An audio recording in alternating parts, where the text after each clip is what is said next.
on Chess 24. We are going to have a lot of fun today with 8 Grandmasters, 2 of them who are already playing, so we're already into the chess. And joined are going to have a lot of fun today with a meerkat. Not a bear, a meerkat. Yeah, that absolutely is not a bear. How could you think it's a bear? Like, who would ever think this is a bear? Some people did think it was a bear, but clearly it's a meerkat. Not a bear. So are you going to be an anonymous meerkat until people guess, or? It's a reasonably simple guess by this point, but yeah, we'll keep it simple for the time being. Yeah, the game is very, very far progressed. Black is doing extremely well. This wasn't in the spirit of things. I have no idea what the lineup is. Neither does the organizer of the whole thing, who's sitting next to me, I think. I have some ideas of some of the players, but I have to say I'm very impressed with the players playing white in this game, because we have tested that mask and it's almost impossible to see him. So I'm incredibly impressed. Yeah, and the person pretending to be Bojack is obviously my immediate favorite, because yeah, I mean, who doesn't love Bojack? But I think Black at some point in this game we're doing very, very well, and also we're quite a bit ahead on time, but now it's very unclear. Because we gave up a pawn, and I'm not entirely sure for what. I also need to locate my mouse because I can't see very much in this thing. So this is obviously the plan, but it's not going to be very easy to realize with the knight on d5 not really having any access to. Yeah, my arrow drawing skill, if not the mask. Usually your arrows are so on point and perfect. Yeah, it's definitely the mask that's the problem. Yeah, absolutely. So yeah, knight b5 now. White is like borderline winning, I would say, which doesn't bode well for Bojack. And this is very sad. And we have a question. Hi, Peter. Hi, Mike. There's a Chessable office in London. We are at the Chessable office in London. It's who's that Peter that was what on this chat here? Oh, okay. Yeah, but like Sabo. He said Peter. He said, okay. Oh yeah, sorry. I mean Meerkat guy. Yeah, we're at the Chessable office in London. I don't know if we should say the address because people might turn up, but yeah, there is an office in London. Let's not maybe dox ourselves just this quickly. Yeah, it's people in suspense. And yeah, I would have actually taken on b2, but this is obviously still winning. But it's 11 seconds against 20, which is why I think it would have been slightly more prudent to get rid of the b2 pawn, because that's how things go wrong. But they really shouldn't. It's a full piece.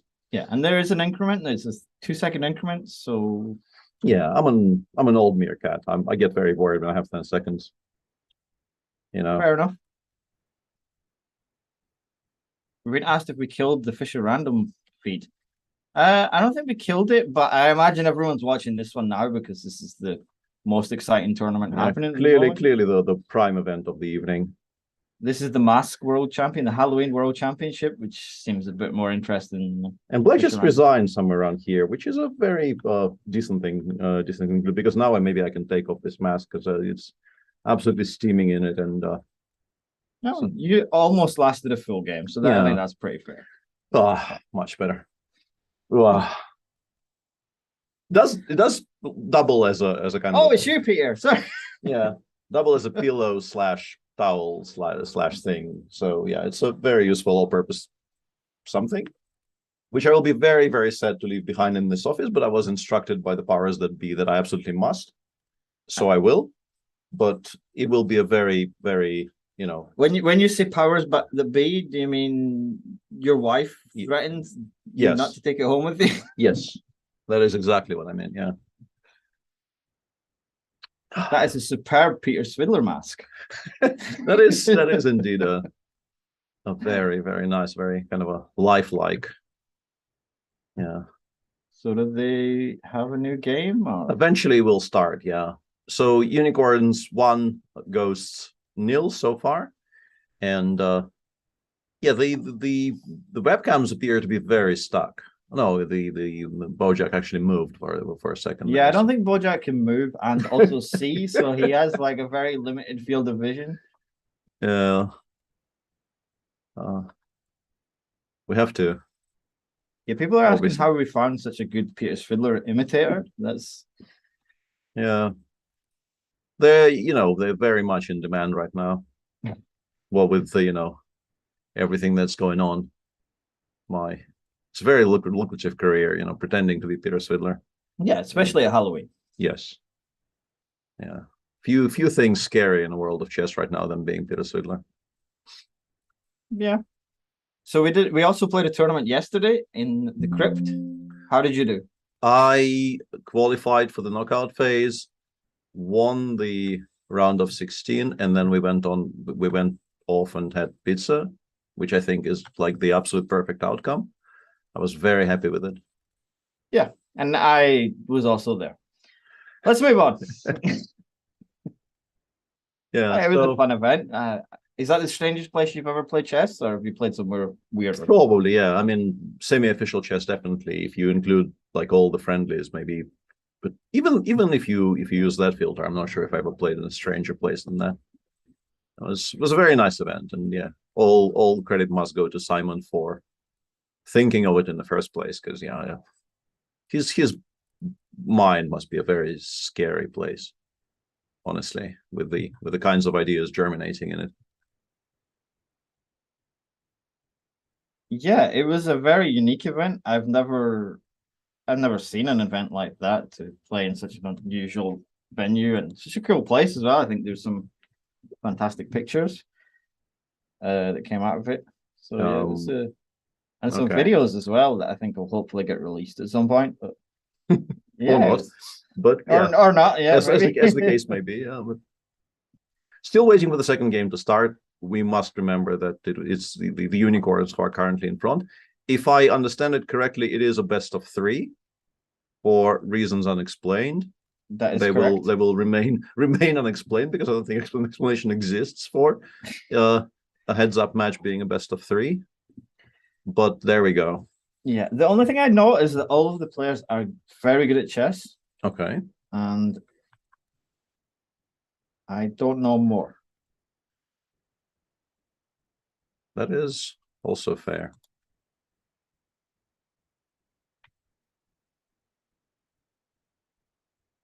I'm trying to rearrange some real estate. I hope I don't break the stream.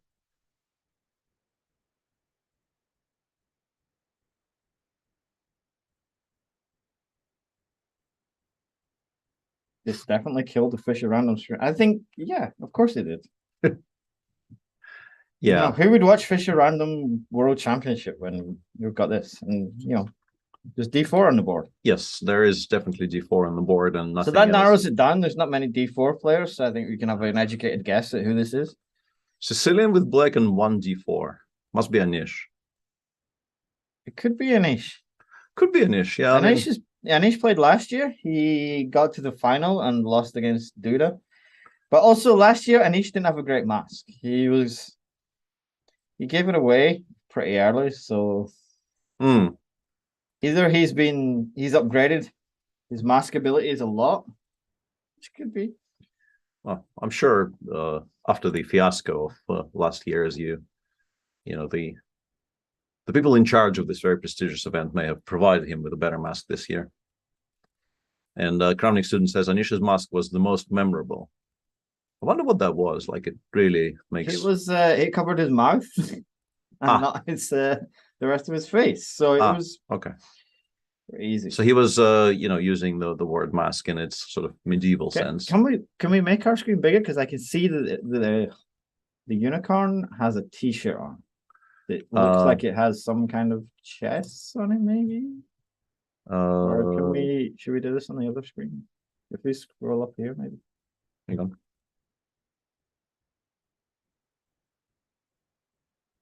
Do we recognize this t-shirt? Not really, no. The unicorn does appear to be fairly tall. He does look very tall, but then unicorns, I think, generally are quite tall. Yeah, that is. I'm a bit alarmed by the fact that 1d4 happened and nothing else appears to be happening, but then again, it gives us time to discuss, potential heights of players, potential masks that other people wore in previous years. Yes, that as well. Your mask has been suggested as my mask was excellent. Yeah, I really feel like I let myself down by not using the virtual background in the first day, so that it kind of, those were the golden days when I actually streamed, so people sort of knew what my room looked like. I still have bitter regrets about that. Because, yeah, I think that mask was absolutely immaculate.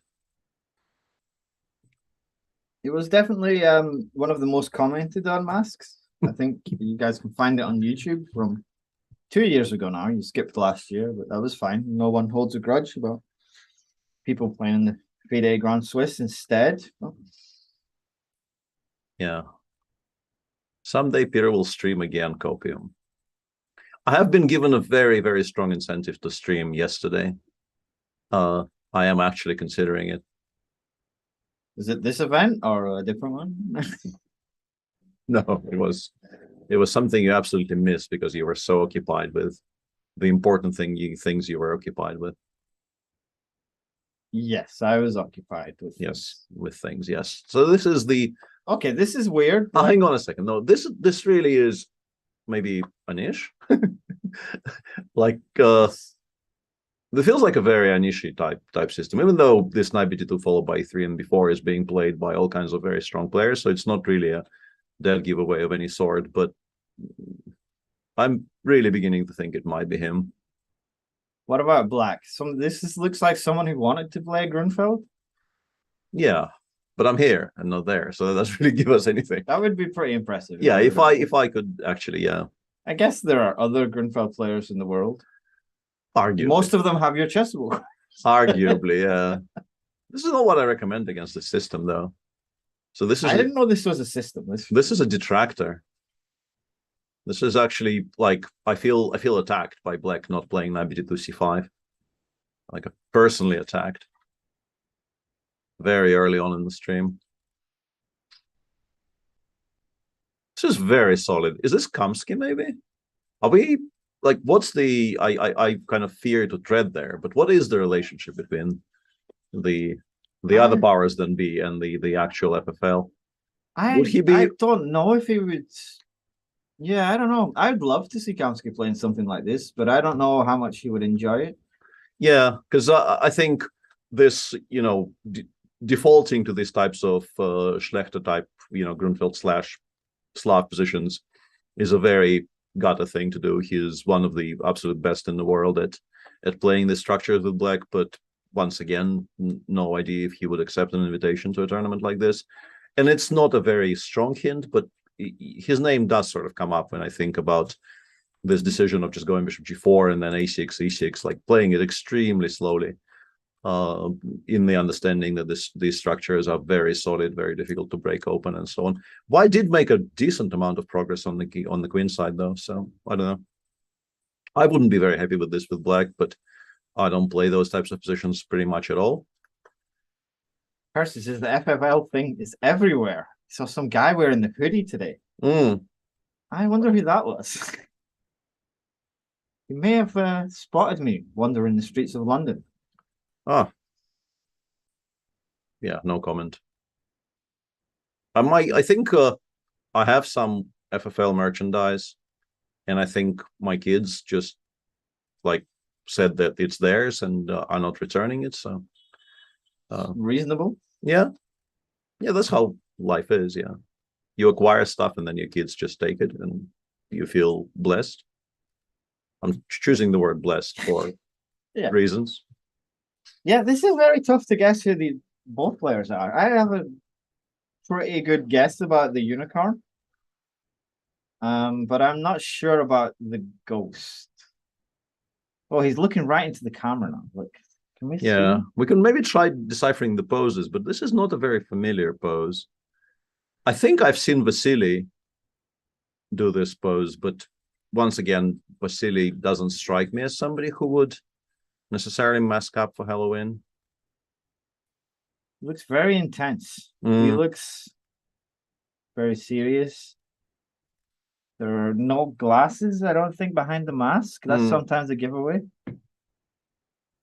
In the meantime, in the actual chess game, I think black is fine. You do have the bishop there, but the dark square bishops are likely to come off the board at some point, so it's not that much. The b5 pawn is not hanging yet, and there is still some discomfort, but should be okay-ish, I would assume. Maybe knight f5 comes to mind. cd5 I was a bit worried about, but maybe you can also play like this. I guess knight takes. There's really no reason for white to trade bishops too early, You can still ask some questions. Yeah, rook c8, the queen probably goes to d. No, d2 you can play knight e4. This is clever because there is really not a particularly comfortable square to be had for this queen. Maybe e2, but even then knight c4 is a move. This is a good. Oh, okay, okay. Does this work? Does solve the problem of not having a good square for the queen by not moving the queen anywhere. Whether it works is a whole other question. Sort of does. I mean, maybe we can go b takes c4, c6. Yeah, and no, we can't go cb5 because queen takes c8 exists. So after rook d6, we'll have to find a good move. I'm guessing we're taking on b2 and then just doing something. Knight f. No, but that's not very good.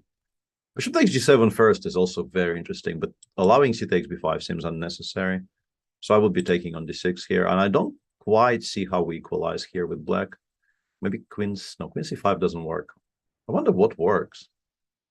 We might be seeing white equalizing the scores here with one game to go. I will keep on coming back to this. With one game to go. You want more games? How long do you want to be here tonight? It's not that. It's just that, it's a best of three, so somebody will have two whites. And the other person will be aggrieved. Well, one of them's wearing a horse mask, so that is he's already. Yeah, okay. I mean, if it's been he's also he gets two whites. That seems fair. I mean, if it's been handicapped according to how uncomfortable the mask is, I withdraw all my complaints! Exclamation mark complaint. That would be a good form of Armageddon. The form where how you get to bid for time. You could tie. Percy says black could be everybody's favorite dance in GM. It could be actually. I think Badur could be doing something. Yeah, knight b8 is just such an ugly move though. Like now queen c3 or queen e5 or like almost any square is extremely annoying for black. But on the other hand, we have very, very few pieces left. Maybe even just like start. Black does want to play like queen c7 and then trade off the last pawn on the queen side. So also 50 seconds against 13, which is something I just noticed, which will become an issue as long as white keeps at least some pressure in the position, which is the big point here. I guess maybe queen c3, and if queen c7, we can actually drop the h4. Yeah, I was wondering about h4, h5, because it seems extremely topical in positions like this when black's entire force is on the other side of the board. But it is now 4 against 4 on one side, so so the knight's kind of stuck. Yeah, the knight is stuck, but you like eventually you will have to, unless you can make something like g4, hg, h5 work, and against 7 seconds, you'll be tempted, but I don't think it does work. The problem is you will eventually have to start giving those pieces squares, I think. Yeah, and it becomes a bit easier for black to play. Like 25, I'm not sure I like. Rook d8 now exists. Yeah, why have we given rook d8? Rook d8 seemed quite strong. I guess he wants to play queen g7, but then the queen can come to g6, and then yeah. I mean, this is kind of allowing rook b7. I don't. Yeah, now black is clearly playing on black's decisions are heavily influenced by the 3 seconds you see on your screen. This is now probably a problematic position. Yeah, bishop c4 takes e6 or something. You can start creating annoying threats, so you can just continue shuffling and try to flag. Whoa, yeah, black is just completely equal now. Yeah, unless you don't lose on time. Yeah, white this did not very little time as well. Yeah, this did not go according to plan for the ghost. Yeah, very solidly gained some time. I think, yeah, white probably should try. Yeah, queen b7. Whoa. Ooh, that ends the game. And the match. So we will now actually have some demasking. So do you want one guess? Just, completely random? Nils. Very random. Because someone said Nils in the chat. I didn't see that. I actually missed that. I'm sure someone said Nils. No. I saw it somewhere. Well, could be Nils. I don't know. Nils always has such nice backgrounds. He has good artwork. Yeah, he does have very, very. I don't know how this is going to work with scary artwork. The interviews, because we don't have headphones, so we might. So there will also be interviews. Well, we're going to demask them and ask them to explain, I guess. So I think he's gonna join So us in a moment. He's going to go off screen to demask. Yeah, this is obviously the best part of the stream, and it's not happening fast enough. Very patiently not taking his mask off, which I think keeping us in suspense is all good and well, but at some point it has to be done.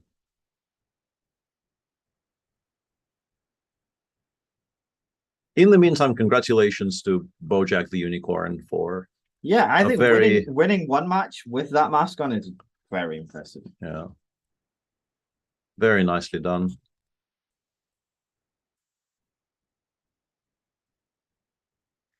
Very nicely. There maybe hang on. Things happening, but not really. All very confusing. So we now have the Unicorn not quite feeling the screen on both players' webcams, which is a neat trick. Yep. I don't know how they managed. More Bojack. Yeah. All the players are chessable authors, isn't it? I mean, by this point, I don't think. No, that's not true. Oh, okay, I was about to say that basically all the chess players in the world are chessable authors. I believe 3 players, maybe, are not. But possibly more than 3. And we do have an answer, and it's not something I would have guessed. And he's not a chessable author. Is he? There we go. Not yet. Not yet. Hey guys. Hello, Laurent. I don't think we can see you on the screen yet. But in a moment, yeah. Can you hear me? We can hear you just fine, yeah, but not well. We can also see you, but not the viewers, as far as I can tell. I thought it was you actually, Peter. Yeah, we were discussing it. Yeah, that because the guy apologized at the end. I mean, something weird. So something weird happened. Like he apologized for the swindle. So he also apologized. Okay, this kind of narrows it down. So is you? No, no, but I instantly have a very heavy favorite for who it is. Actually, yeah, I didn't. Yeah, actually, yeah. Yeah. Don't say anything, but I immediately have a very heavy favorite. Yeah. No, I mean for the swindle, but I didn't feel that. Okay, yeah, the first game. Okay, of course I should take back the pawn, and that was. Yeah, you were doing completely fine, and then you kind of got overexcited, I think, a little bit. Yeah. So. Yeah, in the second game, it felt like you had something, but it's not easy to find, right? It feels like you're pressing, but there are so few pieces on the board that it's unclear. Exactly. You just have to find a few precise moves, and I think it's fine, and probably did, or I mean, I missed something. I don't know. Just 2 blitz games, so it's hard to say. So tell us about the mask. Was it your choice or? Actually, yeah, I was supposed to get one, and and then I had to go to the shop because the delivery didn't arrive. So yeah, I took something very similar to what was supposed to arrive to my place. So it's a pretty good mask. Yeah, could you actually see in it? Yeah, kind of. I can see my pieces, That's good enough. Yeah, that's leaving the board. Yeah, slowly but surely. So no, that was nice. That was nice. The first game I played with glasses inside. Okay. And second game I played without, but that was okay. Because I saw you looking like very intense, and I could see your eyes, and I thought, it's someone without glasses on, because I didn't know who it was either. So what was your guess, actually? Who did you guess? Dodgy put me on the spot, and I said Niels, which is sort of the right neighborhood. Like like the Magnus people is a good sort of general. It's pretty warm as things go, but yeah, it wasn't Niels. Okay. I'm actually playing a game at 9 p.m. A rapid game. I mean, actually in Cap d'Agde. Okay. How's it going? I was playing at 6, I was playing at 3, and now I have to play at 9. So good luck with that. Yeah. Thank you very much, and good luck with the commentary. How are you doing in the tournament? I have like +3 after 7 games, so it's okay. I mean, I'm the highest rated in the tournament, so it's not too strong, but still, I mean, +3 undefeated is not. It's pretty good, yeah. It's not something you can complain about. So Yeah. I'm not Unfortunately for you, you've crashed out of the more important event, but good luck with that. Good luck with that other thing that nobody cares about. Yeah, thank you. Thank you, guys. Enjoy. Thank you, Lauren. Bye. Bye. Okay, so we have one person demasked. Absolutely. I can't remember the ghost. Yeah, Mimino ghost. Mimino. Yeah, I have no idea what that is. Nope, me neither. But that's what it was. So, do we know if I can see the next match? Oh, hang on. Yeah, let me do this. And yeah, we don't entirely know what the next match we is. Check on this one. Okay. So it's Insano the Clown versus the Joker. Okay, so let me put back. No. We are sharing. Yeah, we have this very weird construction where I'm operating the mouse, but there's also a trackpad, so Dodgy occasionally just hijacks the whole thing, and seems the best way to do it. Absolutely, I would go as far as to say there is no other way to do it. So it's a clown against the Joker, which I feel like is going to be quite similar masks. Yeah, but that's, I think, a very unsafe assumption. You know, people just never actually do what they're told, do they? Yeah, we don't really. I was supposed to be in costume. I thought you were in costume. No. I thought you were in costume, Jan. Yeah. Were you following the Bangkok Open? I followed it a little bit. Yeah, that wasn't the triumph I kind of hoped for our dear friend. Yeah, I don't know what happened after the first few rounds, but I've been busy here in London doing other Halloween stuff. Yeah, I don't think the these looks like similar masks to me. Whoa, they're pretty good masks. I like these ones. Yeah, these are pretty good. Yeah, these are very, very solid efforts by both of them, and the game is on. So yeah, the clown plays white in games 1 and d4 d6. Very interesting. Another person would be me. Like, I've been playing a lot of this recently. I don't know why, but I've just returned to this, let's call it an old flame. Whoa. And whoa. Okay, I'm very, very incapable of guessing a single move in this game. Like, d4 is I think a rare move these days, and definitely queen takes d4 is not something that I expected. Makes sense though. It will be somewhat similar, I assume, to the kind of the queen takes d4 Sicilians, with the pawn being on c7 instead of e7. But like in spirit, I assume it gets very similar, because we play bishop 4 or bishop g5. We definitely castle queenside, go rook he1, and push in the center, or at least attempt to push in the center. It really doesn't give me any information so far. d4 d6 is a very rare thing to do. That does indicate you probably know. I don't know. Okay. 97, you are sort of tempted to play e5, but I think it's very happily going to be met by d6, d5 in these types of structures. So yeah, I very much endorse the idea of not committing to it, and we're definitely meeting bishop f6 with e5, because that cannot be met with d5. But we're waiting for bishop f6. As for black, I mean, structurally, I wouldn't actually even mind playing f6 and then knight e5, but queen c4, queen takes e6 would have been a problem. So yeah, I understand knight c5. Knight e6 was a threat, so white side steps it. Yeah, putting the rook on d8 has to be on the agenda at some point. We can play knight d4, black will play bishop d7. I don't know if it does anything. I've been asked, how is the Joker seeing it? It doesn't look like there must be very small eye holes in this mask, but it looks like a pretty good mask. They're both good masks. This is very much in the disguises have been very good this year as well. Like, there's no clues with the background, there's no lamps, there's no lamps, eh? Yeah. No Frenchness. Do you have any of them lamps? It's a very niche reference. Anish? No, just I don't think Anish knows what I'm talking about there. I think this match is Anish against Christian. Anish against the moth. Yeah, specifically the moth. Yeah,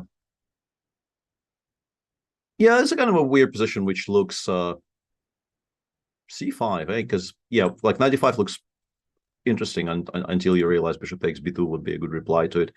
Kind of tempted to play b3, but I'm pretty sure black quite happy to play c5, c4 and starts opening stuff up. I would maybe still go b3 and mid c4 with just knight d5. I think the knight has to be on d5. Yeah, so this is very curious. Allowing knight h6, knight g4 wouldn't have been my first port of call here, because it allows us to get rid of this bishop. Yeah, bishop h6 now, I think, quite happily. Just get rid of it as fast as you can. Yeah, I don't very much like this approach by black, although knight d4 maybe is a good move. You have to be quite quick, because you'll just get mated in some cases if you do nothing here. You can play f5, but that will play into white's hands in a lot of cases, because it opens up the e-file for this rook. Interesting. Quinte. Okay, endgame. This endgame is pretty nice for white. Just go knight e3, put the knight on d5.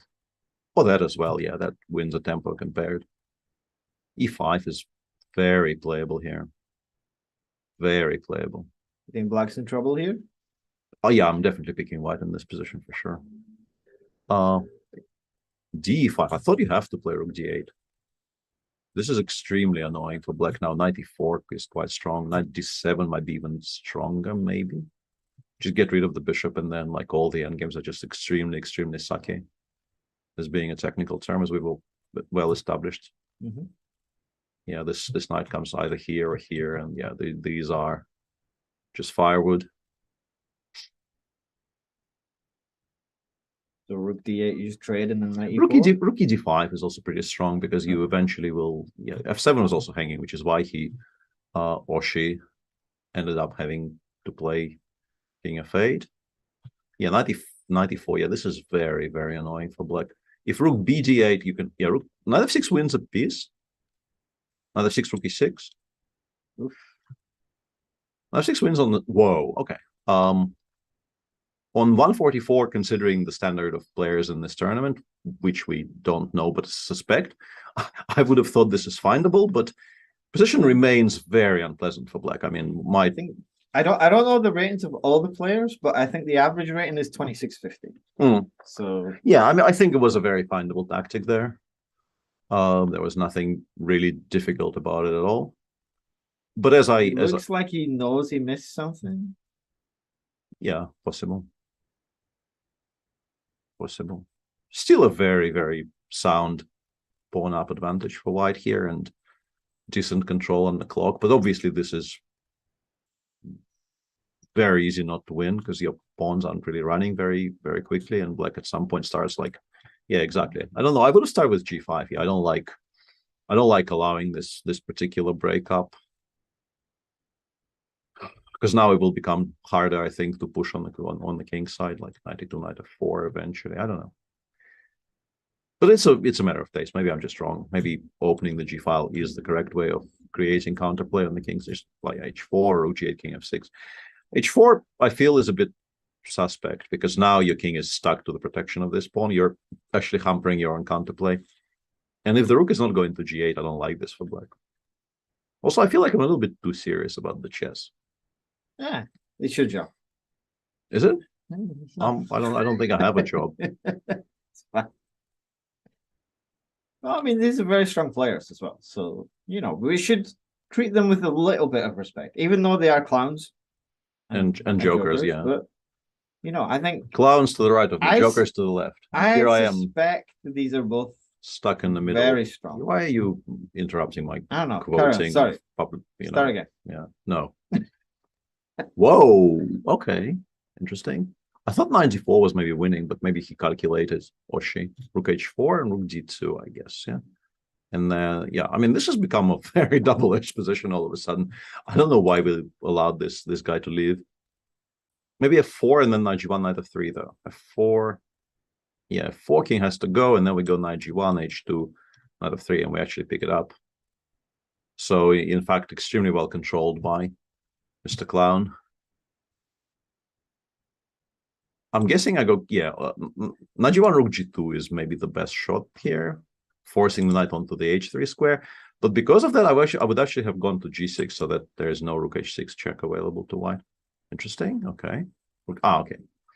Sort of similar idea, but placing the knight on h2 instead of h3, which I think we endorse. So worse square. White is clearly considering playing something like 95, but then this entire construction will fall. So yeah, you kind of have to commit to this. Black should hold this because of how horrible this rook on h4 is. So in the end, it will turn out to be quite an important mistake there, where White could have just won the game by move, whatever it was, 28. Mm-hmm. And it is now. So you don't think White's very strong? White is excellent. The bestest, I would go as far as to say. Yeah, knight f4, 92 is even playable, I think, just kind of abandoned. I mean, it's very sharp, but I'm kind of interested in what the clown is wearing. That looks like a kind of a pullover. No. Looks very thick. Yeah. Fleecy. Very fleecy, yeah. So what does that tell us? Enough. b5, 95 check. b5 we have rook e4. Okay. I really want to cheat and look at who the players are, but I don't mustn't do that, no. And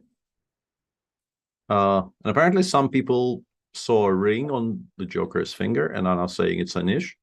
I will break some news for you, chat. Anish is not the only married person in the chess world.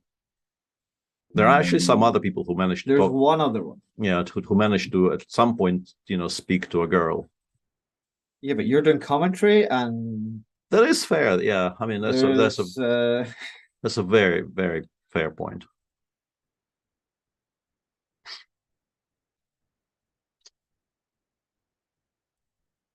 Black is kind of slowly outplaying the clown here. 16 against 23, but importantly, there is increment.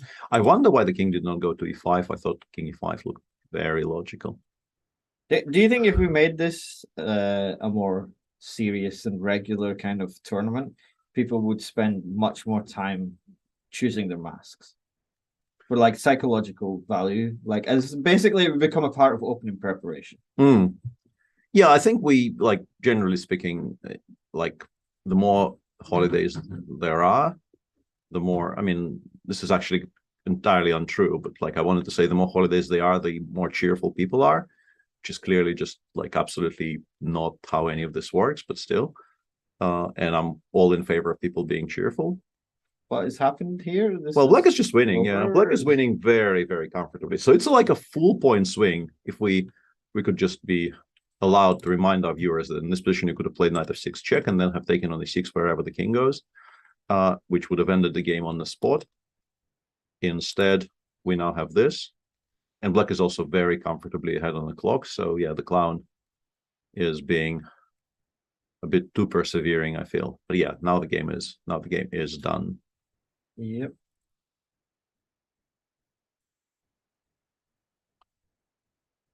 And in the second one, the clown will have to try to fight back with the black pieces because, yeah, if you go down... Actually, no, he will have white in game 3. The Joker looks pretty happy about it. He's taking it well. Yeah. Why wouldn't he? He just won a position he should have lost. No, the clown. Oh, yeah. Yeah. I know where the confusion comes from, but I'm very sure the clown lost that game and the Joker won. So yeah, the Joker has every reason to be happy. Could it be Richie Rapport? Well, anybody could be Richie Rapport, but which one do you mean, white or black? They could both be. Yeah, I mean, it could be. Actually, I can see it with the Joker. He looks a little bit. Bishop e2. No, that actually is Badur then. I mean, that is like, as far as signature moves go, Bishop e2 against the Sicilian is a signature Badur thing. But this is also, I think, in a Simon Williams course on Chessable. Yeah, but Simon would not have recovered so quickly after yesterday. Like there's no way Simon does anything productive today. Like I refuse to believe that. That would shake the foundations of my worldview if Simon did anything at all today apart from sleeping.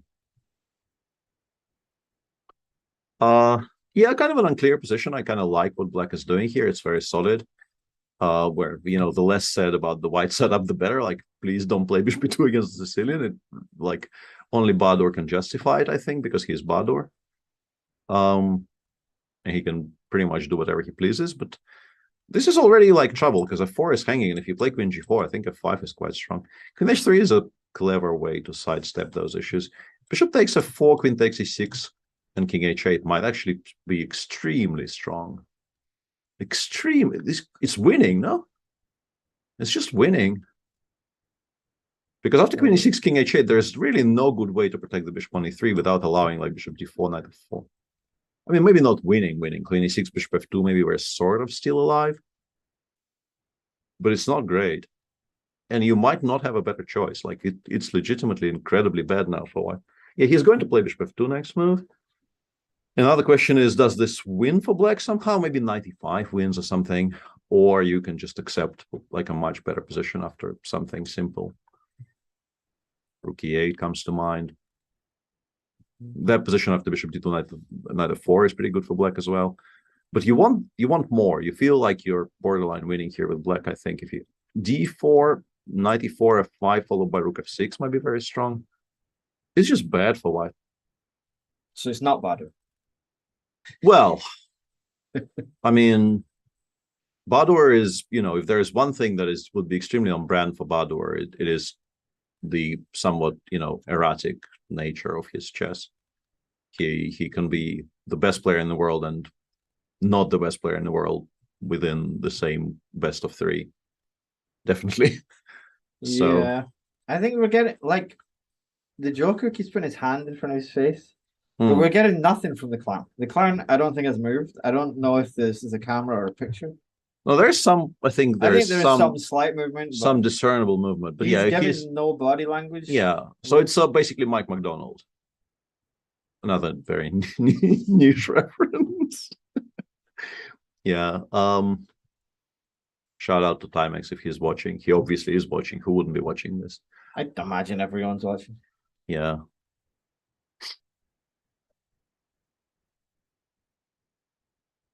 Joker's pretty fidgety. Who's the fidgetiest 2650 plus player?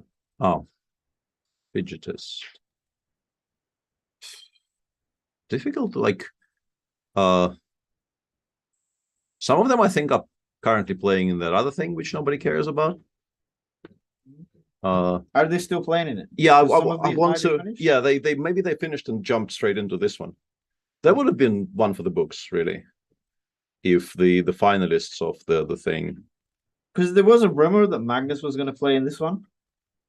That would have been excellent. I did start that rumor, and it wasn't based on anything, but I decided it could happen. We don't know. Okay, so game 3 and Jan did win game 3, and game 4 was a draw, so they're going to play tie breaks. In game 4 they drew by move 15 somehow, so they both want to play tie breaks. Excellent. Yeah, it's not them. It's not them because they're still playing. The position sort of improved for white because you like if you actually manage to trade some of your horrible pieces here without losing any material, you might be kind of okay. Yeah. I would probably play queen h5 if it doesn't lose me any pieces, because bishop takes f4, knight f4 I don't really like. It feels like it's a huge concession, but obviously you have to be very certain queen h5 doesn't just lose, because the queen has very few squares after that. So he has, okay, and queen h4 here. Interesting. Maybe I can see that. Some knight f6 shenanigans possible, like if you take on d3, knight f6 would have been just winning for white. Bishop f5 is a good solid move though, unless knight f6 works, but it doesn't. We've also protected h7, so if white takes on f6, we can just take on e2 twice, and there is no mate on the h7 square. Yeah, still a very, very pleasant advantage for black. I don't think it's as big as maybe could have been somewhere around here, but yeah, still an enjoyable position and more time.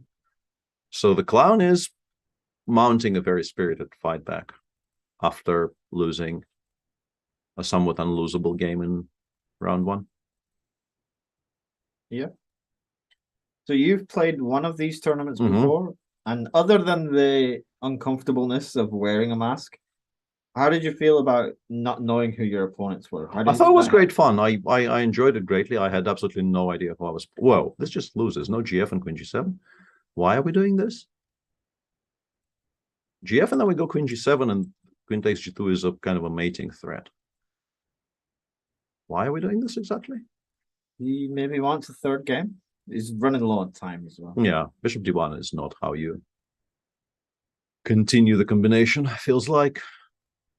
So somebody said white is Jules Mussard, which is possible, I guess, because Jules Mussard is a chess player. But yeah, I don't know what this is. I still think it's Badur. I mean, it's a very kind of a, what's the word, boring guess, because yeah, where I'm basing it on openings, and the openings were a bit of a giveaway, but I'm still taking Badur off the field here. Yeah, actually returning the exchange, very kind of remarkable decision there by Clown, because this is no longer winning. I'm pretty sure in this position you can do, I thought even Rook F8 was just very strong. And I mean, this is obviously better for black, but you can definitely fail to win a position like this. Although maybe not anymore. This is now kind of bad because Rook E8 is a genuine threat because none of the jumps work. Yeah, knight g4 is a good option. Trying to get it to e3. It's the absolute best square on the board. Very good move, by the way. Yeah, knight g4 there was a very, very good reaction in 10 seconds. But you're obviously still in trouble. Yeah, I like this as well. We kind of have to start. Yeah, I like the spirit of that move, but yeah, allowing the queen trade, you're probably not saving this position anymore. Takes rook f2. Yeah, this is lost. Yeah. So we're going to have equal scores after 2 games, and the Clown, fresh from the resounding victory with the black piece, is more or less on demand. We'll have to win with white to not have the Armageddon. Someone guessed the Joker is Bortnik.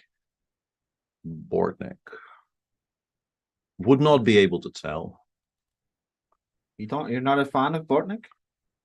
I don't know his chess well enough. I rate him quite highly. I played him in some World Rapid and Blitzes, and he's a very, very strong blitz player. Oh yeah. No, I mean this is not really in debate. Like even rook takes b5 is exactly. Yeah. This is a very cultured way of winning this position. Just do this. Yeah, not very difficult from here. I don't know Bortnik too well. I'm familiar with him playing online, but I wouldn't be able to guess his body language. Also, I wouldn't be able to guess the Clown's body language. Yeah, the Clown finally is moving, and the Clown looks large to me. Yeah, it's a very formidably sized human being. Look it up. I'm here. What do you want? You can't be every player. Yeah, like so far I have been the guest for like 3 out of 4 people, right? I mean, it's just it would be a People is a regular Bortnik viewer. See, I've never watched his streams, so yeah, I could see. And I had the wrong game open, so we have this opening yet again. Queen takes d4 also happening yet again. Interesting. I thought black were doing completely fine in game 1 before kind of misplaying it and going down. I think knight c5 is not forced. I think, yeah, I mean, it's still fine. I think knight c5, knight e6 is not a problem. The problems started later. You just have to make sure you have a good reply to e4, e5. Yeah, I honestly think that f7, f6 maybe is a better move in these structures than bishop f6. I'd be actually tempted to punt with e5, maybe even immediately, but I guess it's not necessary. You can go knight d4. This is a better setup, I think, than what the Joker was doing in game 1. But the question we need to ask is who would wear a jacket to a Halloween tournament? Either Jan or Wesley says fish 45. No. I think Jan would wear a tie. I don't know. I could see Wesley wearing a jacket, but I think Wesley is playing Fischer running. Yeah. So probably it's not. How do I not know Bortnik's stream? I feel like by this point, I follow like 200 people on Twitch. You're just not a fan. Right? It's okay. You don't have to be a fan of everyone. Don't I? I thought it was contractually obligatory. White is kind of winning though, because like e5 will be followed by f5 and then f6. This has gone kind of off the rails a little bit. F5, you have to go back to f8, and I mean f6 it looks kind of borderline winning, but you might also just throw in like g4 here. Yeah, exactly, and like ask black how you're supposed to move any of these pieces. This is a good reply, though, attacking the pawn on g4 and like creating some counterplay at least. But this is still a very, very uncomfortable position for black. Yeah, I mean, I understand this decision, but it's a bit of a kind of a sad decision in a way because, whoa, no. What? I don't understand any of this. Why didn't we take on e5 without what? I am very confused. Why have we not just done this? That seemed better than giving black a protected passer on e5. Yeah, f6 now. This is not. Yeah, f6 now. Actually, I quite like getting it that knight because it was coming to a good square, and making white spend time on getting to a good square, I think, is very, very sensible. We have to. Okay. I mean, yes, but also it's a pawn. But really, it's very difficult to hate a move like this because this bishop. The alternative was to play bishop c8, and bishop c8 is just extremely unattractive.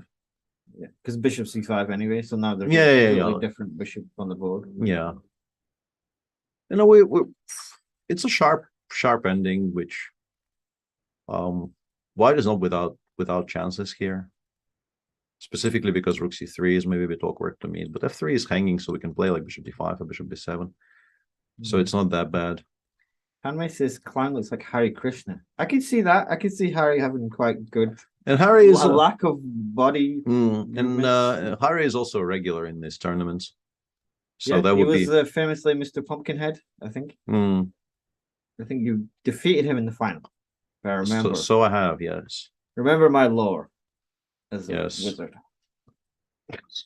Yes. Much lore. I can see it. No, I think he looks kind of, like this is a well-built human being. He's kind of looks quite large. So we're saying Harry is a clown.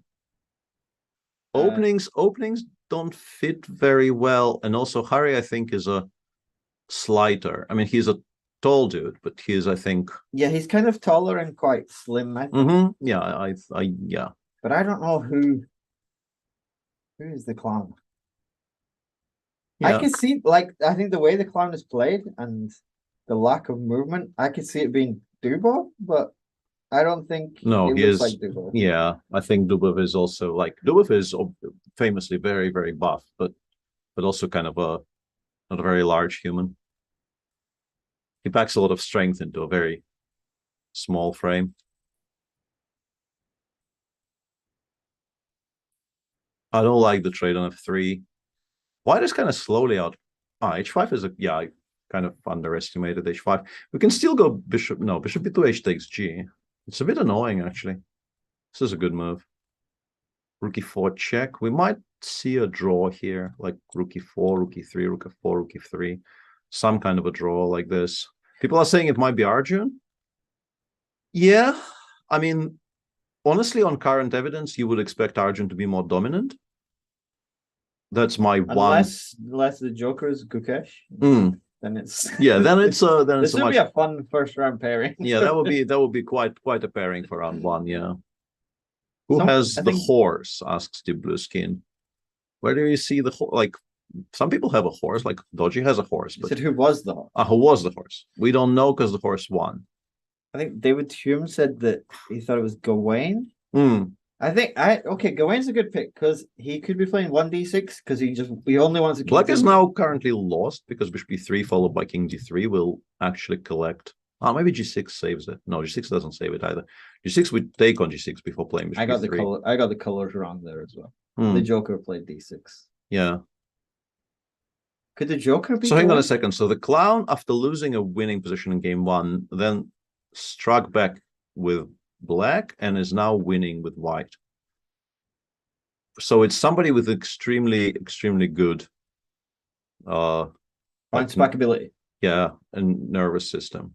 Grishuk? There's no lamp. There is no lamp. Even in an anonymous tournament, I don't think Grishuk would give up the lamp. That's a fair point. Joker is married. He has a ring. It says, yeah. I mean, can we see that? Yeah, I don't see the ring, but we'll trust chat. Yeah. Someone who is good at chess, people say. Yeah, that doesn't exclude Grishuk. Joker is married. Joker could be going. So we are about.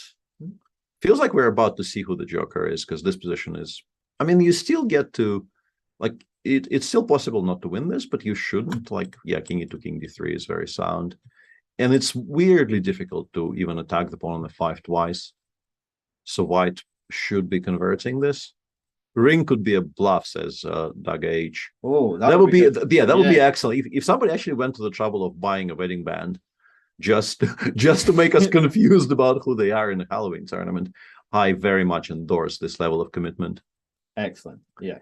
This is like this is what we need. We need some kind of arms race where there's just constant up in their game, trying to trick people. Yeah. Like I think maybe those people specifically like can form a lower bracket. Like if you lose, you still kind of get to re-enter the tournament through the strength of your commitment to the cause.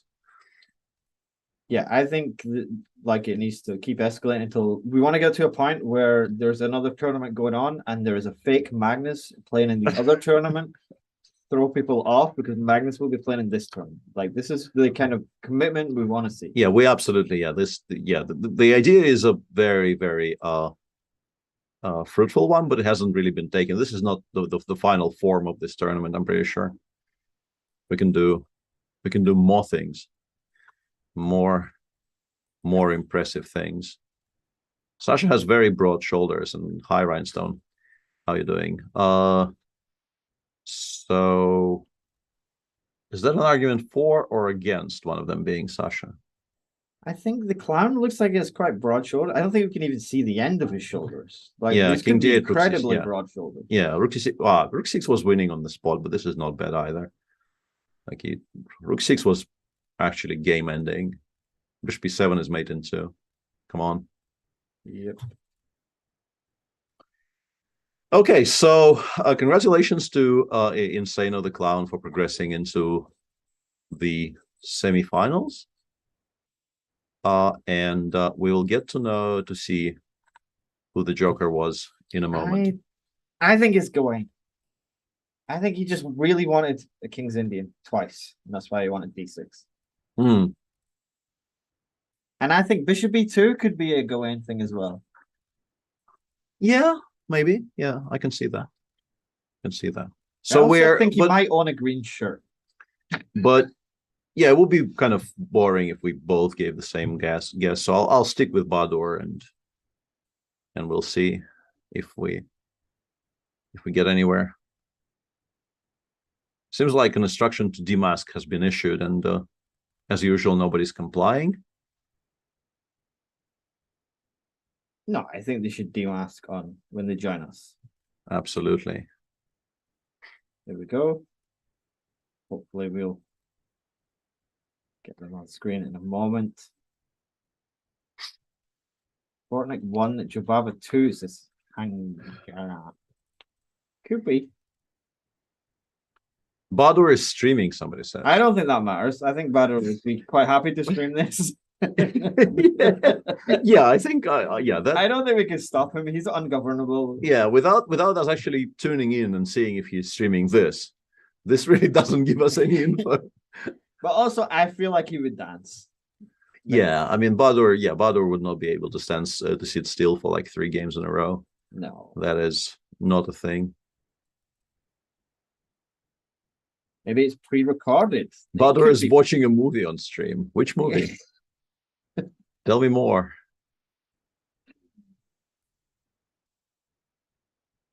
I am very curious though. Should we watch that instead? Sounds good. I mean, that's why I'm asking which movie. It's a good movie.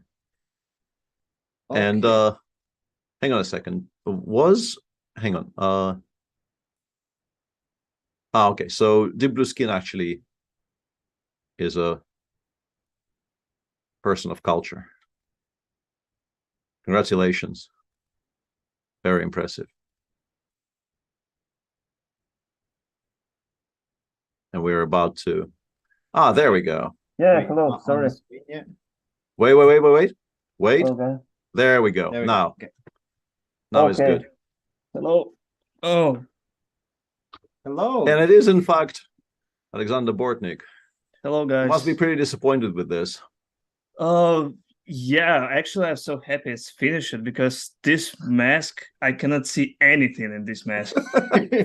Yeah, it's too small. It's very small holes, and I, with my both eyes, try to watch on the one hole, and it's Yeah, that's the trick very normally, yeah. hard, very hot Yeah, we did inside. have questions from the chat, like how could you see it all? Because to us, it looks like there are no eye holes. Like there's Yeah, nothing. it's so bad, and I cannot to see anything in that. I just try to see when I put my queen on h3, I want to put it in g3, not in h3. That's wait, what the hell? It's not bishop f4, of course, pawn is handed, and I said, oh, it's wrong square. Oh yeah, That's unfortunate, yeah. yeah. This funny, but very hard to think. So next time, need to just really buy something else because really hard. How Yeah. did you feel? This is your first time playing in one of these tournaments. What was it like playing when you didn't know who your opponent was? Oh, much more better actually. Do you have any guesses? No one. I once, first what I thought that maybe it's Jeffrey Sean because I had the same opening against him when I played Global Chess Oh, you mean Championship. this weird Philidor? Yes, Okay. and he played the same, but I don't think so. I'm right. I'm probably wrong. And I know once, so his feeder rating is higher than me, so it's over than 2600 because I start with black color. So I don't know. Yeah, we'll see. I mean, actually, chat managed to guess who you were, but as for your opponent, nobody really had a very strong guess. So, and yeah, apparently our chat features some of your regular viewers. So, Okay. Yeah, we had some of your fans here. So anybody else watching, we should go check out Alexander's stream. I think it's pretty popular. absolutely. If anybody like, I would do the whole exclamation mark shout out, but I don't know what to type after the shout out because I'm an idiot. So what's the name of the stream? It's my channel. It's a Bortnik Chess. I'm okay. not streaming now, but I know, but like still, we yeah, should try, Bortnik being Chess. slightly more professional. Yeah. I hope I did this right. You did it on my name as well. Thank you. I mean, yeah, I mean, we are legion here, obviously. So yeah, thanks very much for joining. Apologies for the whole not seeing where your pieces are thing. It's that's fine. Like it's an occupational hazard, obviously. Thank you so much, guys. Thanks a lot. Cheers. Bye-bye. And apparently I didn't spell that right. So yeah, thanks to Perpetual Stalemate for correcting me. You can press up. Yeah, you can press up and then edit. Yeah. Not here. No. Close. Yeah, close but no cigar. Yeah, that would be. There we go. Oh, that actually works. Yeah, I did it right. You obviously did it right. Yeah. Is Yasser a big guy or Shah?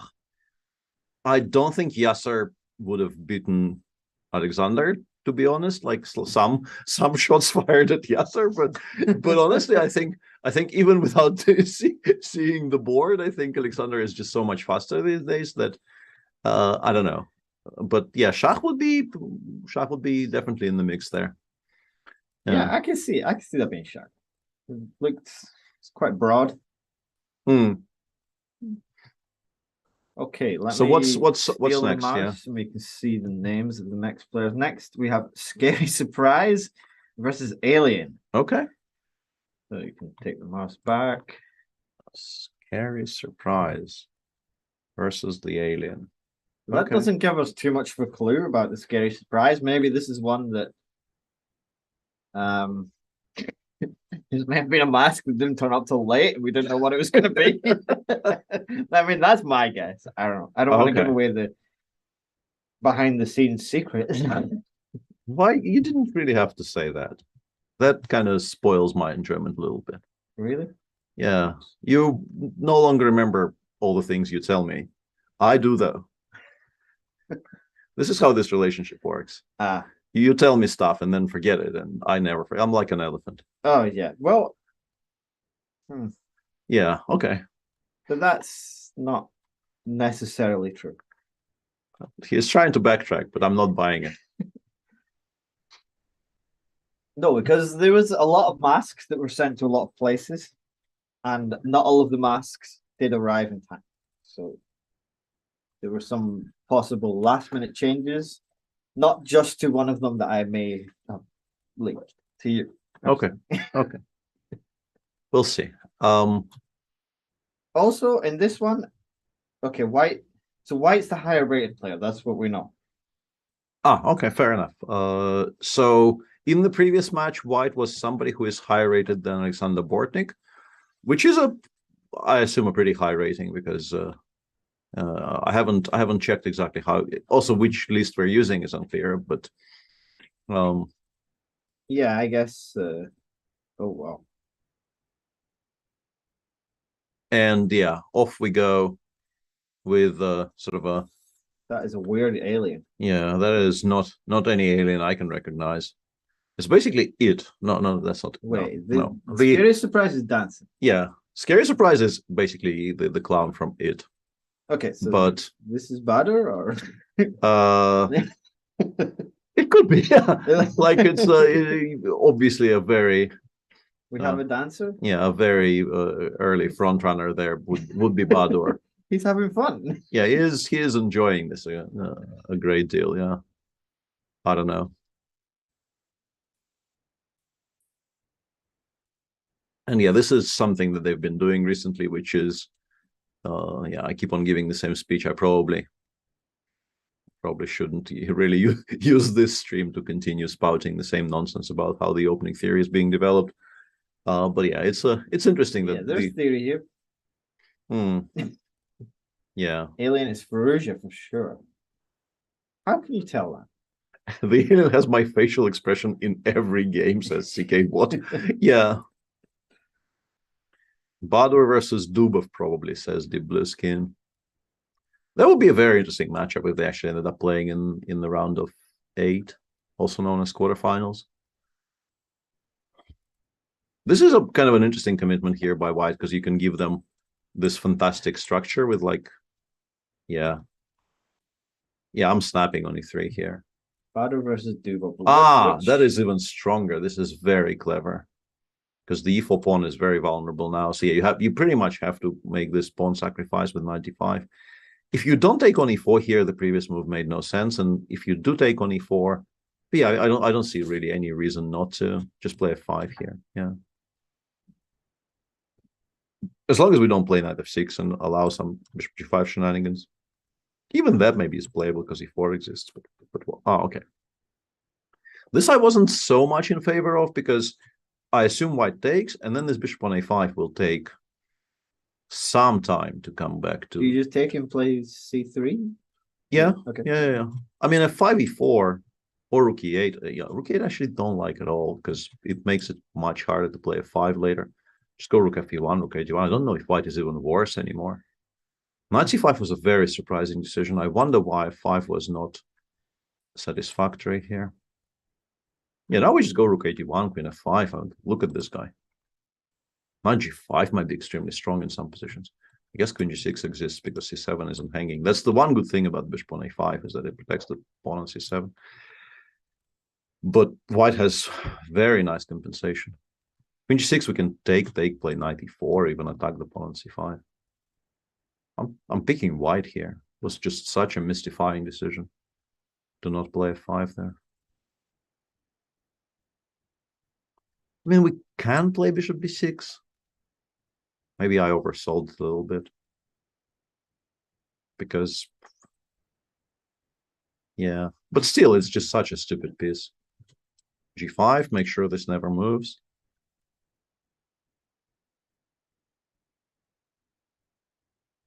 Not sure if White is better, but White definitely has a lot of play for the pawn here. Rook a1 is also obviously a consideration, but I am in favor of just playing g5 and making sure that the structure is fixed on the king side. If knight e7, we can just take. Oh no, knight e7 currently is completely unplayable because a5 will win the bishop on b6. So you have to spend a tempo on something like a6 or a5 and then rook a1. There's a lot of play. Knight a5 is, 93. Is b4 threatened? Maybe not. So black can, it's very funny. Black can now play c7, c6, and yeah, like get some squares for the bishop, but then the knight on a5 has no squares. Like there's always a piece on a5 which has no good moves, which is somewhat amusing.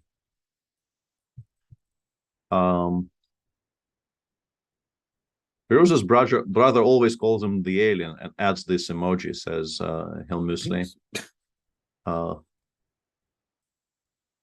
Yeah, black is sort of coming out of the corner. I think maybe this could have been played slightly more precisely. I need to get a less itchy beard next time, because this is... You should just grow out yours. Yeah. And, do as I do. Just come as you. What's scarier than you? Yeah, that's what I did for a lot of the crypt party yesterday. I was just there as me, which is good, because people were threatening to dress as me for Halloween, so I thought maybe I should do it. You should just preempt it, yeah. Always preempt those kind of things. Yeah. Rook d8, and then maybe... interesting. So white is kind of committing to the bit of not letting that knight back into the game. Are they playing Armageddon? Nepo and Hikaru? Probably.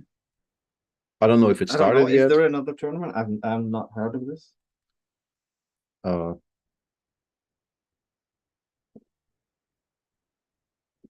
Possibly. Not familiar. Not familiar. I will stop quote unquote sabotaging the very important stream we're doing here. I'm somewhat curious though. It is a world championship on the line.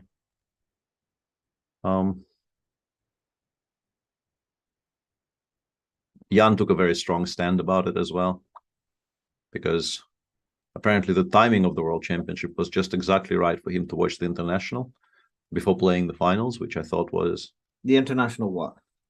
The Dota World Championships. Ah, okay. That's a thing? It is very much a thing, yes. You learn something new every day. He actually worked as a behind-the-scenes analyst for the international in 2019, I think. Does he still play? He was, yeah, I guess he doesn't play seriously anymore, but he's still extremely well respected in the scene, I think. In the Russian scene in particular. So they thought, well, isn't 95 winning material here? This is very confusing. I thought 95 was like crushingly strong in this position, but maybe bishop a5 exists. Keeping up with the tradition of always having a piece on a5 in this game. But yeah, Jan he's sort of moved away from Dota related things to become he plays a bit of chess. He now plays a bit of chess, yes. That's exactly what we're leading to. But yeah, I mean, he used to be very, very good at the game. Alien cannot be Fallujah because white is the higher elo.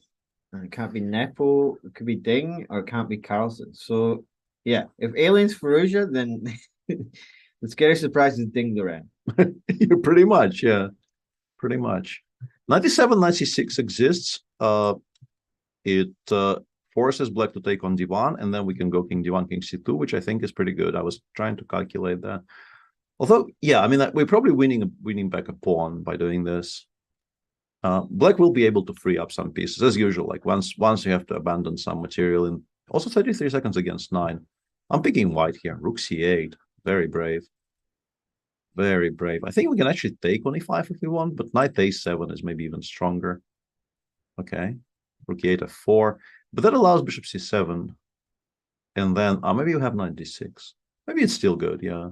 I wonder what 97 check also exists. I was wondering what white was calculating, but yeah, 97 check is even stronger, and then just king f3. Yeah, this has gone off the rails for black. c4 rook d5 is annoying. Yeah, white has a better position and more time. Yeah, just take on the same amount of pawns. Yeah, no, not anymore. No, actually more pawns. More pawns. More pawns. Yeah. Yeah, this has to be. Considering the time in particular, I think it has to be reasonably comfortably winning, and now the c4 is also falling. Yeah. Yeah, give it a check. Very surprised at dancing again. Well, I mean, why not? Completely winning. Yeah, rook e5, please. Thank you. And it's done. So, scary surprise is 1-0 up. And The alien has only one white game in this match. So unless we get to tie breaks. Unless we get to tie breaks, yeah. So this becomes a soft match ball. Whoops. Sorry about that. Yeah, losing with white is a bit of a problem. Well, in the first game. Yeah, well, you haven't. White actually won the first game, so. Oh. Do keep up. Oh yeah. I'm struggling to keep up with which one is which. Do keep up. Okay, Bishop F4? Is this actually Magnus? No. Is Magnus not still playing? I think he probably has won his match for third in Reykjavik. No, but he is the lower rated player, right? Scary Surprise is higher rated. Can't be Magnus. Scary Surprise is higher. Yeah. Can't be Magnus. Okay, so but this is Sam's course as well. Yeah. This could be Sam's scores and also something that they played. I think this is still like Queen B3, Queen B6, Bishop B2, right? Is the first round of Singfield Cup, the Magnus Nepo game, or at least something very similar to this. I did live commentary on the game, obviously, so I remember everything very clearly. I only remember very specific things about that tournament, and none of them are related to chess. Fair? Or like vaguely related to chess. Vaguely related to chess, yes. I would say they're not entirely unrelated, but surprise might be Minley. Whoa, knight h5. Does that work? That is not a move I would have considered in a million years. Bishop b8, bishop d3, I guess. Does that work? Might work. What if Bader put So, and by Bader we mean the dancing mask. Yeah, we are. Well, it could be anyone, but what if he put a recorded stream on to throw everyone off? And yeah, but I think it's against Twitch rules to not specify it's recorded. So if the title of the stream doesn't say whatever it is, rebroadcast or whatever it is that you're supposed to put in the stream title. Knight f3 was a very, very bizarre choice there by Alien. Now white is, I think, just clearly worse. I would not have done that, I don't think. Knight f3 was just a very, very strong. Whoa, and it's just okay. It's not actually sacrifice because we have bishop h7, queen d3 if you take on d4. But you just go knight d7, rook e8 exactly because this guy belongs here. It is just supposed to be aimed at the e6 square at the earliest convenience. Just a very. Do you know if they can see each other's faces? Because this must be difficult for Alien to play against. Well, I mean, it's always whenever you play in these things, which are also a Zoom call, you have the option of having your opponent as a kind of a small inset on your screen, and I generally try to do that. But obviously, like in this case, I would minimize it right quick. I'm not watching that for 20 minutes. Like no. But also, like Alien, I don't think can do the opposite effect. Like I think if you see Alien, you think, okay, I'm winning this game. You know, he doesn't look like he's confident. He's going to crush you. Well, he's lost game one, and he's actually significantly worse with white in game two. So yeah, but he did look like this from move one. So it is true. It is true. It is a kind of a what. That's a very nice decision by our Scary Surprise is dancing even more. Yeah, that is somebody who is high on life, shall we say? Oh, not an emotion I'm very familiar with. You're not familiar with this player? No, it's specifically this emotion is not something I feel like I have. Fish says he thinks Scary Surprise is listening to ABBA. No. G6, F5, knight takes D4. Let's go. Okay, no. Knight takes D4 anyway. Let's go. Come on. Thank you. I'm very happy about this. There's obviously rook e1 coming in the end if you take twice. Still kind of weird why I didn't play f5 because if you see knight takes d4, it really doesn't matter which move you make, and if you don't see knight takes d4, you really are supposed to play f5 in this position. So yeah, I'm a bit mystified. Completely winning for black now. Obviously, I don't know why we're allowing f5 f6, but I guess we're just going to like play king g7 here and ignore it. he is just like hard ignoring it altogether. Also fair. Just blinking, yeah, queen b4, queen b6. I don't know. I mean, rook e1 check is a good threat. Also, considering the fact that he is white in game 3, even the draw obviously is pretty good for him, but nobody really plays for a draw in a position which is as winning as this. If it doesn't actually end you the match instantly, and it doesn't. Deep Blue Skin says Jobab 100%. He did guess it was Bortnik previously, so I think we have to respect his opinion. Absolutely, yeah. This is a bit surprising to me because I think the way you normally win these types of positions is by giving mate. Like you play rook e5, you force this pawn off the board, and then eventually you attack the pawn on f2, and it wins. Hang on, do we blunder? Did we blunder something or no? I guess not. We can always take on d1 if we need to. Yeah, takes take. Carlos said it would be funny if Magnus and Hans played each other in a mask. I may have suggested that everyone in the tournament should wear a Magnus mask, and I got voted down. I thought that would be quite funny, and like one of them would be Magnus. Yeah, that would be a pretty good setup, yeah.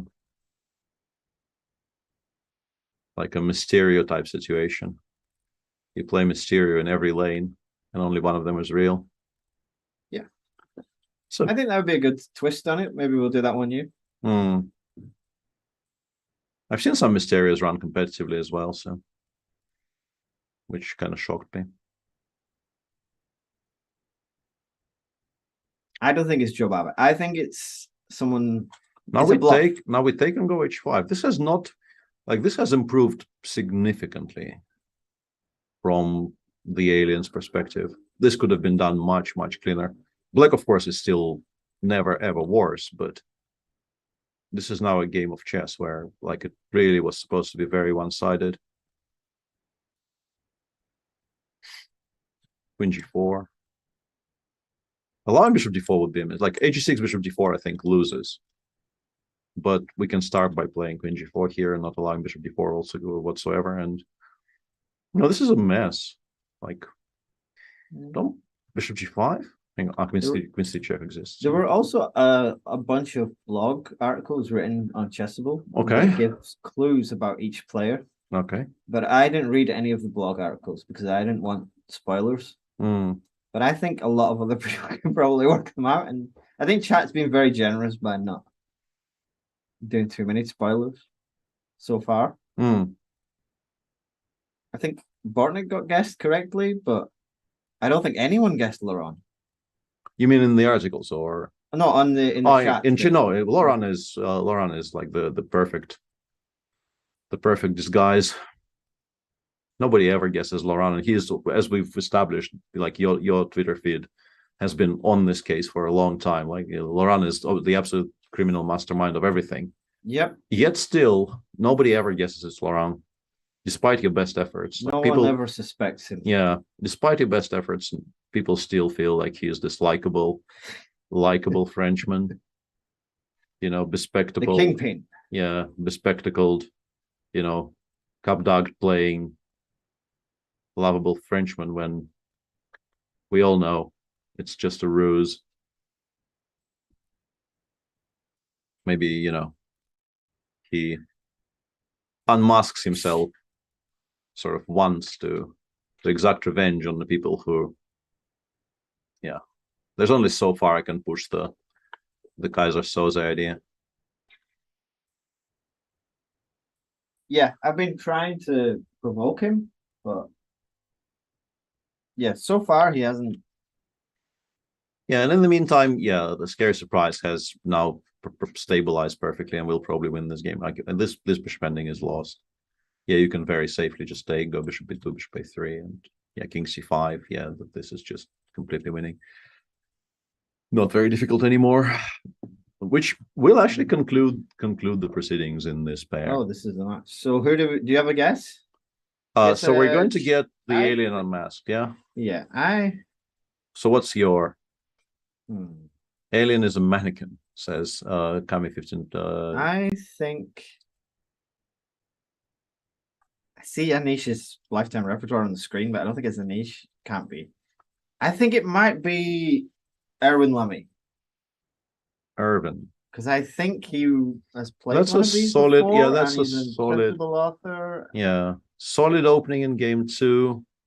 I think Irvin would not have made some of the riskier suspect positional decisions White made in the game 2. Yeah, this is the problem with guessing after they lose. Yeah. Everyone wants it to be guessed as the winner.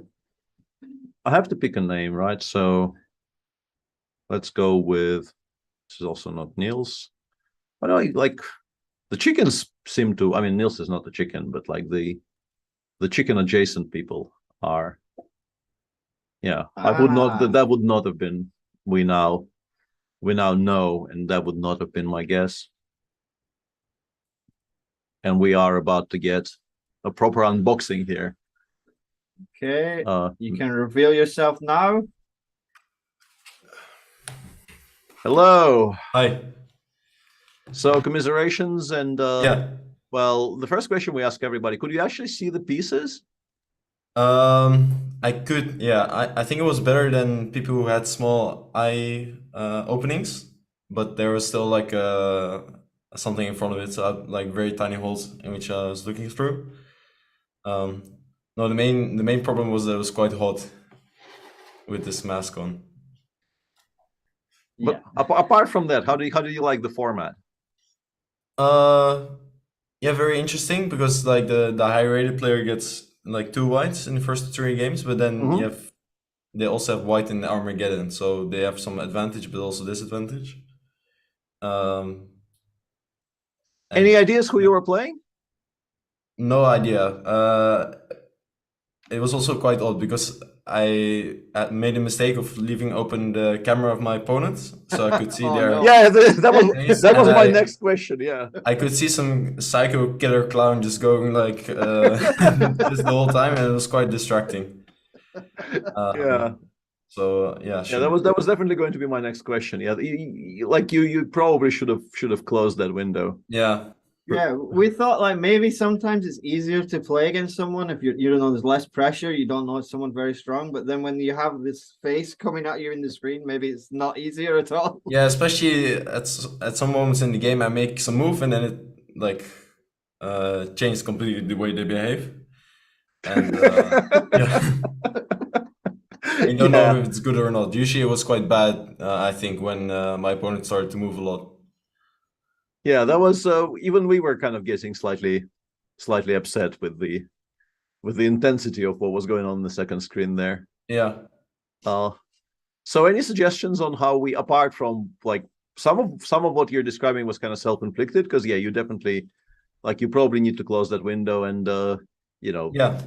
open all the actual windows in the room and so on. But we've been kind of brainstorming some ideas for future years, and I thought, like, do you think we should take it further? Like, In what way?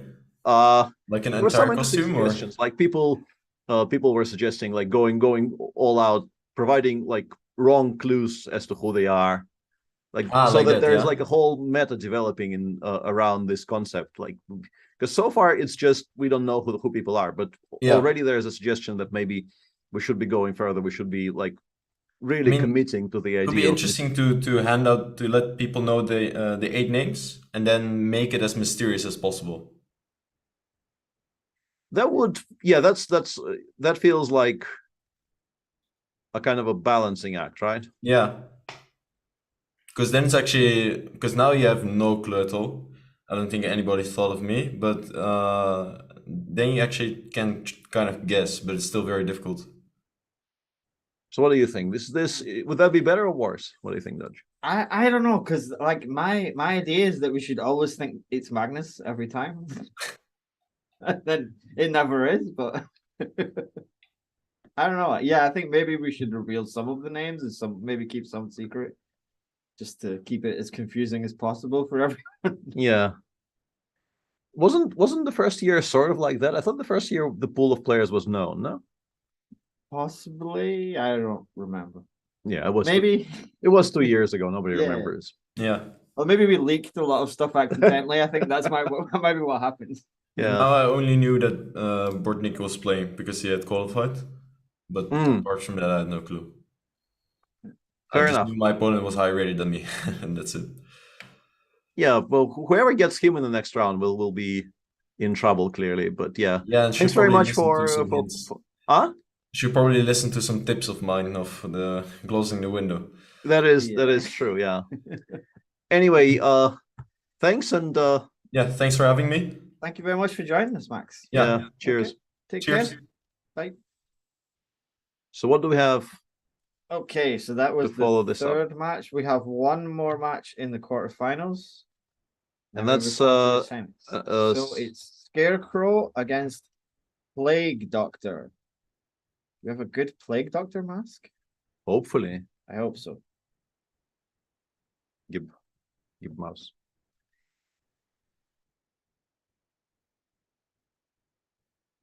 Yeah, I hope we And get- it's on with the horsey actually so no one really as plays saying this move. fourth. Yeah, this is not a move. Yeah, I don't know. This already and this person actually plays white, so this is, and we don't have cameras yet, but we'll have them. Whoa, okay, this is a very decent Plague Doctor. As for the Scarecrow, whoa, Okay. that's not a mental image of Scarecrow I have in my mind, but it is fairly scary. Oh, this must be someone. We must be able to work this out. Possibly, yeah. So the Plague Doctor is wearing a Chessable Merge Yep. t-shirt T-shirt and hoodie, I think. and possibly also hoodie. Mhm. It is a person of male persuasion, I believe so. I would assume, and prominent ears because they are visible. Somewhat not entirely bearded, but some stubble. Mm. Also somebody who was probably at some point told that the camera needs to be frontal and did not listen. I don't know, because you can see the mask better from this angle. That is true, yeah, that is true. Not just a Plague Doctor, a cowboy Plague Doctor. This yeah. person also has a Secret Labs chair. So it could be someone who played in the Champions Chester, or is just a big fan of Secret Labs. Sponsor me now. In the meantime, white is just a pawn up out of the opening. d4, c5 was essayed by black in order not to play the symmetrical Grunfeld. And, well, this is not a symmetrical. I mean, actually, knight e4 does win the pawn back. I'm a bit surprised by the fact that white did not play bishop d4 in this position, but I guess, you know, strong players will have ideas on this topic. Now black can recapture on c5, but white will be a bit better after like takes, and maybe c4. Eventually, the knight can come out via c3. Very, very ambitious there by Plague Doctor. And this explains rook e8 as well, because not only is it supporting e7, e5, we can also not play knight c3 right now, attacking the knight on e4, because he takes d4 will additionally protect this. So the bishop has to go back, and then we will take on c5, and maybe even with this knight. Very sharp position. Yeah, I don't know who this is. I feel like we've got so many clues. Exactly, here, yeah. It's really upsetting me that. Yeah, people are saying Sam or Nils. Not Nils. Probably not Nils. Yeah, Nils would have known. Could be Sam. Yeah, it could be Sam. 95 is an interesting move there by Scarecrow, by the way, because the tactics do seem to work, and if the tactics do work out for white, black is kind of bustando, or just bustado. I'm not entirely sure. One of those two. Clues speak for themselves. This could be Hans. No. You don't think that looks like Hans from the side? No. When he had shorter hair? He did go through a phase where he had very little hair. I don't know. Obviously, recently he had hair. Yes. Famously. Famously had hair, yes. This is rook e5 was a very clever solution because everything else was just completely and utterly bad. This is also not great, but I guess after bishop d5, maybe we're in time with d6, bishop b6. So I'm revising my expectations severely downwards. I think it's maybe just fine for black. Just play d6 here. White, obviously, like you can never allow knight e6, knight e4, knight f6, but if you play d6, knight on c5 is extremely difficult to challenge. which means that 94 probably never ever happens, or at least if it does happen, it gets traded. You're being described as a naked meerkat. Fair. That's what I was going for in this costume. I'm obviously dressed as a meerkat who feels entirely comfortable in its own skin, and also in the present company that going. Fair. Yeah, there's a few people guessing Gawain. I can see Gawain there. Yeah. I have no idea who Scarecrow is. Like, we've got nothing again. Yeah, Scarecrow that's a very stylish fleece / sweater. Very warm by the looks of it. So he might be in a slightly colder climate. That's true. This could be Yeah. Dubo? Yeah, that's where I was leading with this. Or yeah. someone Yeah, he also feels like it's Norwegian or Swedish. Yeah, I mean we know that's or Danish or yeah. Alaskan. Yeah. So yeah, I mean Daniel is I think is a good first guess here because doesn't have a gaming share, not a streamer. Oh, that could be Dubov. Yeah. I don't believe Dubov owns a gaming share. I'm sure none of them are done yet.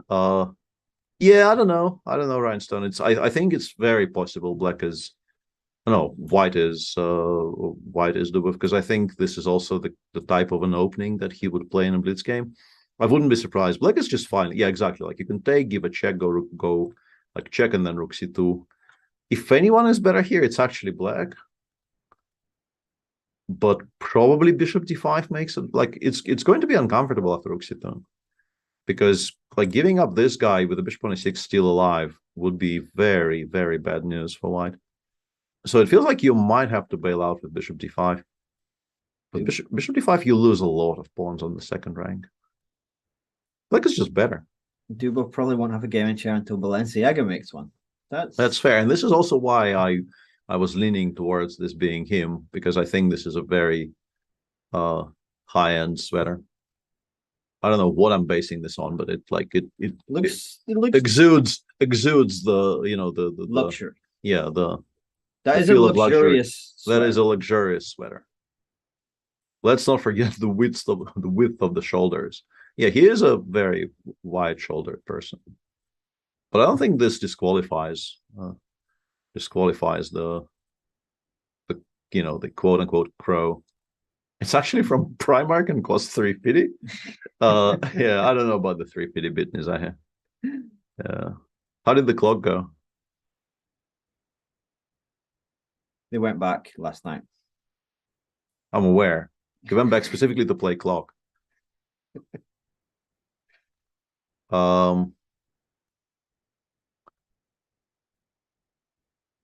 Yeah, this is. I mean, I assume this is holdable for White, but kind of, you're not going to be enjoying the holding, but you should be holding this. Like take on c4, go rook c6 or a6 first, or yeah. And we're being told that Hikaru actually did win the Reykjavik thing. Congratulations! To Hikaru, who. Is that the first time he's been a world champion? I think so. I don't think he's won any of the Rapid and Blitzes. He once played a tiebreak against Magnus in Moscow. Yeah, but he hasn't played very many. Like for years he was choosing not to play them at all, which I thought was kind of surprising considering. Yeah, it does feel like he should have like 4 or 5 at this point. Yeah. Like I mean, he's a bit too good at the formats not to play the most important event in the format. I never really understood the logic behind that, but yeah, rook h8. But this actually has to be kind of winning for Black, right? G8. You include g8, you just go rook c4 here, or that. Yeah, rook d8 check. I guess we go king c4, king b3. It's very, very safely winning for the play. Whoa, nice, but it's not going to help. This is now actually a full queen. Okay. So this is one win.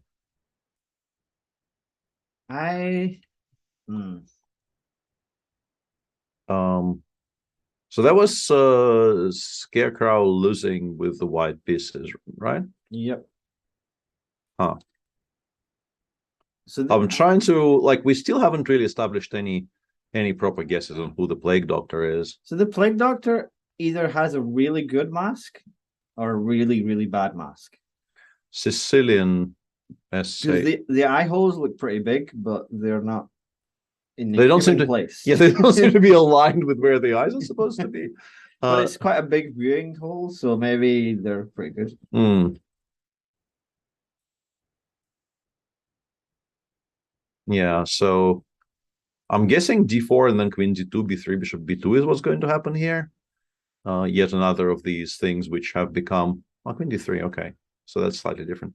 I was expecting that kind of a ridiculous thing that they do against many Sicilians these days, where you develop this way. But yeah, this way I guess the bishop goes to f4, and you still maybe castle long in some cases, but it will be, yeah, against the bishop on g7 you probably never castle long. Yeah, I assume castles 95 is the idea, but yeah, none of these things are really a lot, which is, I mean, hardly surprising considering that we're playing some kind of a weird Grand Prix / queen takes d4 mix. Knight h5 is an interesting option here. Okay, but Grand Prix, this is going to be, this is Gawain. What did he play in the last game? Well, sort of Grand Prix-ish. This is Gawain. I believe it. Okay, so we're taking Gawain for the Cowboy Doctor. Yeah, I could definitely see Gawain there. This looks like it. Okay. And I still feel like this is Dubov on the other side, but I don't know. There's no real body language to give away too much, I think. He was very kind of relaxed with one arm draped again. Yeah, that feels like a Dubov. That felt very Dubovian, yeah. But now he is trailing and obviously kind of upset at having lost game one. I think concentration levels have gone up. The position isn't very good though. The position, I mean, it's fine for white, but you definitely don't have any advantage in what feels like a must-win game, considering that you will be black in game 3 even if you draw. That's a weird choice, by the way. I would have always placed the other rook on d8 and this one on c8. Not that it matters a great deal what I think, but really should consult the chat body language expert before commenting on it. Yeah, that's fair. That's fair. Yeah, this is a bit surprising. Black is still very, very fine. There's not a problem. Like, I don't want to over criticize the setup, but I don't really understand why this rook is on f8 and not on c8. Still fine. The camera quality and lighting is too good to be Dubov. Oh, that's interesting. That is a good point. I've seen some Dubov streams with very interesting choices. So, he's very well framed in the center as well. But maybe this is a bluff. Yeah, like Daniel actually kind of circling back, thinking about what his streams normally look like, and doing the exact opposite while just buying a properly scary mask and stopping there would be a, very admirable way of approaching this tournament, I feel. Not Dubov, says Capybar. It's a Venetian style mask. Maybe he has been on a cruise lately. Are we talking about, probably talking about the Plague Doctor, right? It really does feel like a bit of a Venetian style mask. Whatever that means. That's a very committal choice by Scarecrow there, by the way, g5 and g5. It's very topical, and g5 is never going to be a severely weakening move in this structure, considering how many pieces can come off very quickly. But yeah, if we take on e4 now, we actually are giving up the pawn on a5. So there is an argument to be made for taking on d7 first. I don't know if it's a good argument. And also maybe knight a5. Okay. Hang on, bishop c5, queen d8, I guess. I don't know if I like knight d5. I would have been trying to simplify. I think allowing bishop c5 is maybe... Although, why not? Yeah, why not? The Fisher Random does mean that Nepo's come incredibly close to another world championship because he played the tiebreak as well for the Rapid last year. Yeah. So that's... Perpetual Stalemate says, don't use bluff. Peter's not familiar with poker terminology, which is a very nice kind of a circle back to some of the absolute star moments. Because you never read a poker book? Absolutely not. No. Luckily, Thunder Bluff Valiant existed. So, hey, Balazs.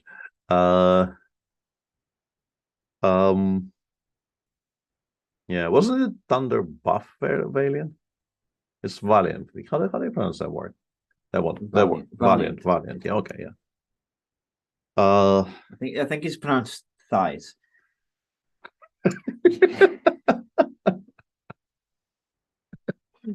Yeah, there is a niche joke. that is a very, very niche joke. Yeah, right. Specifically to one viewer. Yeah. Yeah. Jake's not here, so it is actually one viewer. Yeah, so in the meantime, in the actual chess game, I'm wondering if, let's say, if you play a 5, maybe white can play 96, like a 5, we go 96, and if everything gets taken, in the end, we have c3, c4 using the spin. This might be a somewhat relevant variation even, but obviously black is in no way obliged to go f5 here. You can do this, for instance, stopping c3, c4, maybe intending to put your own piece on that square. I like this move. I think Scarecrow has a decent shot at equaling the scores here. He does look very relaxed again. Yeah. Or is he tense? I can't tell. Yeah.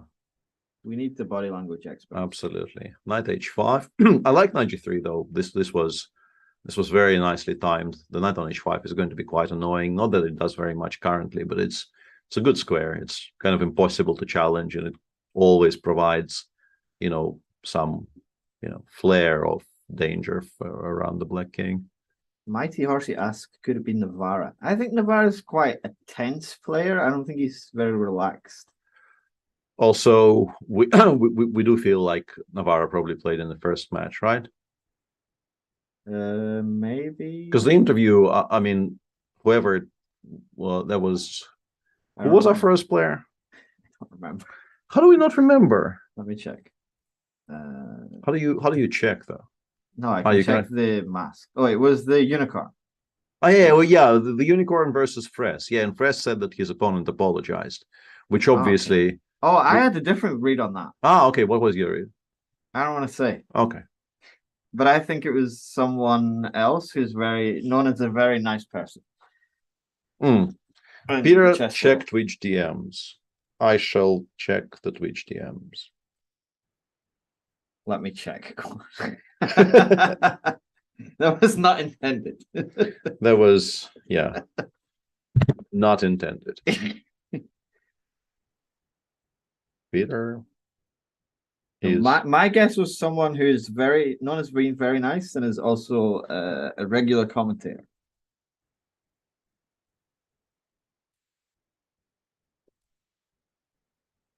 Gecko is Srinath, probably. Scarecrow in the meantime is kind of winning. Skin color? I don't think we can. Have we seen Scarecrow's hands? No, I don't think we have. I hope you're not implying it's a mask. It's very much a mask. Yeah. Did we see Scarecrow's hand? I haven't. No, I haven't. I lay no claim to that. This has become a bit confusing, and also like 96 check is a big threat. Queen f3 still works. Oh, no, it doesn't, because we can take on d4. Like Queen f3 will pick up this rook, but yeah. This rook ending, I assume, is a draw, but maybe not a very easy one, because we have, maybe it's not even king e2, king e2, maybe rook c2, rook b2 though, which is, because if I go king f6, king e5, there's rook a4 in the end, which I feel, whoa, it was missed by both players. Yeah, I mean, rook d6 should have been played, I think, although this is not such an easy draw anymore. I would have liked to go this side, actually. Okay. Black is rook b4, h5, and then rook h4 check. Or this first. Yeah, this is also pretty good. Black is back to being winning.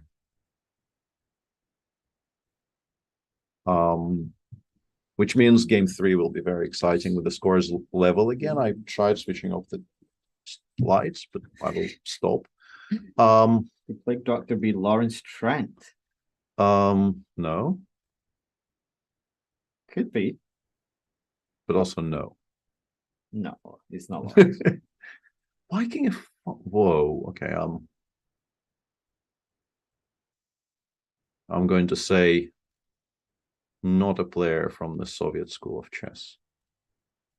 Srinath is a streamer, though. He has a good chair. Yeah, but I guess, like, I believe Srinath owns more than one chair. Rook of 3 check, and then h2 is still winning. Yeah, let's go h2, rook of 2.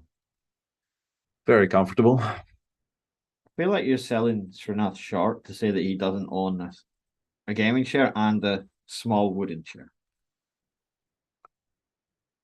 Also, I have seen very good streamers stream from a very small wooden chair. Andrakin. Yeah, I don't know. King e3. Yeah, the game is effectively over. And yeah, I'm now trying to remember the name of that streamer I used to watch a great deal who streamed Arena like 5 years ago. And then disappeared. Grischuk is a fan of the uncomfortable chairs, but I don't think it looks like him. Help me out. I mean, not you, but Help me out with the streamer you watched 5 years ago that you don't remember. yeah. I think it was no. Very, very strong Arena player. No, that wasn't no. I mean, I would have remembered Shady. Clearly not Shady. Oh, those kind of arenas. Yeah. Not a Leechess. No, not a Lee Chess Arena. Started with a PH and wasn't Nielsen. So Scarecrow did win with black, so this is now an all-important game.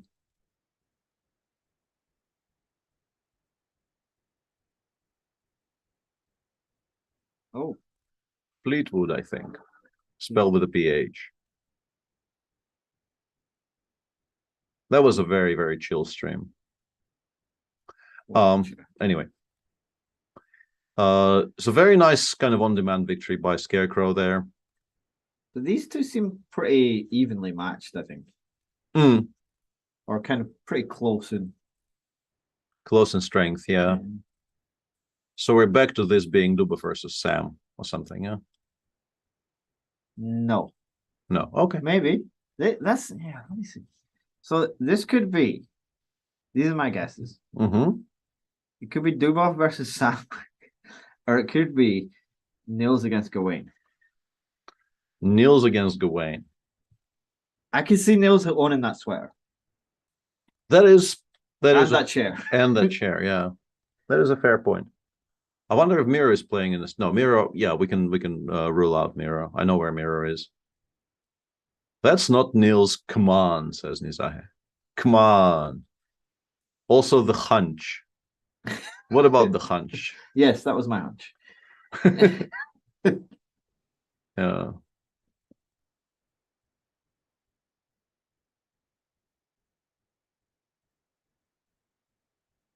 I was pretty good at not paying too much attention to the players in the tournament that I helped organize, because it's definitely more fun this way.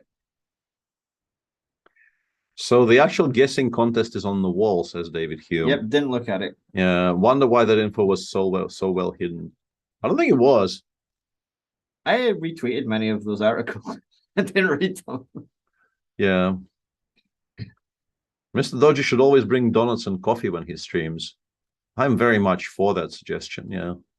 I don't know about the donuts, but coffee would go very well with whatever I it can is. make you a coffee if you'd like a coffee. We have coffee stuff right here. Yeah. This is a functional office.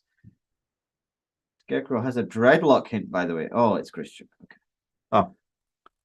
Yeah, that hasn't been a thing for a while, though. I was kind of looking at knight fg2, trying to bring it back to chess for a second. I thought knight fg2 made some sense here to push e4 as quickly as possible, but he will get it the other way as well. Like you can play e4 here, and yeah, I mean, black is still completely fine. This is a very, very healthy Benoni-ish eventually type position. Like you go knight c7, you go rook e8, you eventually push e7, e6, you're absolutely fine. I don't know if black is better already. So who gets white in the Armageddon? Plague Doctor will have white in the Armageddon, which I think we were talking with Max, right?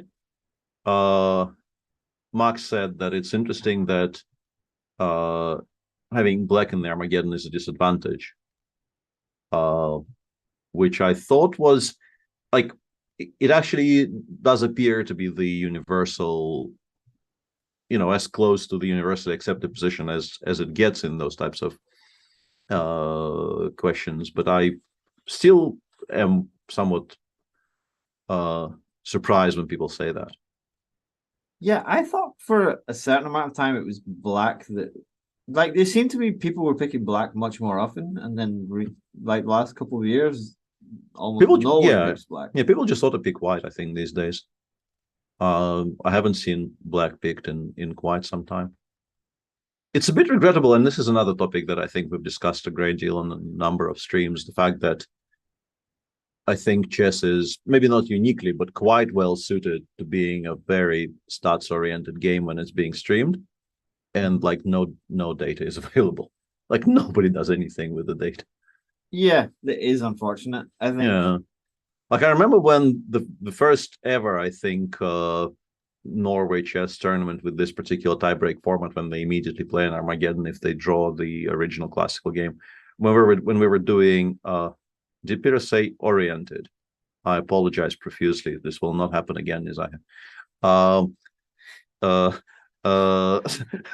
So yeah, when we were doing this with Gusti, I made an attempt to like create a database to just, the sample size wouldn't have been huge anyway, but to create some kind of a database just to see like what I am very much against allowing Queen B5, by the way. 97 seemed like a much better option on the previous move. Queen B5 is a very strong idea here, because you won the Queen on C6, maintaining the pin. Anyway, it's just impossible to search. Yeah, there's definitely a lot. I think there's been kind of better attempts.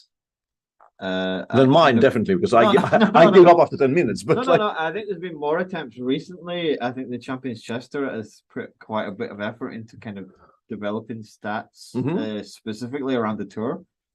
And I think it's definitely helps, but that is very good. Yeah, a lot of room for improvement. Yeah, and I mean, specifically Armageddon stats are becoming more and more relevant with every passing year, and they're just not available. And like, if you think about how you would go about searching like the mega for Armageddon, one way would be to like create a database of all the World Cups and then search for sub-round number 7, right? Because the Armageddon would always be the 7th game. And this will give you something.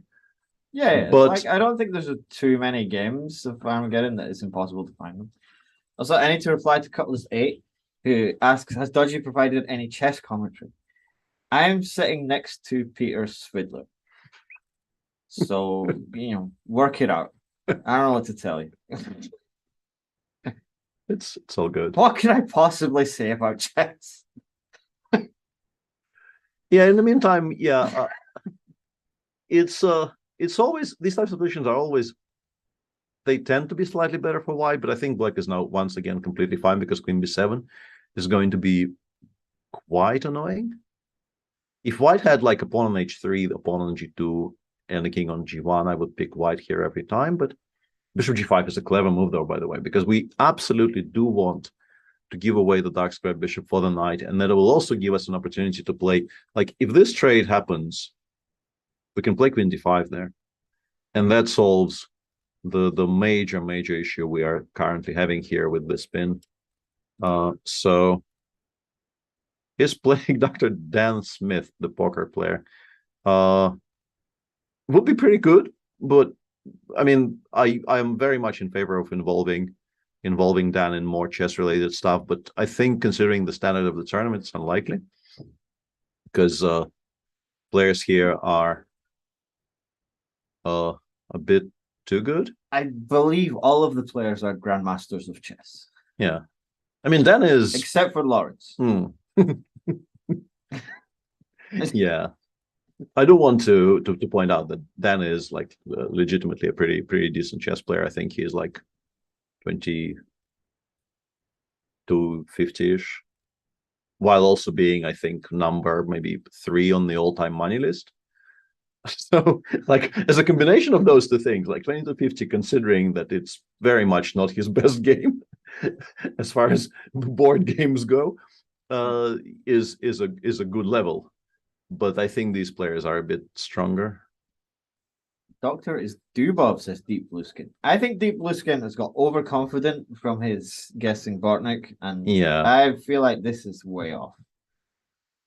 I could see Scarecrow being Dubov. Board game, yeah. And Zahi is not letting me forget any of my missteps today. Yeah, card games aren't board games.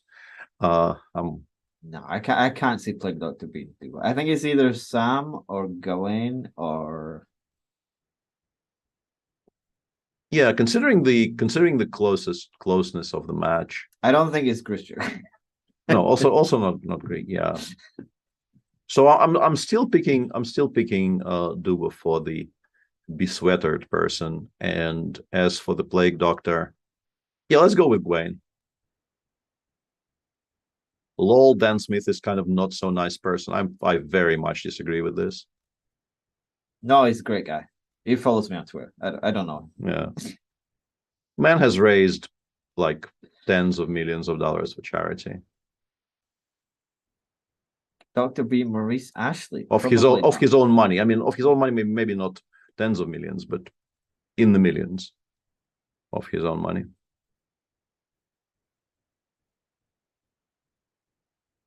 Is White in trouble here? Probably, yeah, but 7 seconds, and the B6 pawn is weak, so this could become kind of double-edged.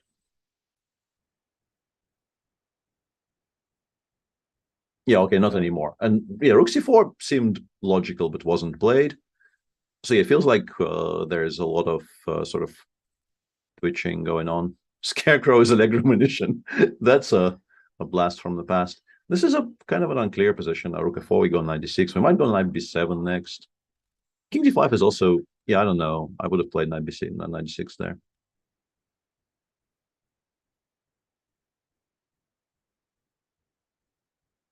You actually played chess with him, Rowan the Fox. That is not the experience I've ever had. I have seen him play poker, not from very close by, but yeah, I don't know. He seems fairly polite. Rook G5, but then the B pawn also queens. This is this is not an endgame you want to be playing on 5 seconds. Yeah, White is better. The king on 6 is actually much safer than the king on F3. This is a fun game. For a blitz game, this is a very, very fun game. The king of 6 is very safe. It's never saying it will never get checked in this game is maybe a bit of a strong statement, but it's a pretty, yeah, okay. Now the king on G2 is also quite safe because Rook F2 can be played if you want to. Missed Rook G5. Rook G5 would have been the same. No, we would have had the same endgame, but with the rooks off, which is maybe closer to a draw than this, but I don't think it made much of a difference. You might have to play king 6. Yeah, this is scary because we have rook b6. We have rook b6 here. Yeah, such a weird position to be playing on seconds. Okay, so I really should keep my feet somewhere where they are stable so that the light doesn't die. I thought it picked up a piece. I don't think it did. No, at least not in my mind. We shouldn't really. Whoa. No, okay. Let's watch the rest. Yeah, this is okay. No risk. You should take on b7. Yeah. Take on b7, make a draw here, and the draw isn't very difficult. You will lose the c5 pawn. Actually, yeah, he is kind of declining to even lose the c5 pawn so easily. It will still get picked up, but then the bishop gets put on g1, and the king continues coming closer and closer to the pawn. Like king f4, king f5 is fine. Yeah, this is we probably get an Armageddon. So we get the first ever Armageddon, and bishop takes d4 is a draw even. Yeah, let's do this. King d7. Yeah, asserting dominance here by not playing c7 check. Okay, fair enough. So he knows king and pawn endgames. That narrows it down a little bit. Absolutely, and apparently you also hang on a second. You also get white in the Armageddon, which is what it says on my screen. So the stronger player gets 2 whites out of 3, and then a third white, and then gets what we have just gave a speech on being the preferred choice in the Armageddon. this has maybe not been as well thought out as What is behind the Plague Doctor? I can't see. yeah. That looks like, I don't know. Is it Halloween stuff? I don't know, maybe it's children's pictures. Very hard to Plague say. Doctor knows children. Very sus. Very, very Doctor has sus. a meltwater. That's a good point. So it is someone who's played in the Champions Chess Tour. It wasn't. Yeah, you can see the meltwater logo. Oh, I was wondering what that was. Yeah. So and this does Vienna, look like Gawain. Vienna has been essayed by the Scarecrow. So it's 5 against 4. 5 against 4, and white has to win, obviously, this being the Armageddon. Yep, and no increment at any point. No increment at any point. Okay. Which I think is right for Armageddon. I don't think there should be an increment. How do you feel? I actually prefer to increment up to 60. Yeah. I mean, I am. Yeah, Plague Doctor is 100% Gawain Jones, says W. Steinitz. But it still could be Sam. Yeah. For me, no. Another one of those. Gawain. Another one of those openings. I just don't understand how you can play with a straight face if you're playing this with white. But people are. So what do I know? Why haven't we included like a 2A3 somewhere at least to... Ah, okay. So this is a must-win game, so we're playing a symmetrical, boring position. Excellent stuff. Knight takes e4 is also a move. Knight e4, maybe queen e2. Yeah, queen e2 f5. What are we doing here? What are you doing, Daniel? F5? You're just calling him Daniel now? Yeah.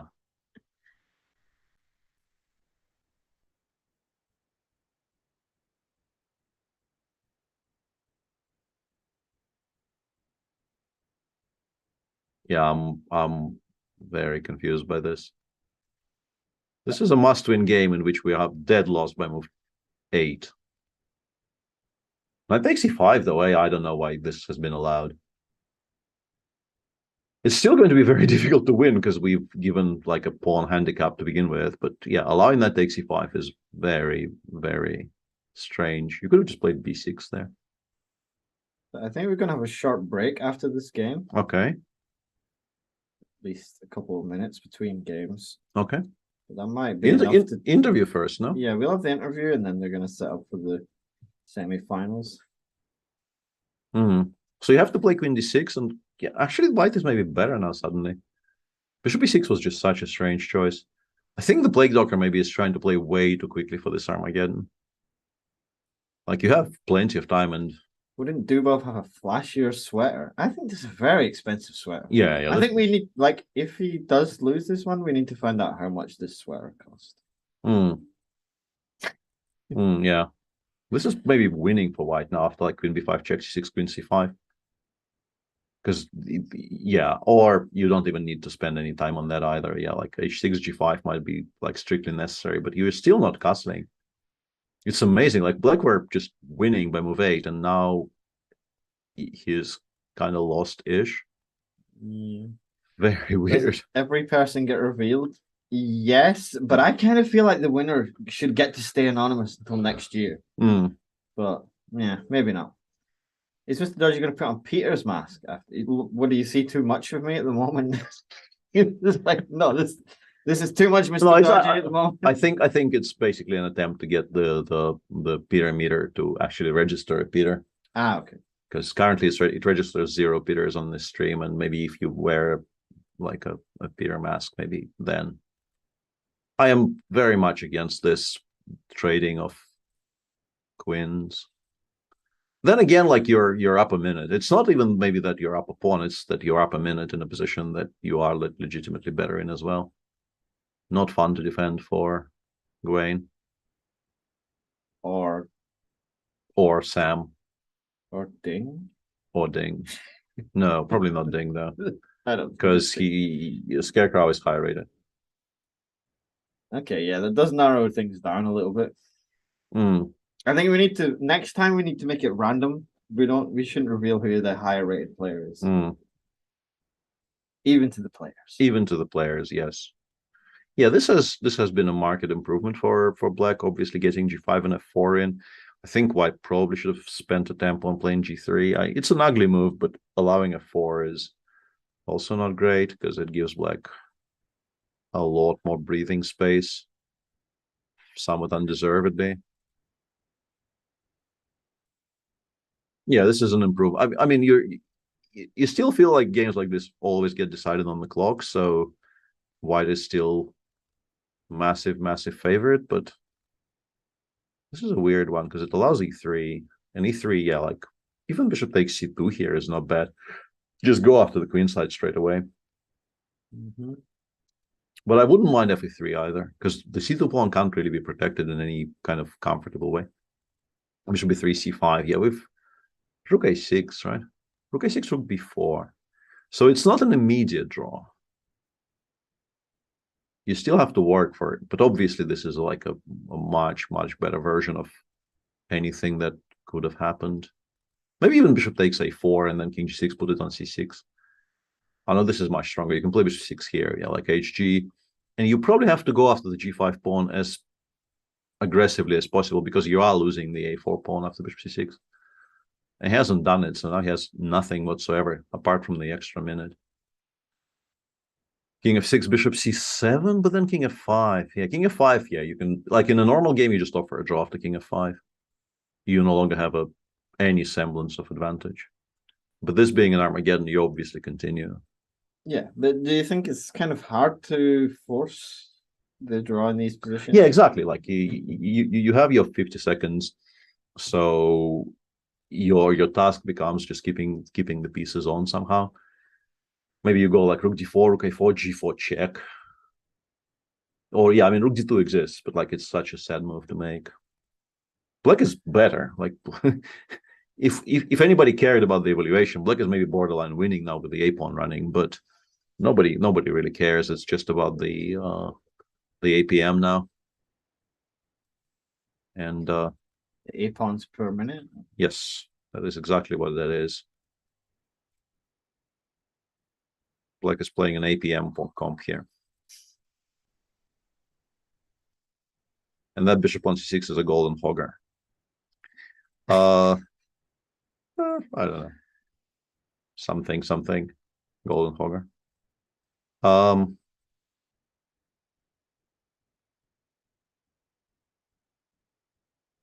Should be faster.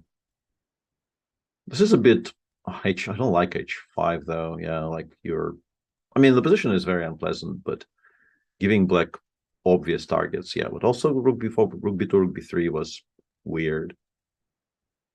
I guess rook a4, king g5, yeah, bishop f1. Threatening mate on d, well, not mate, but kind of mate-ish on d3. Very strong move against 20 seconds. And now this is checkers, like we collect everything. But it's 19, like, do you continue here? I mean, I guess you. Yeah, I guess you do. Yeah, against 18 seconds, you probably don't get there. Yeah, I mean, this one is not going to go on forever. Yeah, take on b7, yeah, g2, but yeah, then there's rook g6. You know, I mean, it's kind of bad. It's kind of bad. Yeah, now you actually like just collect everything and trade the. Whoa, almost stalemate, but not quite. Okay, so Scarecrow is out. Are you going to stick with your guess? Yeah, I think it's a very expensive sweater. Okay, I'll stick with mine. I'll say it's nils. Okay. No one dressed as Peter Lako. I want to see Peter Lako playing one of these. Yeah, it would be Jimmy. Oh, I saw a ring on the Plague Doctor. Does that help us? No.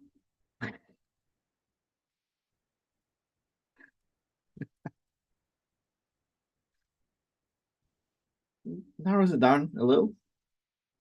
Yeah, a tiny bit. That was a very weird game of chess with yeah, like the swing between this position where you can just play b6, put the bishop on b7, you're a healthy pawn up, also you need a draw. And then this position, which is maybe just straight up lost, is quite a big swing. And it appears we have a winner. Okay, so we have to wait until the camera changes. Oh, I think he's on the screen now. Okay, can you reveal yourself? Can you hear us? There we go. Hi, Hello. Hi. Hi. That was a tough match. Yeah, that was tough. Big fight until the very end. Yeah, that was quite something, and that Armageddon was a roller coaster of emotions or something. Yeah, that was. Yeah, no, I mean, actually, for a long time, I was sort of a pawn up. Yeah, for like, I don't know. Well, I mean, for first off, you were a pawn down, right? But then, yeah, first of all, I was a pawn down. That was pretty abysmal. But then I was a pawn up. I thought in general, with a minute extra and sort of one very solid extra pawn, it should be possible to do something, but was not to be. Was not to be. So how did you enjoy the whole experience? It was fun, but pretty tough. Pretty tough to play in such a mask. Yeah, we had some discussion about, because neither of us knew your identity, so we were trying to decide mostly based on your sweater that we both thought was very nice. So we were torn between, it was either you or Dubov. Either me or Dubov, yeah. No, exactly. I was trying to, pick a piece of clothing that I've never used in any sort of chess event before. Yeah, so you absolutely, like, this is the rules now. You absolutely have to tell us how expensive the sweater is. Yeah, I will tell you, because it's actually my mother made it for me. So wow. So I don't know. Priceless. Yeah, full credit for Mrs. Grandelius, because we really assumed it's like above like 4 figures. I guess it would my be. solid guess was it's above 4 figures. Yeah. Yeah, I mean, we were basically saying this is a Balenciaga sweater.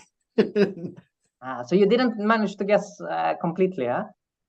Well, actually, Dodgy said it must be you, but I stuck with Dubov for the. It must be. Because, interesting. That's impressive guessing. Yeah. You want to say something about the chess, or not particularly? I don't think there is that much. I mean, I can say that judging not so much from my opponent's appearance, but from his moves and especially his opening choices, I have a pretty decent guess of who it is. But I think you can say. I don't think it spoils anything. You don't think it's okay? I mean, I would guess that it's Mr. Jones due to all this. That's also the chat's choice. Yeah. Yeah, because we had like 2 King's Indian style positions, especially with the c5, and also then e4, e5 in the final game. Kind of indicates that. Actually, with white, yeah, like this 2 knight c3 Sicilian, which is sort of written about. Yeah. I mean, there's a lot of indications, but I mean, I'm not sure. And the real Zeldur says, plot twist, his mom works for Balenciaga.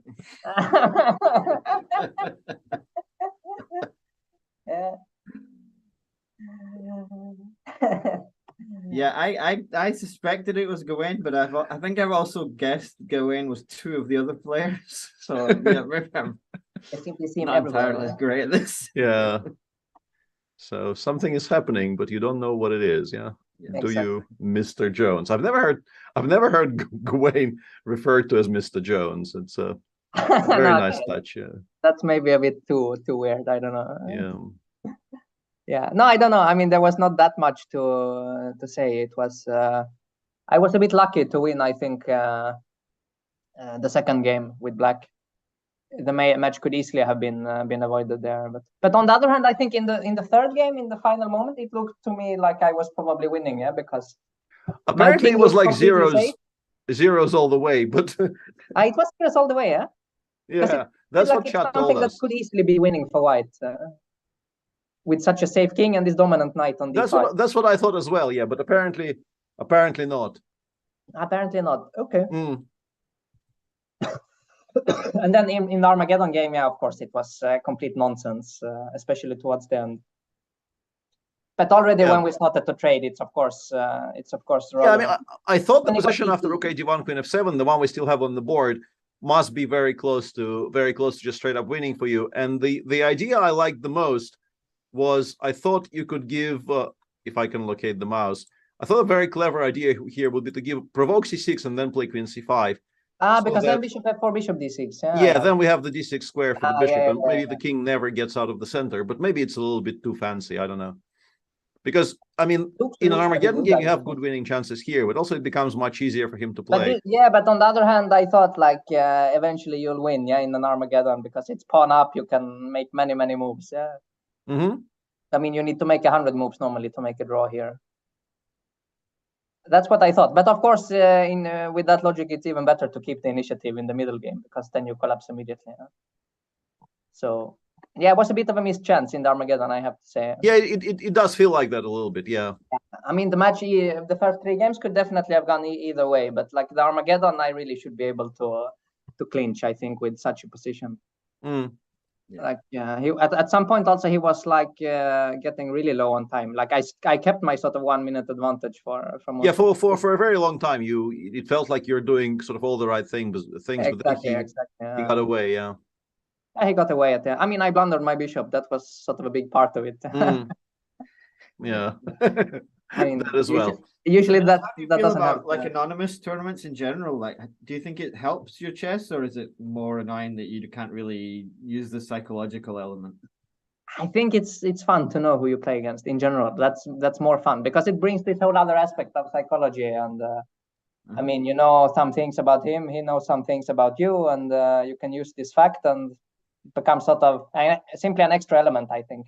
Yeah. So you don't get nervous when you play someone that, you know, is either stronger than you or just you find you have a hard time against? Not really. I mean, if I have a hard time against someone, it's an excellent chance to sort of improve the score. And if I have a good score, it's an excellent chance I mean, this to is the game. Yeah, every time I hear Niels talk about chess, like all aspects of chess, I just feel like what wouldn't I give for this kind of a sunny outlook on things? It's just amazing. Niels is a very inspirational person. Thank you. I'm not even kidding. Like, it's never going to happen, but every time I hear you talk about these things, I feel like, yeah, this is something I should try to learn, you know? Yeah. It's a good attitude. It is. Like, it doesn't maybe sound sincere, but it is very sincere. I trust you. Thank you. Yeah. But I guess, no, I mean, but in general, I mean, from time to time, it's of course fun to try something else also. This was a bit, it's a bit, but to be honest, actually online nowadays, it happens quite often that you play against sort of anonymous accounts. And yeah, in larger fields in particular, like half of your games will be against people you've never heard of, or you just don't know who that is because the account is anonymous. Yeah, exactly. So it's not that unusual, especially online. I guess yesterday in the crypt it was sort of, yeah. I mean, the sort of live, but I guess also easier to guess somehow. Yeah. Yeah, some people were slightly anonymous. Yeah, I saw some pictures. Yeah. So I think we're about ready to start the semifinals. So we're gonna move on with the next part. But thank you very much for joining us. Thank you. And enjoy the rest of the show. Yeah? Have fun. Thank you. Thank you very much. Cheers. Bye. Bye.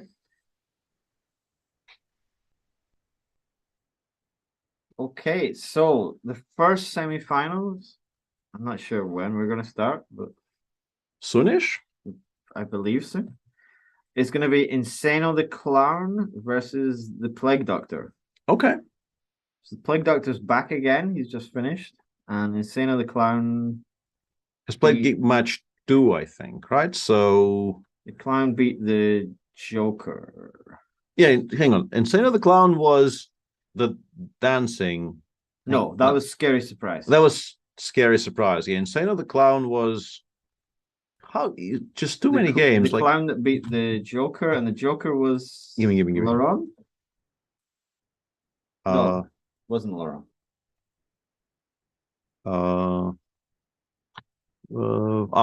This is already gone. Yeah, hang on. Can we scroll up here? No, but we can go here. Staying on the clown. So that was a 2-0. Okay, that was this Yeah, this match where very good position was lost with white, and then second game I remember less well, I think.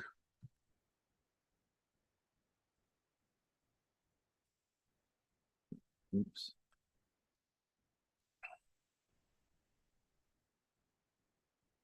It was the bishop e2. Oh, the bishop e2 one, Yeah.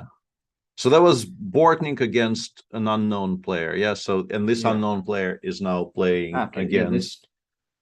Hang on. Do we need a? Oh, there we go. They've begun. It's another clown. Yeah. So the player playing white in this game has beaten Bortnik, and player playing black. He's playing the King's Indian. This is Gawain. Yeah. This has to be Gawain now. Yeah. This just has to be Gawain now against somebody who has beaten Bortnik somewhat convincingly. 2-0.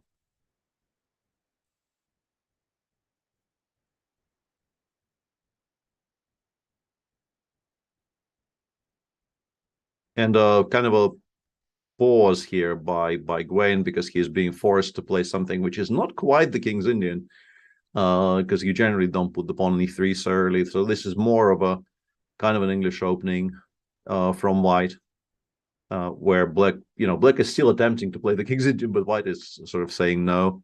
e5 is a very logical continuation here. You could make an argument for this, actually. This endgame is, provided it's an endgame, sometimes these types of positions end up favoring white, but honestly, I don't think it's true here, because knight c6, bishop e6, knight d4, all of these things come quite quickly. Duda the clown. That could be Duda. And Duda won last year, and he's pretty chill. Like, and Hare Krishna was I think another guest that we had, because I'm trying to remember what chat was guessing. I don't think it's Harry. Yeah, I also don't think so. I'm just trying to remember what the previous guesses were. So we're trying to provoke h6 here, but I don't think we're taking. I think it goes back to e3. My feeling is it goes back to, okay, I'm wrong about things. This should be completely fine for black, though. Yes, you can put the knight on d5, but black just goes. The important thing is not to blunder bishop b6, knight d5, knight c7. But even that is not that horrible. And if you play bishop b6, you can even snap on d5 when it appears. It's just not worse for black whatsoever.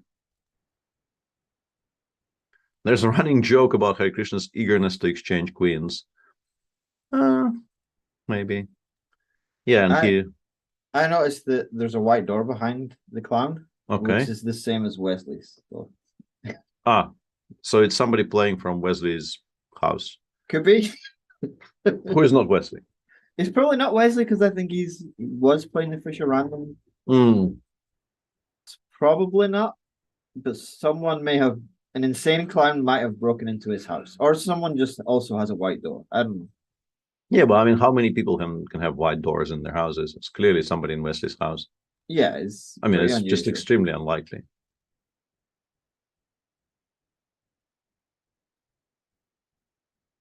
Does look like a Wesley game from white. So. A little bit, yeah, a little bit. But he is in Reykjavik, so it would be very impressive if he managed to do this while also playing the match for. And he brought his door all the way there. That's dedication. Yeah, that is taking homesickness to a whole new level. Traveling with your own door. Door of stone, maybe.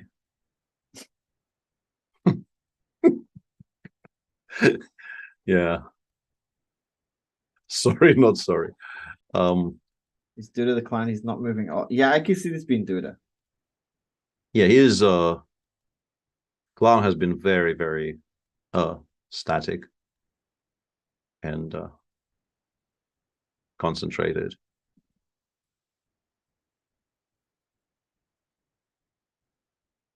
Wesley took his gaming chair to Reykjavik. Yep.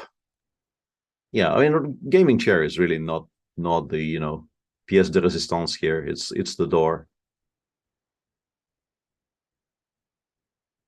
Yeah, I mean, if you're gonna take the door, you would take a chair as well. Yeah, I mean, commit to the bit, yeah. Rook b1, rook d2, though. And then knight d3 still exists. This gets to be a bit annoying for black, I would assume, after all of this, because you can't actually preserve the b7 pawn very comfortably. Unless you can play f5 here, but f5 is just such a difficult move to commit to. It might not be bad, by the way. I don't hate it. Like f5, if you take on c6, I can take on d3. It might actually be a good move in this position, because giving up on b7 I really dislike. Bishop d4 looks very low. I mean, yeah. I mean, now after rook b7, you're just worse. Yeah. Maybe much worse even, because, yeah, like, white has ideas. Yeah, knight a5 is logical, but even rook c7 is strong, and maybe rook a7. Yeah. Whoa, okay, that's a bit of a mistake, though. That is a bit of a mistake. Okay. And that ends the game instantly. Oh, so we know Insano is higher rated than the Plague Doctor. So, and we suspect we have a good guess of who the Plague Doctor is. Yeah, we have settled on a name there. That was a bit of a lucky break there for Mr. Jones, the assumed Mr. Jones, because that was a full rook. There wasn't even an exchange. There was a full rook being given away. Is Gawain a Spanish player? I thought he was more of an Italian player. Also, an interesting choice in what appears to be a must-win game, right? By the Not must-win. Not really must-win, but still, like having this, being in this situation in a blitz match, I don't think very many people would play the Berlin. Also, like Wesley, like, is this actually Wesley? So many clues, like, pointing hard in the direction of this being Wesley. I think like quite a lot of very, very strong players would do this though. Like they just make the draw and say, okay, if I'm gonna win, I'm gonna win with white.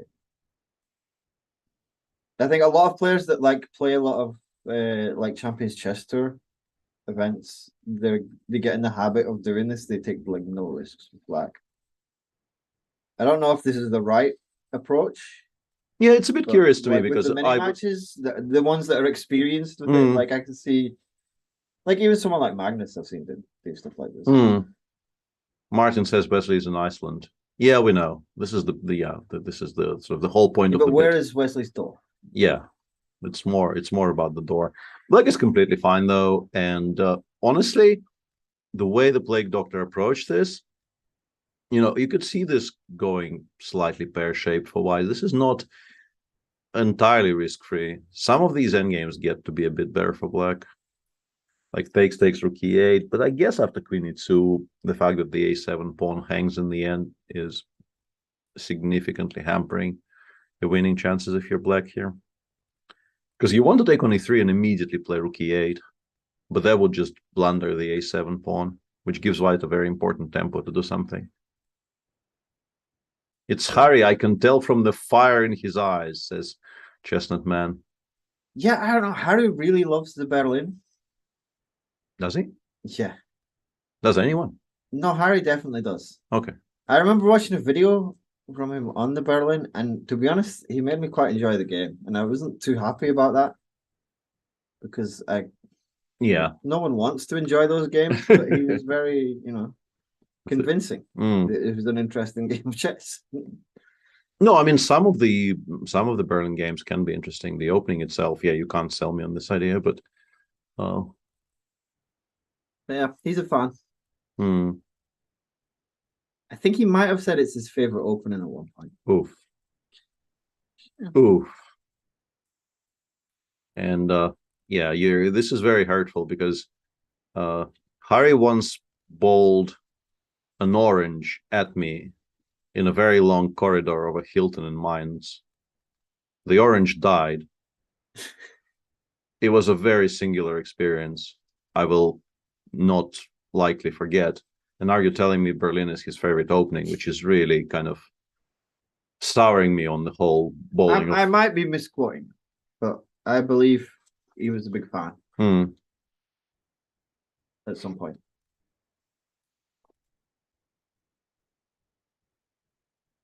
Yeah, and that actually is a thing that happened. This Did he wasn't. hit you with the orange? No. I wasn't. We didn't have a bat. We just. That makes it more likely that he hit you with the orange. I wasn't even trying to, he was just, showing off his bowling prowess By destroying oranges. by destroying oranges at other people's doors, basically, because there was obviously a door at the end of the like so. And that was what made us stop, because we had more oranges, I think. But as far as I remember, we had more oranges, but we realized that actually destroying them by smashing them in other people's doors is maybe not advisable. Why do all of our theories about Insano the Clown come back to doors? Yeah, that is either he has tremendous respect for doors and he brings them to Iceland, or he has no respect for doors and throws oranges at them. Do you respect wood? She takes before, followed by queen e7, queen e2. That was maybe a kind of an interesting turning point there, because I don't know if it worked, but it would have maybe confused Plague Doctor a little bit. Now I think white is back in reasonable control. He can go bishop b4. The rook on b1 now starts making sense.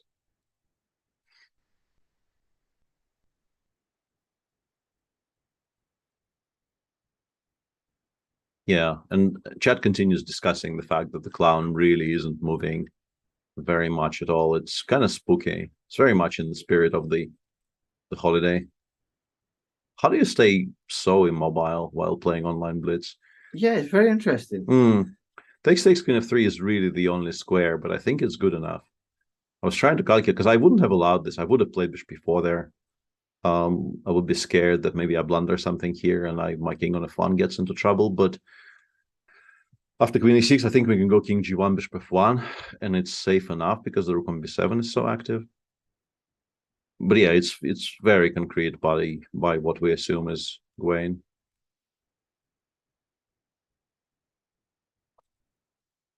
Yeah, and if white wins this game, it's over.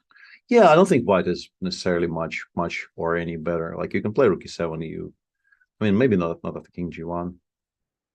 The door is just a background image. No. Oh, this is another element. We really should insist on green screens to confuse people. Martin is... But green screens of other people's houses. Yeah, Martin is refusing to get into the spirit of things and just continues hitting us with the truth bombs, which is ill-advised. We will refuse to listen to reason. We're not interested in facts. No. Nor feelings. Only feelings. No. I'm only interested in mice. Its price and how to acquire it. Fair. I don't know why I said it's. It should be theirs. Their price. And how to acquire them. Queen e1 check, though? What are we doing? I guess we just go king h2 and the g5 pawn continues hanging.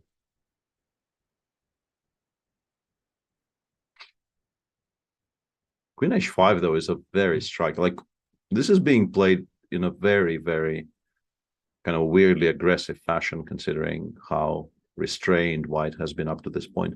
But maybe this is strong even, because if I play queen f6, rook b8 is very annoying. Maybe it kind of forces queen g6 even. Rook b8? I guess we have knight h6 as a kind of a fallback position.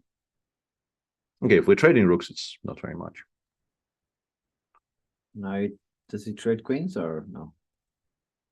As white? Yeah. I mean, I guess he could just trade everything. No?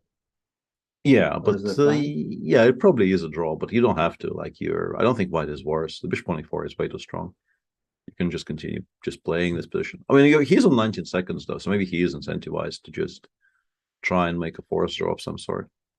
FG is really not the move. Yeah, you have to kind of, having played the Berlin, I think you have to just take, whoa, interesting, 17 seconds. I don't think there's very much risk at all. You take on g6, you play f3, and basically that just closes down the king side forever. Mm-hmm. And then you can, like, very safely meet the king on the queen side if it gets there.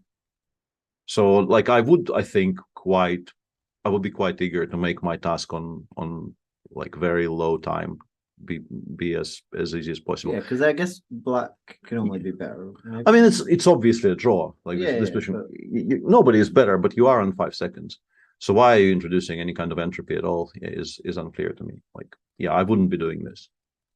What if you like make a mouse sleep somewhere and you don't actually give that perpetual? And black is also running 0, like queen d1, d3. You're never worse. This is maybe an attempt to be slightly worse, but it's also a better attempt at winning because queen d1, without the queen on the central square, white always has a perpetual. Now white doesn't have a perpetual, but white might be better. So yeah, it's basically Gawain, no, not Gawain, whoever Gawain plays, deciding very, very late that he actually does want to play this game for a win. Who is that beardy guy? This is Grandmaster Peter Swidler. Absolutely. Yeah, and white is, I mean, actually, no, I think you do give a perpetual. You don't really laugh about here too much. And black obviously has no no choice. So now the clown will have a must-win game. Must-win game in game 3. Mm-hmm. So do we have any better guesses of who the... I don't know. So it's currently Gwen Jones beating Duda, in our opinion, right? Does Duda play the Berlin? I think he does. I think everybody plays the Berlin these days, sadly. He Yeah, also we plays assume D4. Yeah, we assume King. Yeah. Duda also. Yeah, Duda plays everything. Duda is a very well prepared person.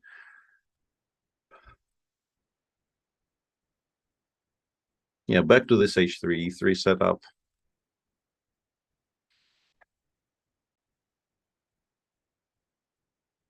And this is a slightly different move order because Gwen played takes E5 in game 1, and now he goes for kind of a more restrained approach. I'm guessing white will castle. You can also play B3 first because maybe some kind of queen C8 shenanigans exist, but I don't think they do very much. So you're not that worried.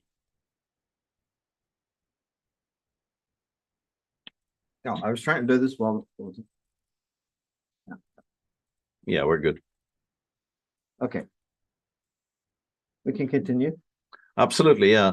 So this is, I feel like this should be a bit better for white. You just go B3, bishop B2. You try not to commit to A4 too early. You will probably end up having to play A4 because allowing the B5 break will be, or not allowing the B5 break would be quite important for you here in these types of structures. I guess after B8, you just commit to, yeah, you just commit to A4 anyway. Yeah. I've decided to become a meerkat now, and Yes. I've regretted the decision. Instantly, yeah, because you can sort of smell my breath in there, right? It's not good. No, I mean, like, you get steamed up quite easily when you wear glasses, and yeah, it doesn't really, this is not very practical. No. I can almost see nothing already, so. It's not the breath, says Nizaki. Yeah, I'm gonna take this off and go back to being a wizard. Yeah.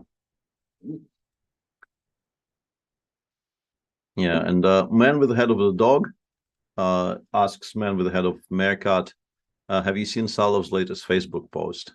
I'm going to say no, and I'm going to say it's going to stay no, because we value our mental health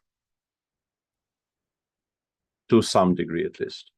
And I'm going to say no, but I will catch up with it after the stream. Because I have no concept of mental health. Yes. No concept of preserving my mental health.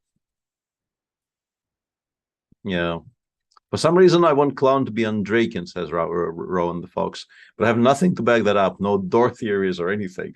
Yeah, without the door theories, you really are. And Draken's nowhere. An interesting pick. Mm.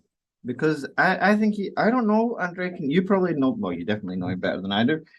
But he seems like he would be quite stoic as well. He wouldn't be kind of fidgety to me.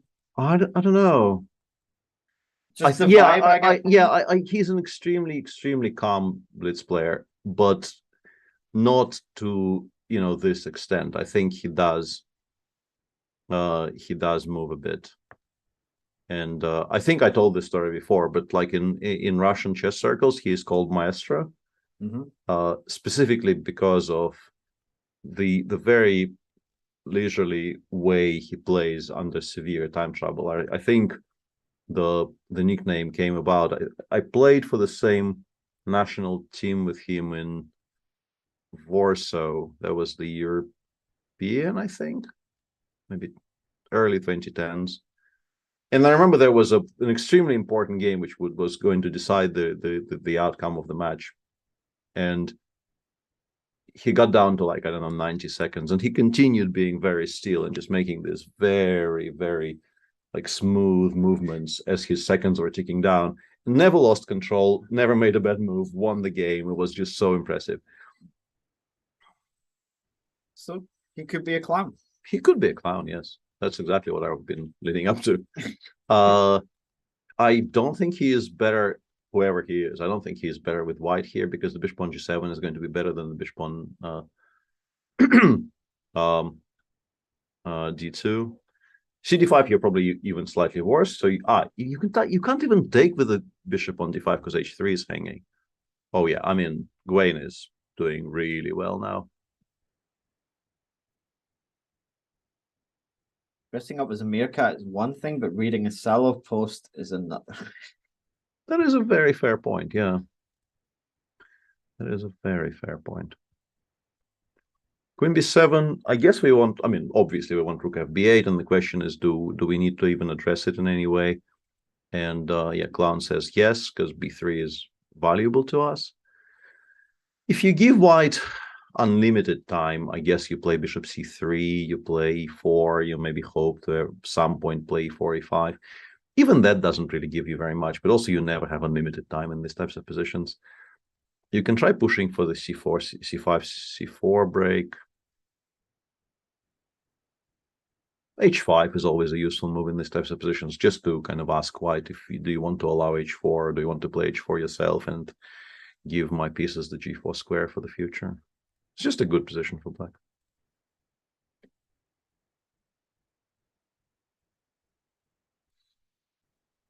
I think that is a Champions Chess Tour chair. Which one? That Insano was sitting on. I think there's a little bit of orange. Yeah, aren't they all orange? Because this one looks kind of black. Yeah, I think there's a little bit of orange just behind his ear.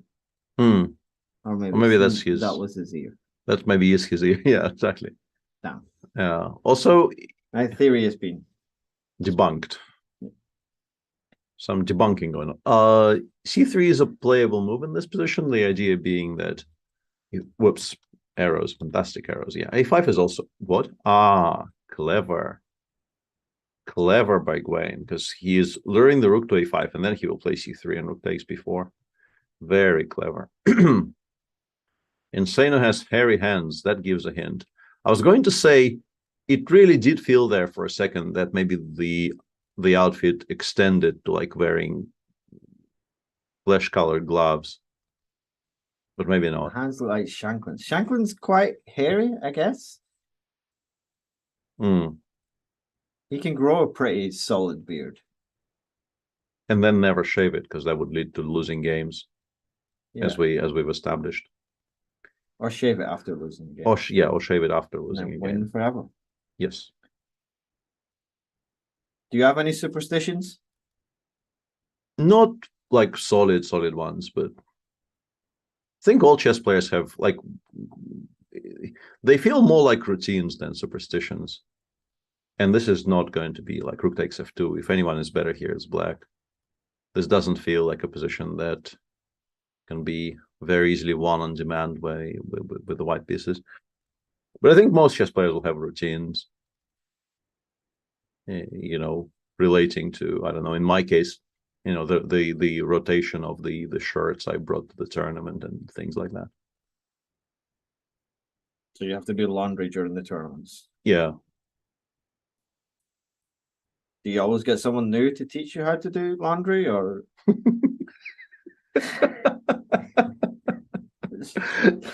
I'm just asking a question. Yeah, they are the questions that the public absolutely, they have a right to know. This is now probably just winning for black. I don't know if he has enough time, but basically you only have two squares on this diagonal, And I think, yeah, queen g1, if you play queen f3, rook f2, and then bishop f5 would have won. And this is also looking very, very good. You can just play bishop f5 here. I mean, e6 and then rook c8 check will become a bit tricky. Whoa, very, very nice, sort of. I mean, yeah, he needs a draw. So this is actually a very solid way to just make sure you don't lose. Yeah, it's got The bishop- 5 seconds as well. It's pretty... Bishop d. Whoa, very nice. Bishop d5 is a. Hang on, does he lose now? He'll have to play g5, and then it's a very sad thing for white that e6 runs into rook b1. This is not made though in rook g. Yeah, okay. g4 threw it away.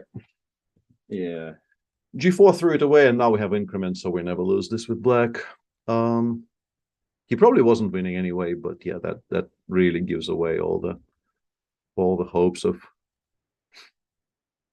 winning that game ever. Yeah, rook f3 or rook a3. Yeah, you're just never winning this with white. And yeah, now you can just give a check on a2, take on h2, and yeah, considering we only need a draw with black, it's just not going to be very difficult. There we go. Plague Doctor wins another one, and we will actually find out who Insano the Clown is. Okay, I think the Sam guess is pretty good. So you're taking Sam? Yeah. His hand looked a little bit more tanned than I think Duda usually is. Yeah. Yeah, that's my guess. I don't know. I don't know the Indian kids well enough to judge from posture. So you're taking Sam. I will take. I mean, it doesn't feel right, but I will take Harry. Yeah, I could definitely see it. Yeah. It's wait, Sam. Wait, did the Clown play the Berlin? Oh, Sam hates the Berlin. Yeah. No, I regret my pick. Yeah. Maybe. Yeah, we'll see in a moment. We'll see in a moment. What is that emote? That's 2 wins for someone who looks like Gawain. Yeah, Gawain is crushing it. Gawain's in the final. It might not be Gawain. Might not be Gawain, yeah, but Gawain is crushing it and could be in the final. Oh, okay. Ah, interesting. Nizahi was on point. By being completely wrong? No. I think you. No, scroll up. Scroll further. Don't put up with this. Go up. Go up. Keep going. Keep going. Keep going. Keep going. Keep going. Keep going. Yeah, I mean, come on. This is probably already the previous match. Like, what do you want? Yes, it's the previous match already. Okay. Fine. Yeah.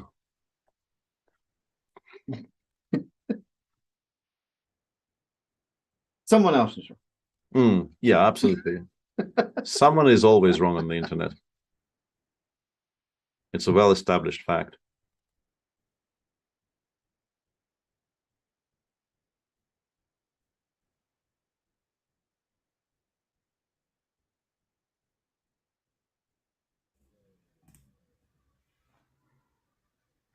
Okay, we're almost ready. Mm-hmm.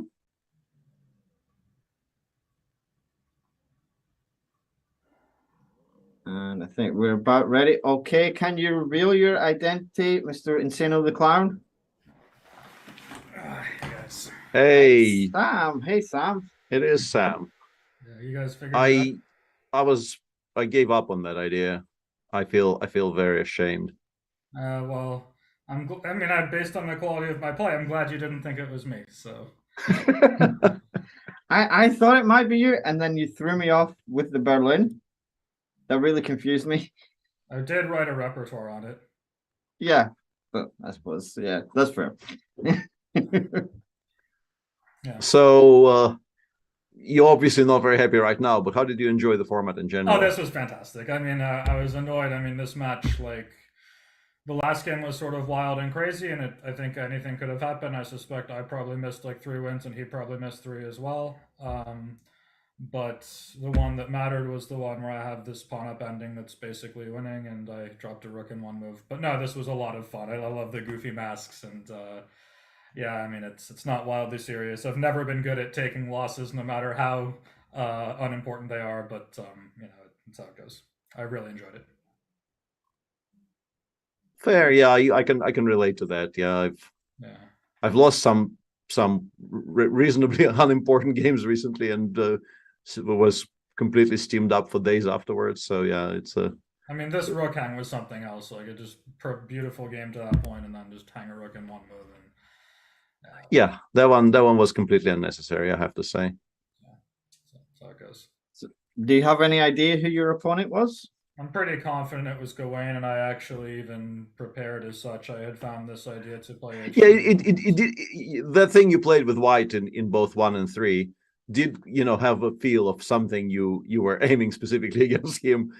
It wasn't a bad choice either. I think before, but basically he was always playing this knight f3. If I play knight f3 instead of h3, he was assuming it's Gawain. I could be wrong, but I'd be very surprised. He's always playing c5. And the point is, if I play e3 instead of h3, the best plan is to play knight c6 and e5. And if I go h3 first, I ask black to make a move. And if he goes knight c6, I can go knight f3. And if he goes c5 after e3, I think his position doesn't make much sense.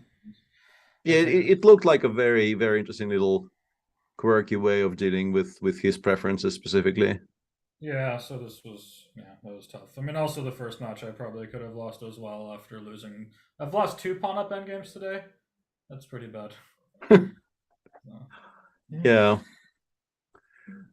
Well, sorry about that, but that's fine. Oh, thank you for playing anyway. Yeah. Yeah.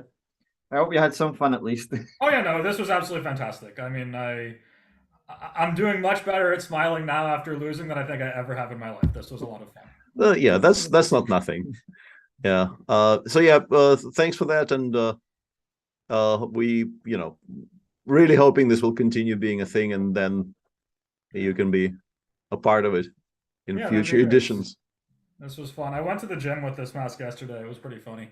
Whoa, really? Yeah. And I took it How off. did they take it? But I walked into the gym, and then everyone was looking at me. It was kind of funny. And then when I got to the locker room, I took it off and threw it away. Okay. So some sanity was retained at least. Yeah, it was good. Okay. Full workout might be too much. Yeah, probably a bit too much. Yeah. Yeah.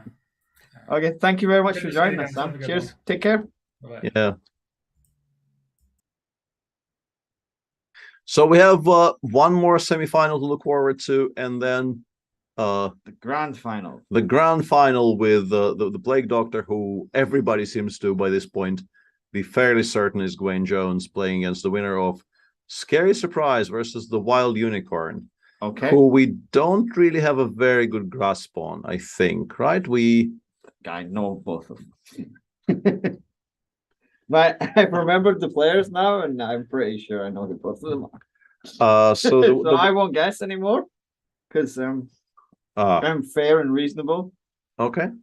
And I haven't got all of them right so far, but actually, I don't know which one's which. Okay. To be fair. Okay.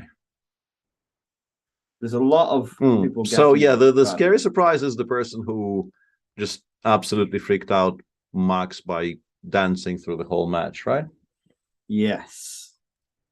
And Wild Unicorn is. Should we bring the board up just in case they start? Yeah. Hang on. Oh, they're playing now. Dancing guy is definitely Joe Bar. Yeah. Okay, I need to get the. Yeah, and the jamming continues, but Jababa has been streaming while one of the matches. He did end, and I don't know if he was streaming when his match was on. This could be a bluff. Yeah. He might have ended right before he did this. Yeah. This started. No, this is it's what's the word? I don't know how to describe this. It would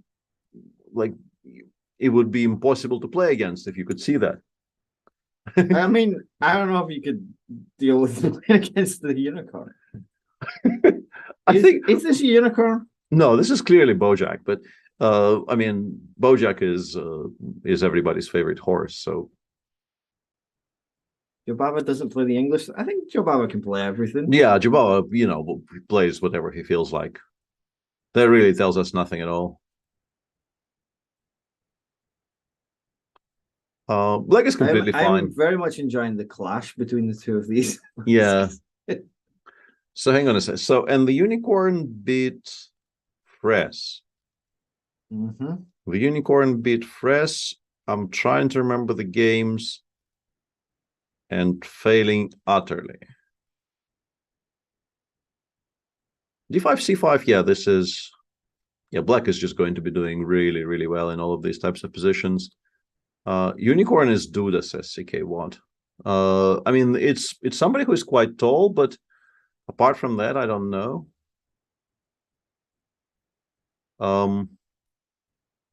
It could be, but I don't think it's necessarily young Krzysztof. Yeah, it could be Duda. He's not moving too much. He seems pretty relaxed. I feel like Duda could play, is one of the people who could play very good chess in a mask. How was Fress, this guys? Fress was...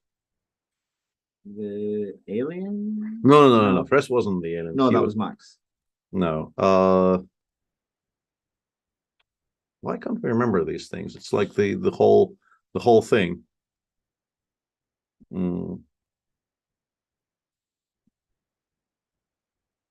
It's very upsetting.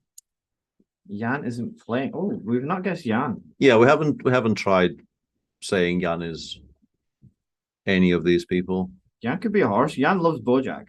Jan absolutely. Like, I knew Bojack was a thing, but I wouldn't have watched it without Jan's. Oh, Fress was the ghost. Yeah, Fress was, yeah.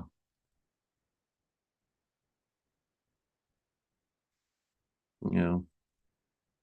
This is a very decent, like, I thought White would be in more trouble than they are right now. This is probably just playable for White. You can even, like, if you want to bail out, you can take on D5, take on B6, or that, yeah, you can take on B6 and then on C6, Black will take on A2. Black is not worse by any stretch, but at a certain point, it really did feel like Black could be playing for a win, and now it's no longer that obvious. D4, D3 is not a move. I was going to say D3 was a choice, but you have to actually play something restrained like Rook A7 or Rook A5. Maybe White is even a bit better because we'll get to play D2, D3, and then we can drop this bishop back and start threatening whichever square Black chooses. Knight C6 will be a very unpleasant threat of a fork. So, yeah, this has gone. Geez, I mean, oh my God. I will concentrate on watching the board. Like, I will become a much more. I think the good thing is I don't think the Unicorn can see very much. I would be amazed if he could see the board and the camera. Yeah. Like, for his own mental health, I really hope the Unicorn cannot see that window, because that is like legitimately terrifying. Does the horse look by its mouth? I'll give away another trade secret, because we do have one of these masks here. Mm-hmm. You have to look through the nostrils. So it's not. Is that exactly like the one I was trying on? I'm pretty sure it's. That is. Dodgy actually made me try out one of those horse things. When we were setting up, it's unbelievably annoying. Like, you really do not want to be wearing anything like it. Like, playing a second match in a row in that thing is very, very trying times for Mr. Unicorn. And Mr. Unicorn was the polite player as well. Which is very regrettable. White is much better now. Rook FC1. Yeah, like, this is just very annoying for Black all of a sudden. Knight C6 wins a full exchange. Yeah, like, I think this extremely evil energy that Surprise is exuding is actually kind of being transmitted through the screen, despite the Unicorn, we're pretty sure, not being able to see it. It's still like it's here I feel like this. Here comes Johnny energy that this Yeah, I mean, if I didn't know better, and I guess, there was other stuff going on, this is giving Magnus energy. No. You don't think this could be Magnus on a different day? He's enjoying himself. He's crushing everyone. I don't know. No, but maybe. Wouldn't have been, wouldn't have been the top 10 guesses if I had to, but You don't think he's that committed? no, like there's a base level of evilness in there, which I somehow don't ascribe to him. I know, these days many people do, but I don't. People are saying David Howell is evil? No, not really. Two people have guessed David Howell. King G2, King F3, though. This is like G5, G4 now. I mean, G5, H3, though. Yeah, we're still winning. It's taking longer than I would have expected because, the rook on F1 and nice rook A2 touch there by the unicorn, trying to keep the rook on F1 for as long as possible. But yeah, we're obviously still winning here with white. Could have been done cleaner, I'm pretty sure. The hair looks like Howell. Whoa, yeah, that's probably not his hair, though. I don't think so. Yeah, he's had a lot of things done recently. Yeah, and yeah, I don't know. 6 seconds as well for unicorn, but I mean, much progress has been made in terms of keeping the game. Queen D2. What are we doing? Why haven't we played Queen D2 immediately? I guess Queen B1 existed, but I would have played it, and then maybe G5. Okay, now Queen D2, Queen C1 was annoying. Yeah, I would have played Queen D2 on the previous move. How well is the horse I can buy? Says Ivan Delibin. Maybe.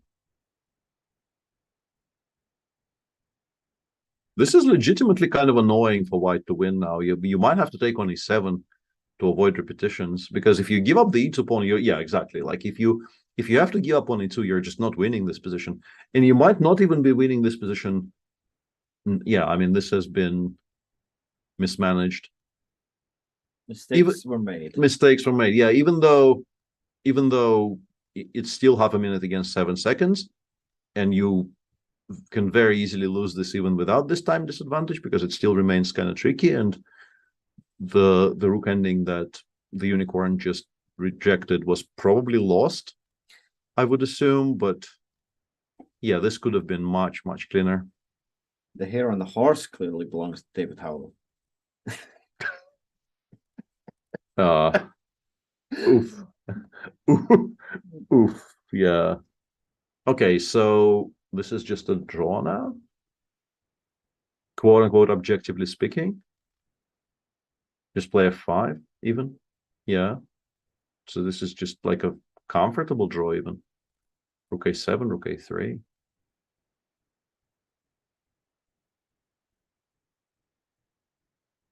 Yeah.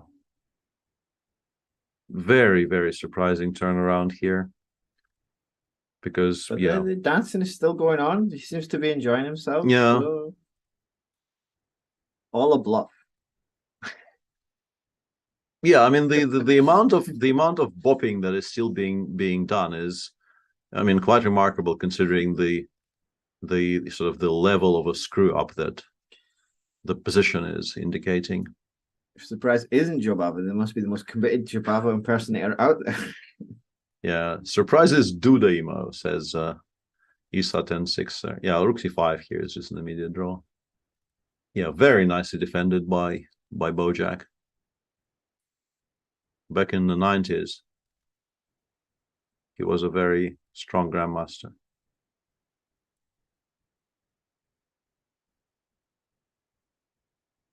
Yep.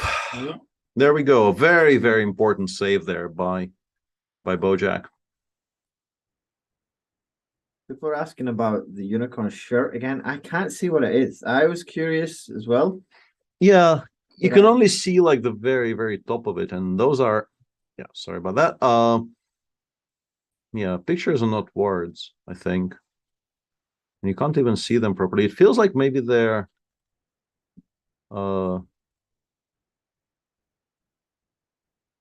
crypto creature. What's the cryptofauna? Not imaginary creatures. Why am I using words the meaning of which I don't understand? Yeah, I don't know what it is. Some kind of cartoon. Should be possible, yeah.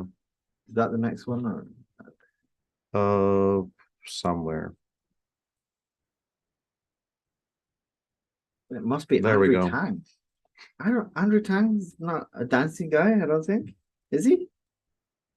Not to my knowledge, no. Look at the I mean, this is just like you can't look away. It's, you just can't look away. It's just hey.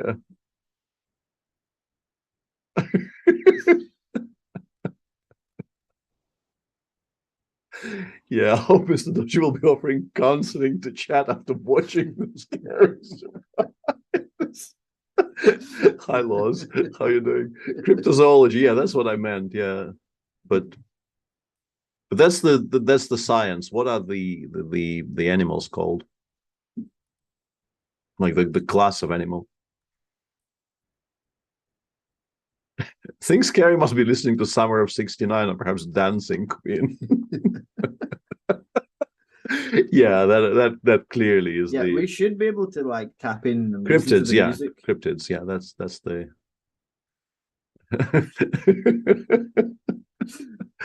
Yeah. Chat knows.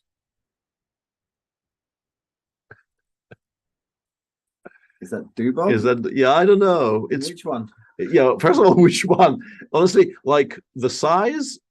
I mean, Dubov can only really be the scary surprise. And if it is Dubov, I have misjudged him over the years so much.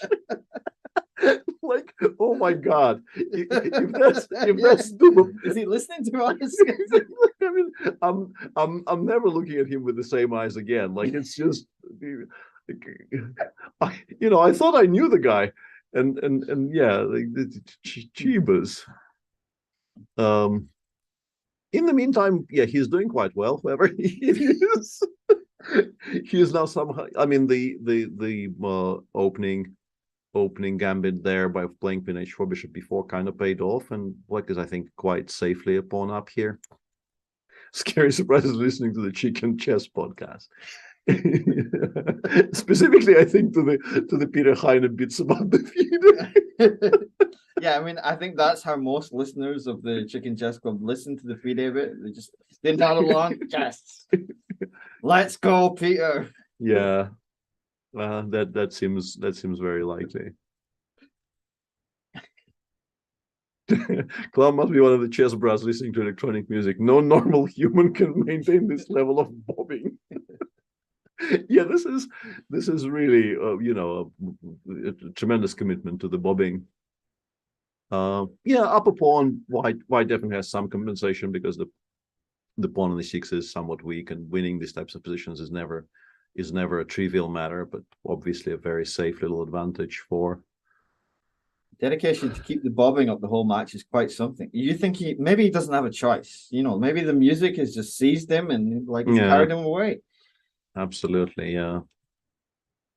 Let the music take control. Yeah, Queen f7 is a clever little move because we're kind of trying to invite white to take on e6, and then we can cash in with bishop c3, spoiling the structure. White obviously is nowhere near interested in any of this, but now bishop b6 is a check, so it gives us maybe some tempi. Black is just kind of safely a bit better.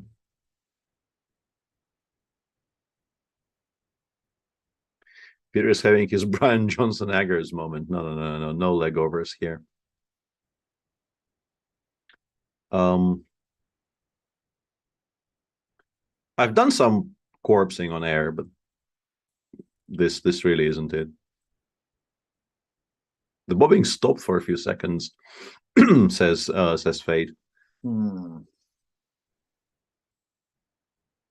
Yeah, it's having to think sometimes. Can we just hand Scary Surprise the win? This is definitely traumatizing. It is. I mean, no kidding. I'm making a concerted effort not to even look at, like, if I stare straight ahead, all I can see is the position, and then I can be the boring guy who actually talks about chess in the middle of all this. But yeah, if I turn ever so slightly to the right, the bobbing kind of is just there, and yeah. What is he thinking about King H1? Like, whoa. Unexpected. I don't know why that would be. Whoa. Okay. That is a scary surprise. Yeah. I guess the idea is to, if Rook G4, we want to take on F6 and then take on E6. And then in those types of positions, having the option of playing King E2 when black doubles on the D file will be valuable. But yeah, you can take on E4 first. And then maybe Queen H5 and go for mate. Or this. Yeah, I like Queen H5. I thought Queen H5 in that particular position was like, you can play Queen H5, attack this, also attack this. Was possibly just winning on the spot, honestly. The more I look at it. Who cares?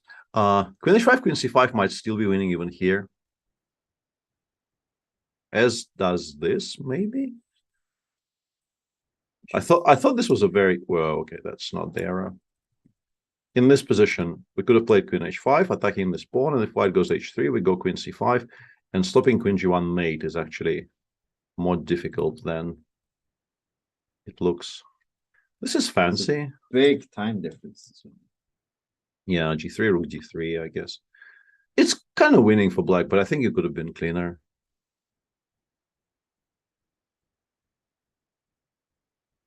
Well, Lady Ben says this could be Hikaru, who has been known to play multiple tournaments at the same time. Absolutely, so yeah. He has the track record. Yeah, I think that would be quite something if this was Hikaru. You know, fresh. He's at the closing ceremony, so Yeah. it could be him. Yeah, Bishop G3 actually does not win a piece, because if you take on D2 there at the end, Rook E8 check maybe wins for white. So if you play Bishop G3 check, we go King F1, you take on D2 twice, and then suddenly after Rook E8 check, you have to give up the queen on D2 because otherwise you get mated. Nobody cares. Bishop F4 is winning though, among other things. I'm pretty sure Surprise is looking for the cleanest way to finish the game here, because it really does look like you should be completely winning, not just like an exchange up type winning. And he's also on 50 seconds against 2. So it's an understandable investment of some time. Rook takes F3. An understandable an investment of stopping the head bomb. Yeah, I don't know. Whoa, that's very. I don't know what that does. Oh, I guess what it does is white just loses on time. Fair. Okay, so this is a must-win game. So the first one was drawn, and then that also was like hugely in favor of the scary person. And now scary person is white and needs a draw. I think it's Navarra.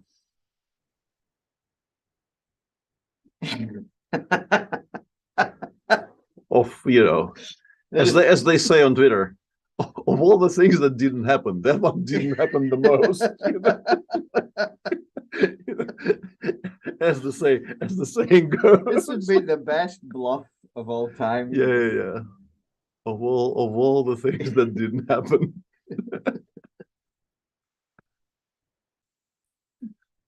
Okay, so this type of Caro is sort of Badurian, but it really can't be Badur, right? Because Badur is, if anything, playing white here and not black.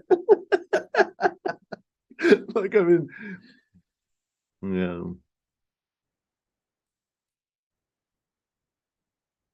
It's a scary person. I changed my vote to Judith Polgar. That would also be a pretty good bluff. Yeah. Judith, this is how she comes out of retirement. Exactly. Yeah. Judith's coming out of retirement to just do this to all of our collective psyche. You know, it's just amazing. Yeah. Yeah, like. And then just goes back into retirement. Absolutely. And never plays another game of competitive chess ever again. My work is done. Yeah, they are both Jabava, says Murphy. Yeah. I'm gonna vote for Livon, says Lady Big Ben. Yeah. somewhat unlikely considering recent news, but Levon definitely does have this type of like properly evil energy in him, but maybe not right this moment, but in a slightly different timeline, yeah, I think it's not a bad guess. Is Unicorn starting to bob too? Oh my god, says he's not getting yeah.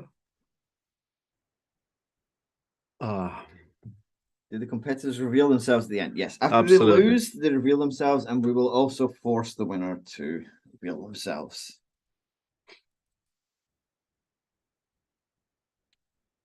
Yeah. This is actually like just about the best outcome you can hope for in these types of caros in terms of a position you can play for a win. It's very unclear. You're probably not better, but who cares? And it's a very complicated strategic battle with lots of ideas. Absolutely no way for white to simplify and make this into a easily solvable task. So yeah, fantastic outcome for Bojack there. And Scary is actually, as you can see, Scary realized that this is a game now and has actually concentrated for one move in a row. People are doubting whether Levon would be willing to buy a plain shirt, or borrow one at least. Yeah, fair.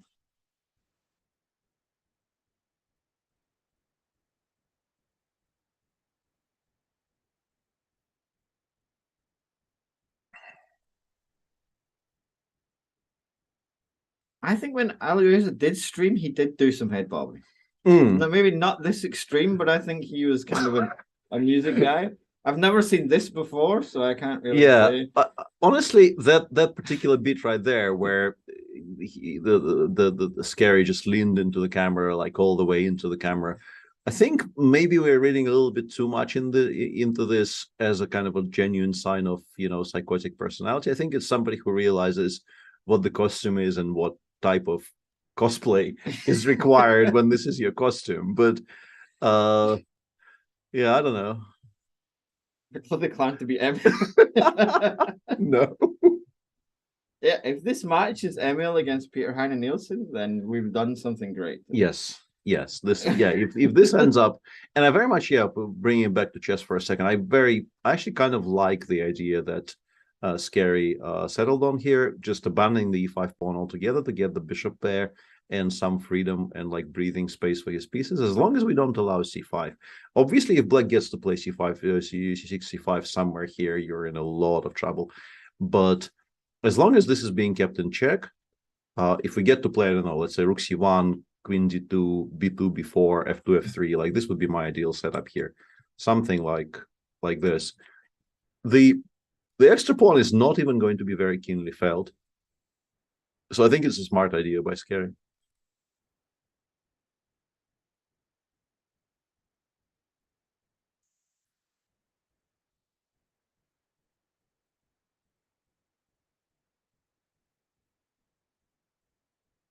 Kudos to Peter for staying focused on the game. Absolutely, yeah. That is what we're here for. Absolutely.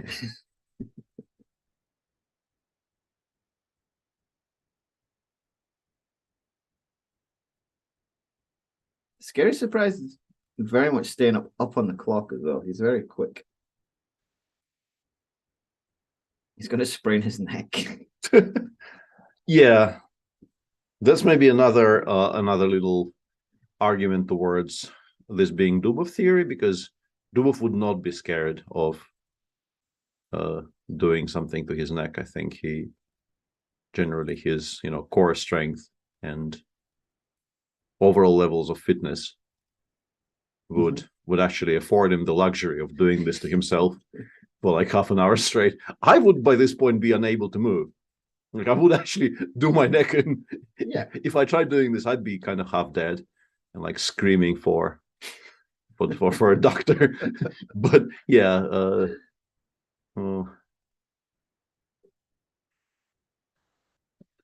DD would probably be capable of this.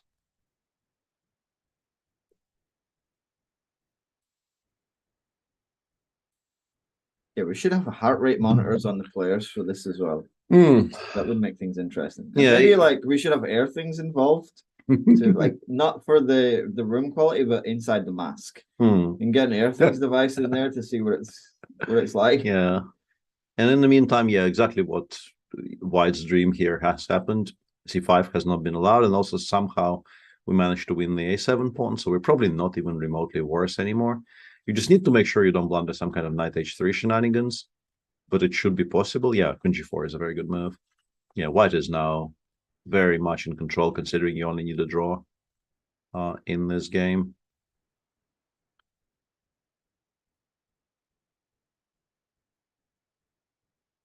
b4. Yeah, why not? Queen b2 exists, but then I guess we just play b5. Yeah, and d4, bishop g2, we're not unhappy because Black actually starts undermining his own structure here. We can even go a4, b5. Yeah, exactly.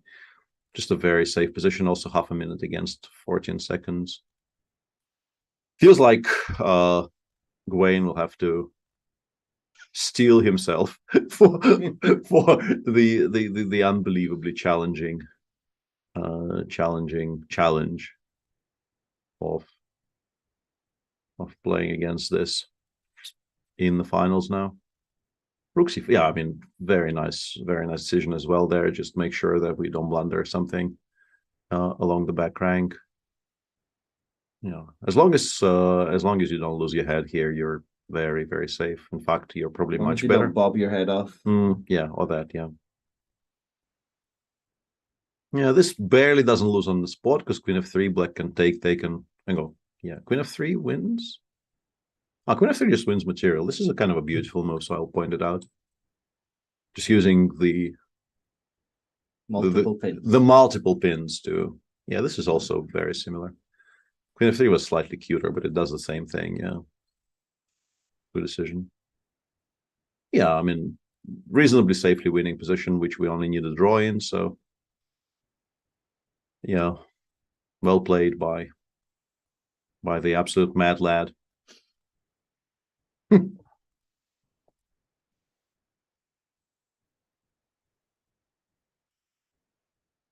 Yeah, rook d6 borderline blunders an exchange, but doesn't. So you don't actually need to do that. Yeah, bishop a6. It's actually somewhat challenging to win, but he doesn't need to. Which is always a good spot to be in, where... Yeah, they're both getting low on the clock, but yeah, I don't know how Black wins this one. Yeah, it's just that. And I don't know, bishop doesn't really belong on c7, but then again, you're not really spoiling anything by doing this either. Yeah, now the king comes over to d2.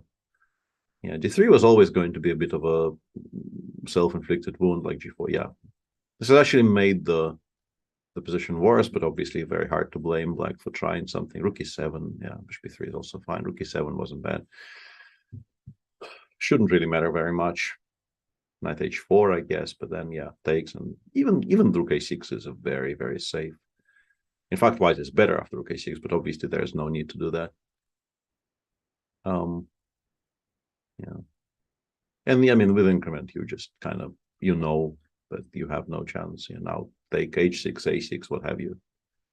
Probably the easiest is just to snap on a6, snap on d3. If you take on h3, yeah, I think Black probably just resigns somewhere around here. Yeah, yeah, I think is it. So, any guesses for the horse, the unicorn? I am gonna go with Navarra. Okay.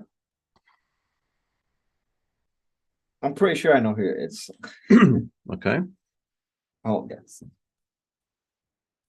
Unicorn is Dubov. Interesting.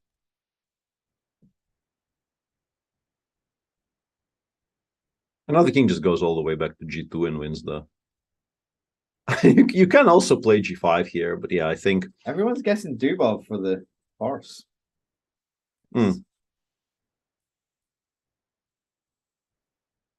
I think maybe it's just someone who is a bit taller than Navarra is, so that's maybe not a great guess, but... How can you tell how tall they are? I can't, but I'm making absolutely, non-based inferences from something.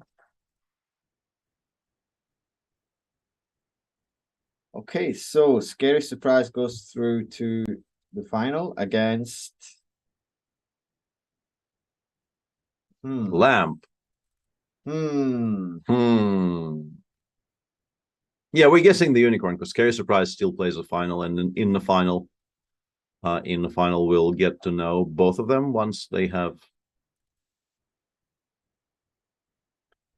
finished their match. Also, are they using a standing desk? It didn't look like he was. The unicorn. Oh, the unicorn. Maybe. The unicorn may have been using a standing desk. Yeah, by Fabi, clearly. That's an old. That's a very old throwback. Yeah, I'm very proud of this one. Yeah, and this person's name on Zoom is a dot. So, very nicely done. As yeah, like this is somebody giving who nothing away. Yeah, very very nicely, Okay, preserving. We're ready now. Can you please remove your mask? Finally. Oh, Hello, David Howell. hey guys, how you doing? Hey there. Hey, Yeah, that was not the. I think some people in chat thought that, but we, you knew, yeah. I had an idea. I didn't know. what was So the the first giveaway? and the most important question, obviously, is: were you watching the camera of your opponent at any point? I switched it off Well after played, game one. sir. I think After this game is one. why you this is exactly why you had a chance. Because if you Yeah. didn't switch it off, I think you it's I kind impossible, of isn't it? I kind of guessed who it was just from the camera during game one, and already that triggered me. So. But yeah, I mean, he was too good, too fast, and yeah, this mask was impossible to see through. So Yeah, we were very impressed that you managed to win a match in that mask. I don't know how. Like I had to close one eye to see through the mouth of this. Yeah. I was literally playing like this the whole game.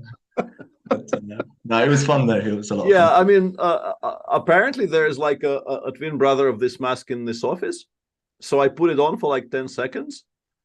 And I now have some pictures, which I will get Dodgy to send to me. But yeah, playing in it would not be my first, second, or 103rd choice. Yeah, at some point, like I wanted to like neigh or something just to justify it, but it was an experience. I want to see those photos. Unfortunately, I think you're muted while you're playing. Otherwise, that would have been yeah a good way to go there. Yeah. Oh, what a day! I hope you guys are enjoying. Oh, very much so. Even like I had to stop watching the screen with the stream because like it's like genuinely frightening. What was going on in that other window? It was like, no, I don't. Until today, I didn't know I was afraid of clowns, but Jesus, I'm gonna have nightmares too. Don't worry. About the chess and the opponents. So, who was your guess for your opponent? I don't know many grandmasters who dance quite as much. yeah, I guess Badur, Jobava, the games as well. It's definitely the one of the very possible guesses. One thing that slightly threw us off was that he was supposedly streaming while his first round match was going on, but maybe we got the timeline slightly wrong. Well, that's another level. That's a talent in itself. I mean, he deserves to win if he's doing that. That is, yeah. I mean, sure. Yeah. Anyway, so I'm gonna go. Yeah, sure. Yeah, let's thank you very much for playing, David. Well done for winning the match. Oh, thank you. Undeservedly, but yeah, it was a lot of fun. Thanks so much for having me. I hope you enjoy the final. Good stuff. Thank Cheers. you. Cheers. Cheers, guys. Bye-bye.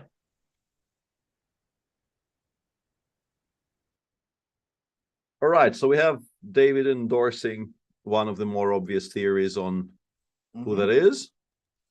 I still feel like, I mean, dancing, yes, but there's like Badur is like genuinely one of the least evil people in chess. and I mean, like the energy this transmits through the ether is sort of very un-Badur like. So I'm still not committing to this, but I don't know. Yeah, this is a tough one. It's definitely, yeah. I think the final's going to be pretty soon. I don't think there's going to be a big wait. Yeah, I think the link is up. So we have Scary Surprise versus The Gawain Jones in person. yeah, the Plague Doctor, yeah. The Plague Doctor. So this is so many, yeah. Different format, yeah. This should be best of 5 instead of best of 3. Yeah, so this is a best of 5, which is great fun. We really will not sleep today. I feel like there's no chance any of us get any sleep that is not just the stuff of nightmares. Yeah. Lower rated than Howl says absolutely number 1. That's an important bit of info, actually. Is that higher? No, that wasn't right. Was it? No, that's not right, because he played white in 1 and 3. That's not right. And higher rated in this one as well. So okay. Okay, yeah. Oh, he appears to be back on the screen. Isn't that a bundle of joy? Yeah, but I don't think anyone really accepts Butter's rating as anything less than 2,700. Yeah, I mean, he is like 2550 now, and it's just a travesty. I refuse to believe that. It just doesn't sit at all well with me. That's an interesting opening choice. Sorry.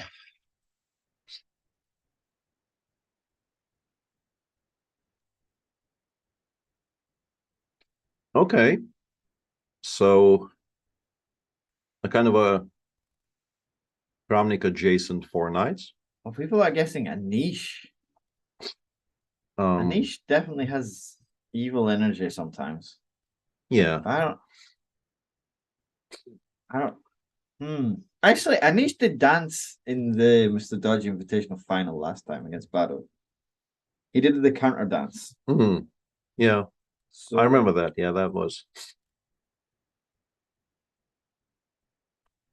Yeah, people are saying Bado actually got to number 5 on the chess.com ladder, passing Firouzja.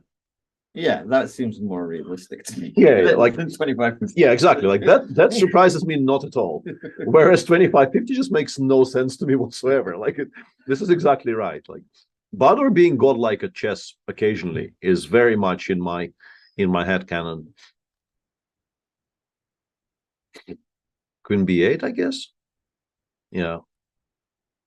Yeah, black is completely fine.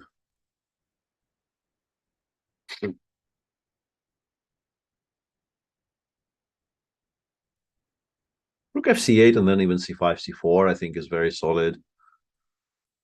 Yeah, we just have no issues whatsoever here with black. I wonder if you can start playing for a win, but white probably can still keep things under control, like rook f1 or rook d2 as played.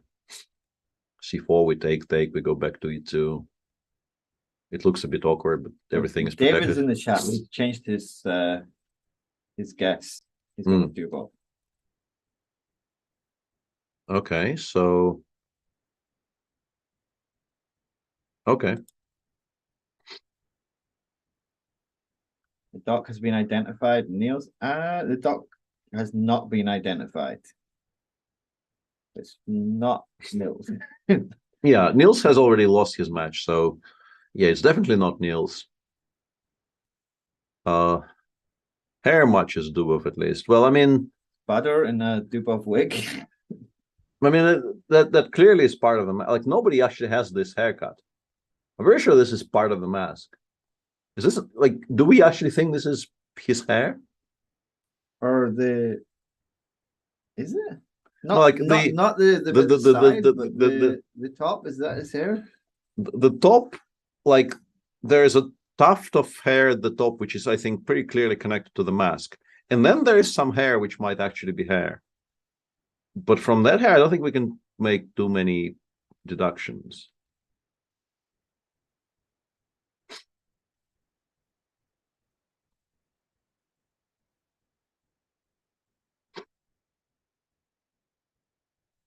Yeah, and what David is saying in chat about it not being Jababa because he is starting as high rated against both him and Max Farmadam. Yeah, it's probably one of the higher rated people in the tournament, which also kind of indicates sort of, or just sort of hints towards it being Dubov. I'm sort of resisting this idea with all my might because I thought this was a friend, and like I don't know if I can be friends with this person anymore. It's just like I'm scared. Yeah, it's an unfortunate time to find out that you might be a poor judge of character, but Yeah, like it's just it's a lesson everyone has to learn in life. eventually, yeah. Maybe Vidit. No, I can't see Vidit. Vidit's too nice. Yeah, Vidit is just a very gentle. I think we had this discussion before about like villains in chess, and I feel like whoever this is has jumped up the rankings. Oh, absolutely, yeah. Because I think for a while we didn't really have any villains in chess. Maybe over the last few months, that's we maybe have an overabundance right now. Yeah, we did go through a period of between Topalov and Kramnik having some fun, and then there was a quiet period after that where everyone was kind of nice to each other. Yeah, more or less, yeah. More interesting that the knight did not go to a4. I would have played knight a4 there. I guess the point is a6, knight c7. Otherwise, I don't really understand why it went to this square. Because knight a3 is way too slow. Knight c7 might not be bad. Should d7. I guess we start with a check and then we go from there, right? We drive the king back to f8, and then we. Lady Big Ben has a good point that it's probably better to be his friend than to be his enemy. Fair point. Yeah, that is. That is nicely pointed out.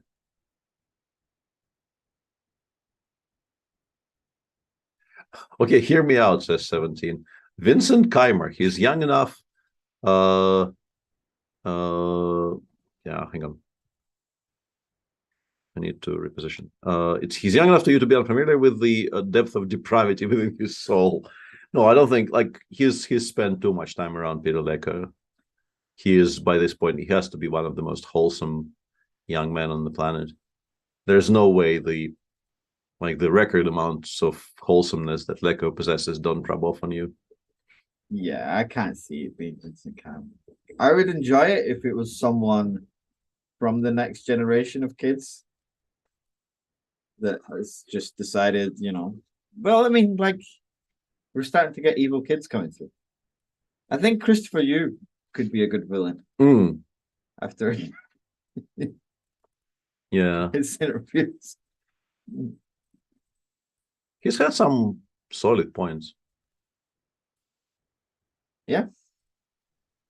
And obviously, Hans, I think to some extent, enjoys being a bit of a villain.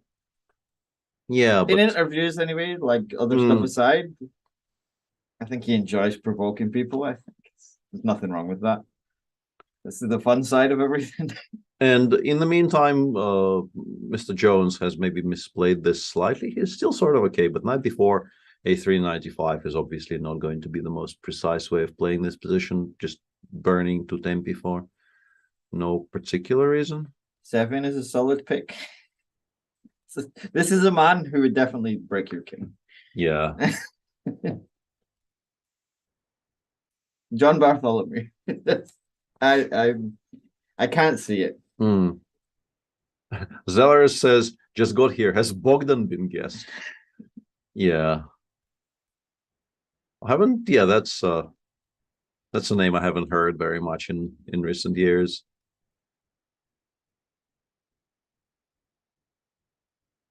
We could have a very fruitful discussion on the amount of travel he's done, if it is him.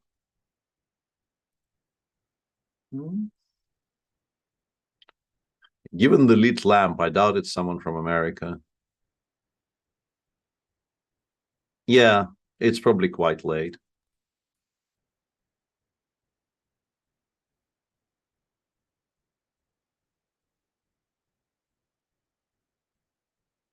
Okay. Once again, I'm betraying my age here because, like, in my generation, there was only one Bogdan. But I now realize people don't mean the Bogdan that I meant, and that they mean Bogdan Deák, who. Yeah, I don't know. I don't think he would be doing the things that we're watching on our screens right now. No, I think the list is pretty short. Yeah. Jordan, maybe? Jordan, I mean, yeah, I guess. Nah. Maybe. Probably not, but I mean, we are running out of chess players. A little bit, like I said. No. Never seen Deák playing Blitz, says L1189. I mean, he must play sometimes. Okay, well, this game is over. Scary surprise starts by winning the first one with the white pieces. Yeah, no real reason to continue from here. I don't know why we're doing this to ourselves. Yeah. We no longer are. And we no longer are. Yeah, exactly. It's ding, not a doubt in my mind, says Ron the Fox. No. No, I understand it's a bit, but even as a bit, it doesn't work.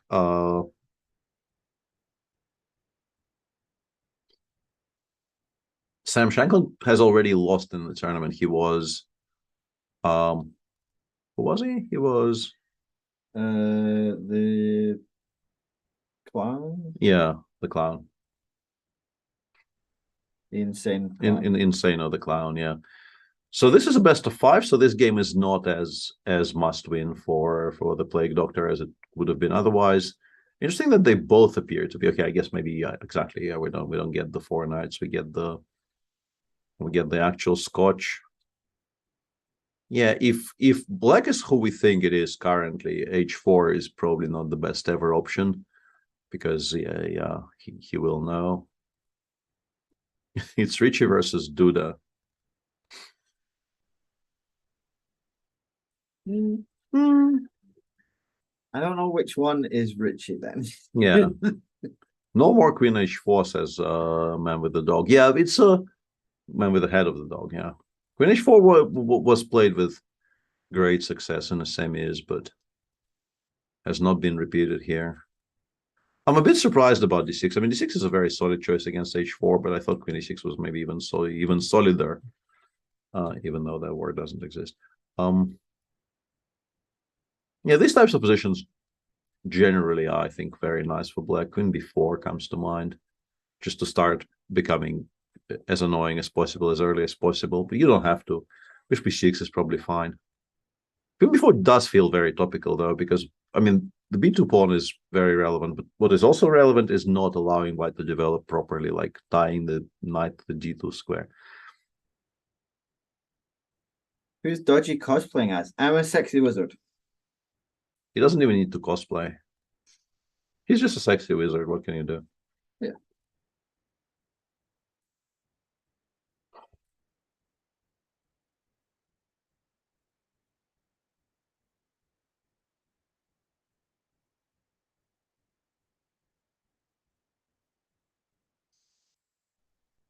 Grishuk Bortnik. Bortnik lost in round 1, and Grishuk. I enjoy a lot his guesses of everyone who's been knocked out already. Well, Grishuk, it could be. Not Grishuk. Yeah. But yeah, Bortnik played, actually. This wouldn't have been a bad guess, but he's already lost. We've spoken to him. No, I wasn't too familiar with Bortnik, but I don't think it could have been him. He seemed very nice. I don't think Scary Surprise is a nice person. Yeah. Where can I see the standings on previous matches? I assume this is being shown on the Chess24 like tournament tab. This will be available somewhere, I guess. You might not have the names on the website. That you will have to ask chat about. I don't know. I think the results will all get published tomorrow. But you can see here, or you can go look at the VOD and you can see everyone. Yep. Who has been revealed so far. I think so far we've had Laurent Fressinet, Alexander Bortnik, Sam Shankland, David Howell. No, we're missing some first round dropouts, right? So first round was Press. I wasn't trying to go in order. Oh, okay. Yeah. Press, Bortnik, Nils, yes, and Varmadam, yeah. Okay. And Varmadam. And in the semis, it was Sam and David Howell. And now we have 2 people. Yeah, I think black is just straight up better. You can very safely castle queenside here, and white has like very serious problems just finishing development. Queen e4 is a sound choice, but I'm still very much in favor of just castling here, and bishop b4 is also very on point. Allowing queens, yeah, I'm kind of surprised by all of this. Yeah, I don't know why we didn't do this previously, because like, why are we allowing this with check is unclear. But yeah, this is just very, very scary for white on every single level. f5 comes to mind, actually, although queen c6 is maybe, if we're absolutely forced white to play queen c6, they will play queen c6, so maybe not f5. Rook he8 is decent enough. Weirdly, I thought I would be able to find something that kind of wins straight away. Maybe rook d3. Rook d3 looks strong, right? Just take on d3, put the other rook on d8, and go from there. Looks extremely strong. Actually does look borderline winning. Yeah, this could be a very tough match. Yeah. Like that. Either MVL or Sharic or Musar, says a latte 64. Or MVL or Bakro or Musar. Yeah. Yeah. I'm getting a linear Dominguez vibe from the clown. You take that back. What the hell? Like, come on. Linear? I mean, man is a... Oh, no. No. Bishop d2 just... Yeah, this is kind of winning for black. We take on c4 next move. We take on e5. With, like, king e1, bishop e3... Sort of no, it actually doesn't even keep the game together, because bishop d3, like if you do this, bishop d3 will pick up the you kind of can resign here already. Yeah, queen e5, bishop e3, bishop d3. Oh, there's queen b2, so the game sort of continues, but not really. Why are we repeating exactly? Always repeat. No. We can go queen h5, I guess. But it's unnecessary. In this position, we can play bishop d3, white has queen b2 attacking the queen, but we can play queen e4 in response and then just take. I think he's going to just do this. Yeah, bishop d3 played. Queen b2. Yeah, queen a5 check is also okay, but bishop d2, queen h5, clever. Queen b4. Yeah, I don't know why we allowed this. Still winning though. Queen takes a2. Actually completely winning now. Rook b1, rook b2, queen a1 check. Yeah, resigns. So that's 2-0 up for the absolute maniac against the wholesome plague doctor in a best of 5. So if he wins with the white pieces, we are finally done. This feels like someone who wants to play more tournaments like this. Yeah, yeah. I don't think anyone has enjoyed this wearing the mask more than Scary Surprise. I think in any of the editions of this tournament. Yeah. This is clearly somebody who is, as they say, if you at some point the mask kind of grows onto your face, and you turn into a person you're cosplaying, and I feel like we've way past that point. This is now just Pennywise, straight up Pennywise, winning a chess tournament.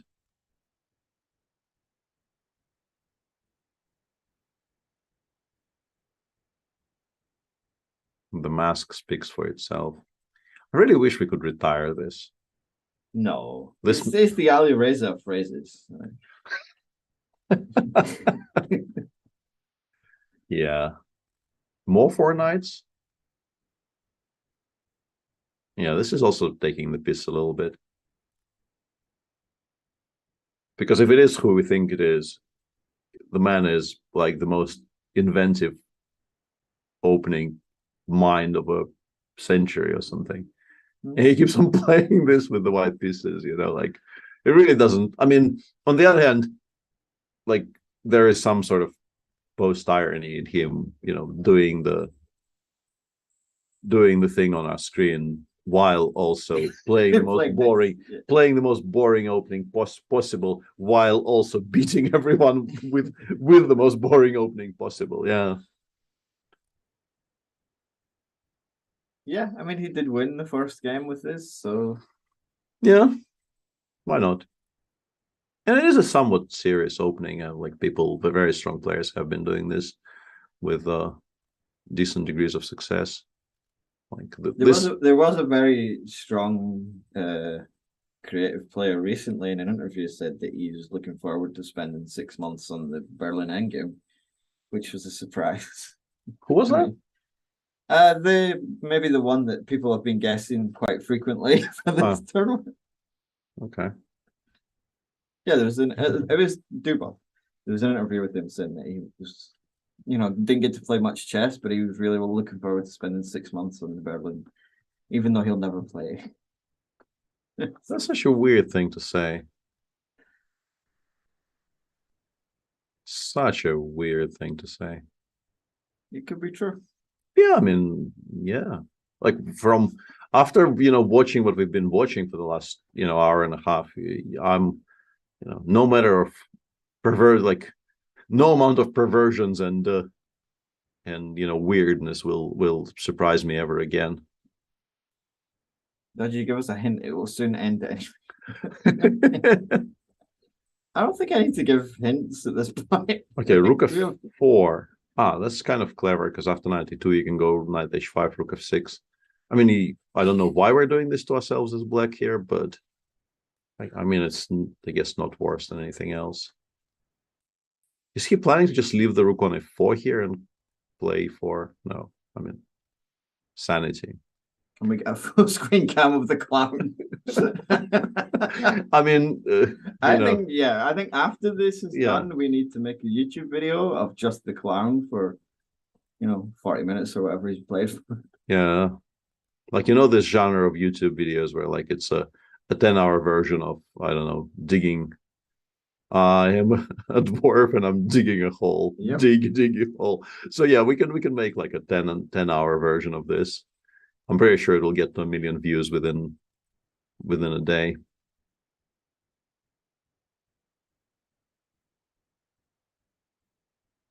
At some point, the original version of the Diggy Hole got copyrighted, and Shady started playing the electronic version. And yeah, that was the day where maybe things started going badly wrong with the world. I remember that. That was a very, very bad day. Doesn't sound great. No. Neither does the song. Yeah. It really needs to be the original version. Gambling Student says he's wasting more energy bobbing his head than playing. But do you relate to this in some way? Because I think this is the online version of walking around the playing hall for just to waste your energy. I mean, it's just exercise. Sort of, yeah. Sort of. Was Plague Doctor revealed to be Gwaine already? No, not yet.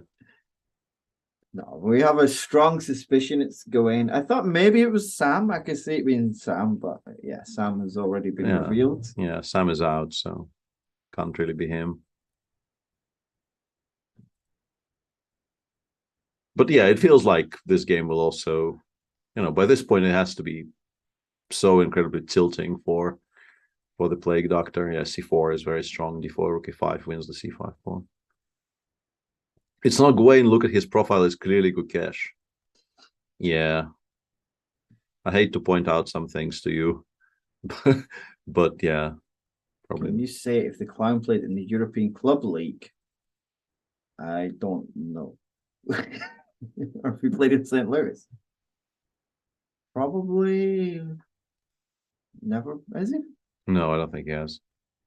Clown is clearly under 25 years old. Otherwise, the neck would have given up by now. Yeah, that's the point we've made on air. Yeah, like if I tried doing what we've watched, I would have been, like, by this point, incapable of moving any of my extremities. He has stopped now. He's focused. Well, he's trying to calculate because he knows if he wins this, it's the last game. I'm so scared. He does have kind of good eye holes on this mask. I think he's chosen this mask very well. Yeah, he appears to be like way ahead of others in this tournament in terms of actually being able to see the position, which is maybe, helpful and also not entirely fair. Him being one of the higher rated players in the field. Now 95 and the pawn on d3 falls. Yeah, and the bobbing is back because we are in full control.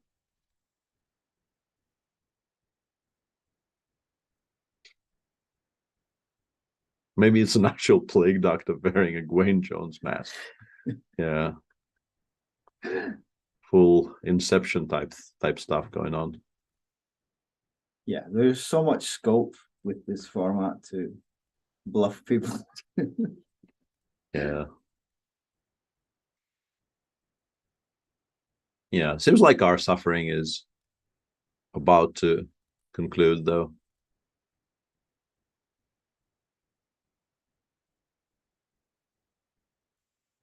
Yeah, people are. Yeah, I managed to completely block that out of my mind, but people are now bringing it up in chat. So yeah, feels like this really does settle the question once and for all.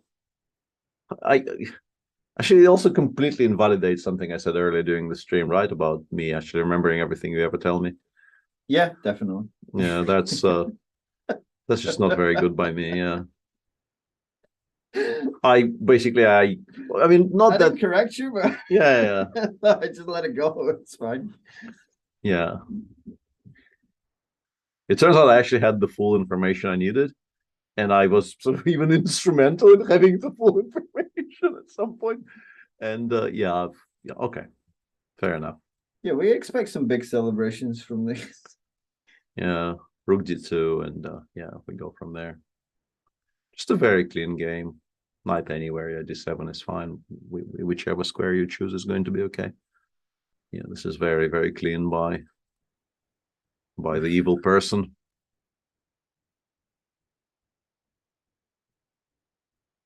Yeah, just knight d4. Actually, the knight ending is I think the cleanest solution. You can take on a5, but I don't think you need to. Also completely winning, of course. Whatever you do here is going to be completely winning. Yeah, and there's 2 seconds left on the clock. So c5 maybe is the absolute cleanest solution. Just continue pushing the. Yeah, but I thought this was maybe the simplest, and now knight c6, and yeah, just completely done. Knight ending 2 pawns up is never going to be a very exciting proposition. You just start pushing before b5, b6. Yeah, it doesn't look like there's any chance. No. Well, this is not a must win, but I mean, no, but also you would like it to be over, I assume. Why? Actually, yeah, I mean, you would assume that, but maybe not. Yeah, like it's all bets are off with the amount of I keep on wanting to swear about this whole thing. Like it's just like you just give up on g3, just go knight d4 here or whatever. This is also fine, yeah. Like, no real way to spoil this for white.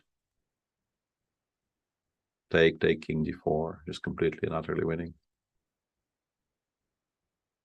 yeah, I guess he and he's play this out. And he's back with the bobs and the weaves.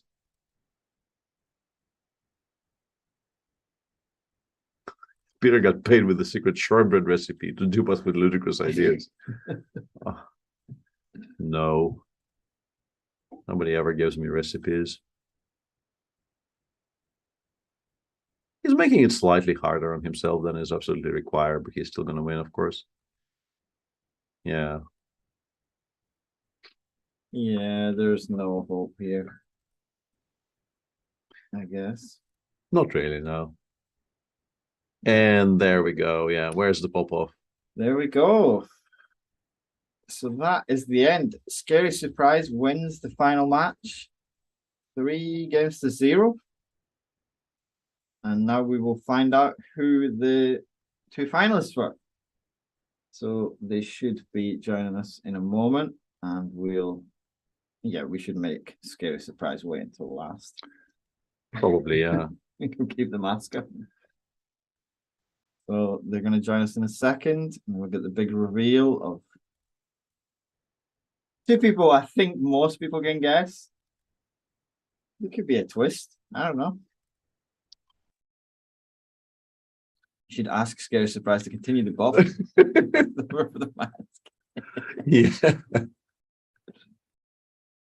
Yeah.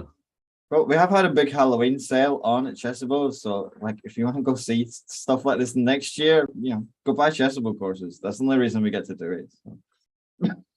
Buy some stuff. Yes, stuff. Very important. And Peter's course is on sale as well. Yeah. Okay, we're almost ready. He is still bobbing. Yeah, the bobbing is still very much on, yeah. Oh my God.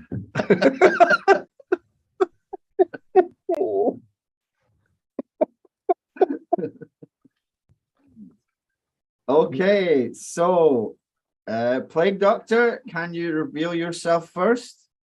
And I think you're muted as well. Not anymore, yeah. Excellent. Hello.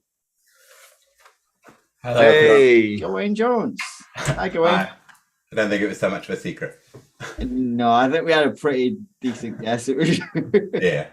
I Yeah. needed the right angle to demonstrate the length of the mask. Yeah. So, how did you feel this went for you? Well, the final was obviously, I was outclassed, but I think I wasn't expecting to survive from the first round. I think last year I got knocked out 2-0 back in round 1, even when I was a higher rated player. So anything was a bonus tonight. Yeah, very good. So do you know who your opponent was? I think I've got a guess, things I can see his initials. Ah, okay, yeah. That's true. That's true. Yeah, but like, did you have a decent guess earlier than that, or? Well, I heard a rumor that he qualified for the tournament. So, Okay. Oh yeah. as people were being People unmasked, using I wondered if he would. actual data to confirm this thing. This feels like cheating, but yeah, this was a bit of a giveaway. But not that I heard Sam even managed to prepare for me, which is impressive. But I didn't get any Yeah, deadline. Sam actually, yeah, confirmed on air that he teched something specifically against your King's Indian, which was quite impressive. Yeah, I definitely need a better mask next time too. No, I think it was good. I think it. Okay. Scary Surprise. Can you reveal your identity? Big moment. Big surprise. Oh, quite a relief, actually. Well done. Yeah, well played, Yeah, sir. thanks. Well, yeah, Yeah. I'm never talking to you again.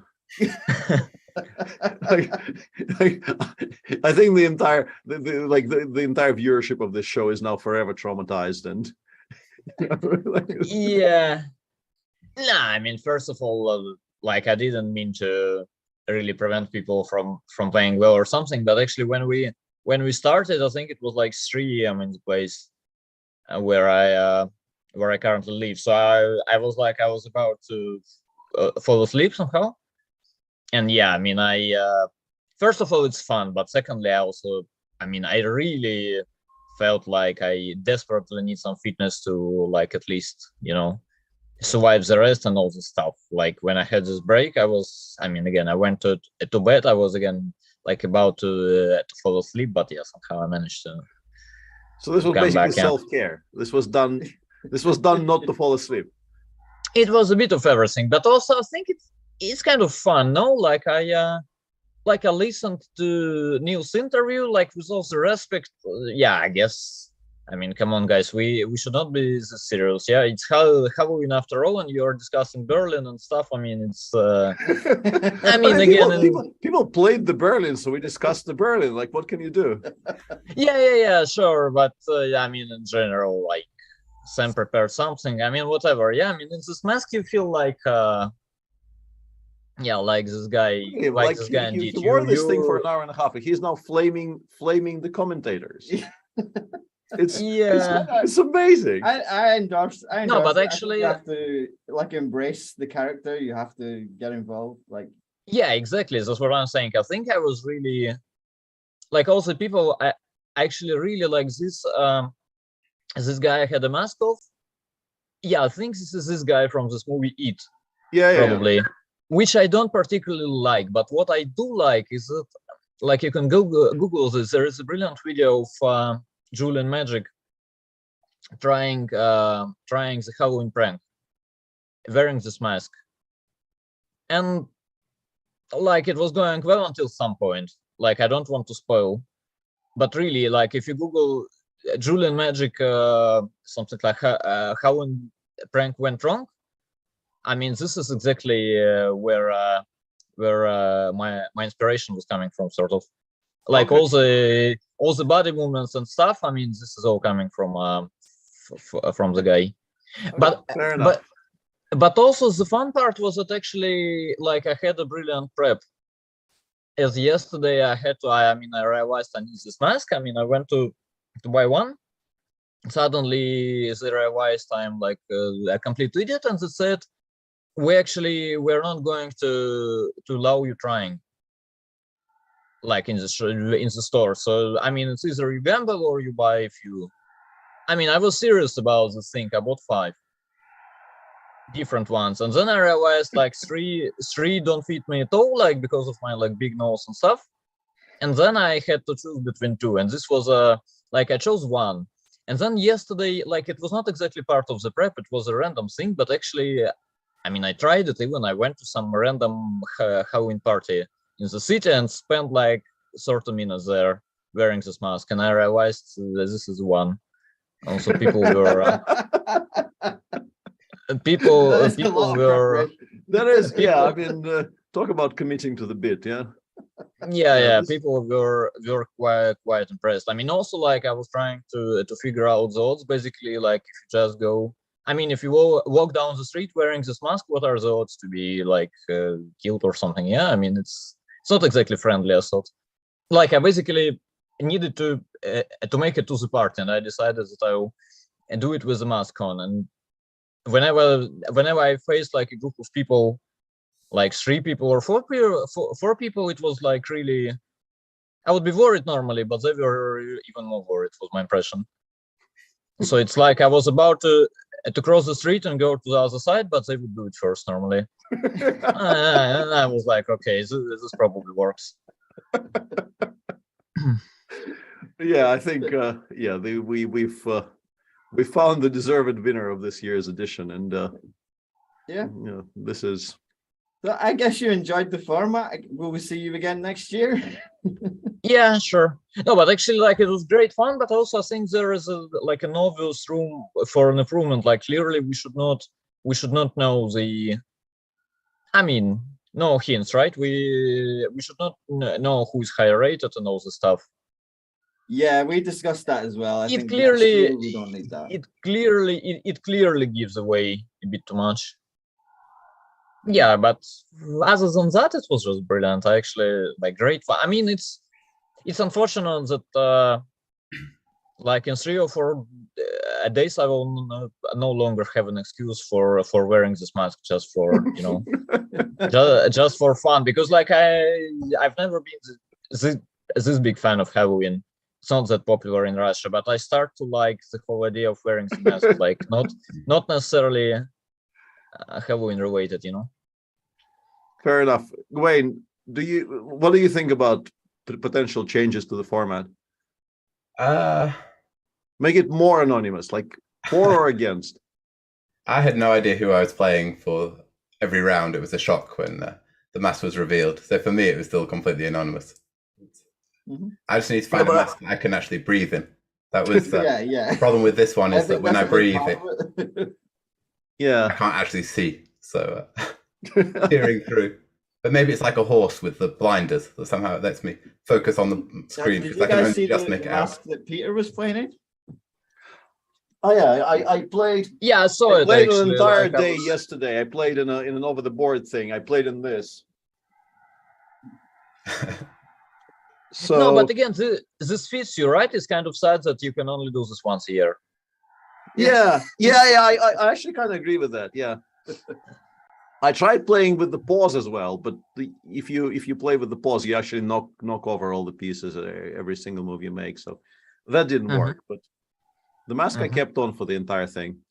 Anyway, thanks a lot to both of you. This was, I thought, really good, and we definitely enjoyed it. Congratulations to the 2 finalists, and well done, Daniel, for winning it. Yeah, thanks. Okay, thank you very much. Take care. Yep. And we'll end it now. Yeah, I think this is unfortunately the end. Or fortunately, like it's been. Fortunately, yeah. It's been a long weekend. Depending on how you view these things. Once again, thanks to all the participants for getting into the swing of things and the spirit of it. Thanks to everyone for watching, and thank you to you, Peter, for coming all the way to London to commentate on this tournament. And that was absolutely nothing else was very generous of you. Ever involved in this decision. And it was nice to finally meet you in person. Same here. Okay. Cheers, everyone. Thanks for watching. Thank you. Bye bye. Yeah.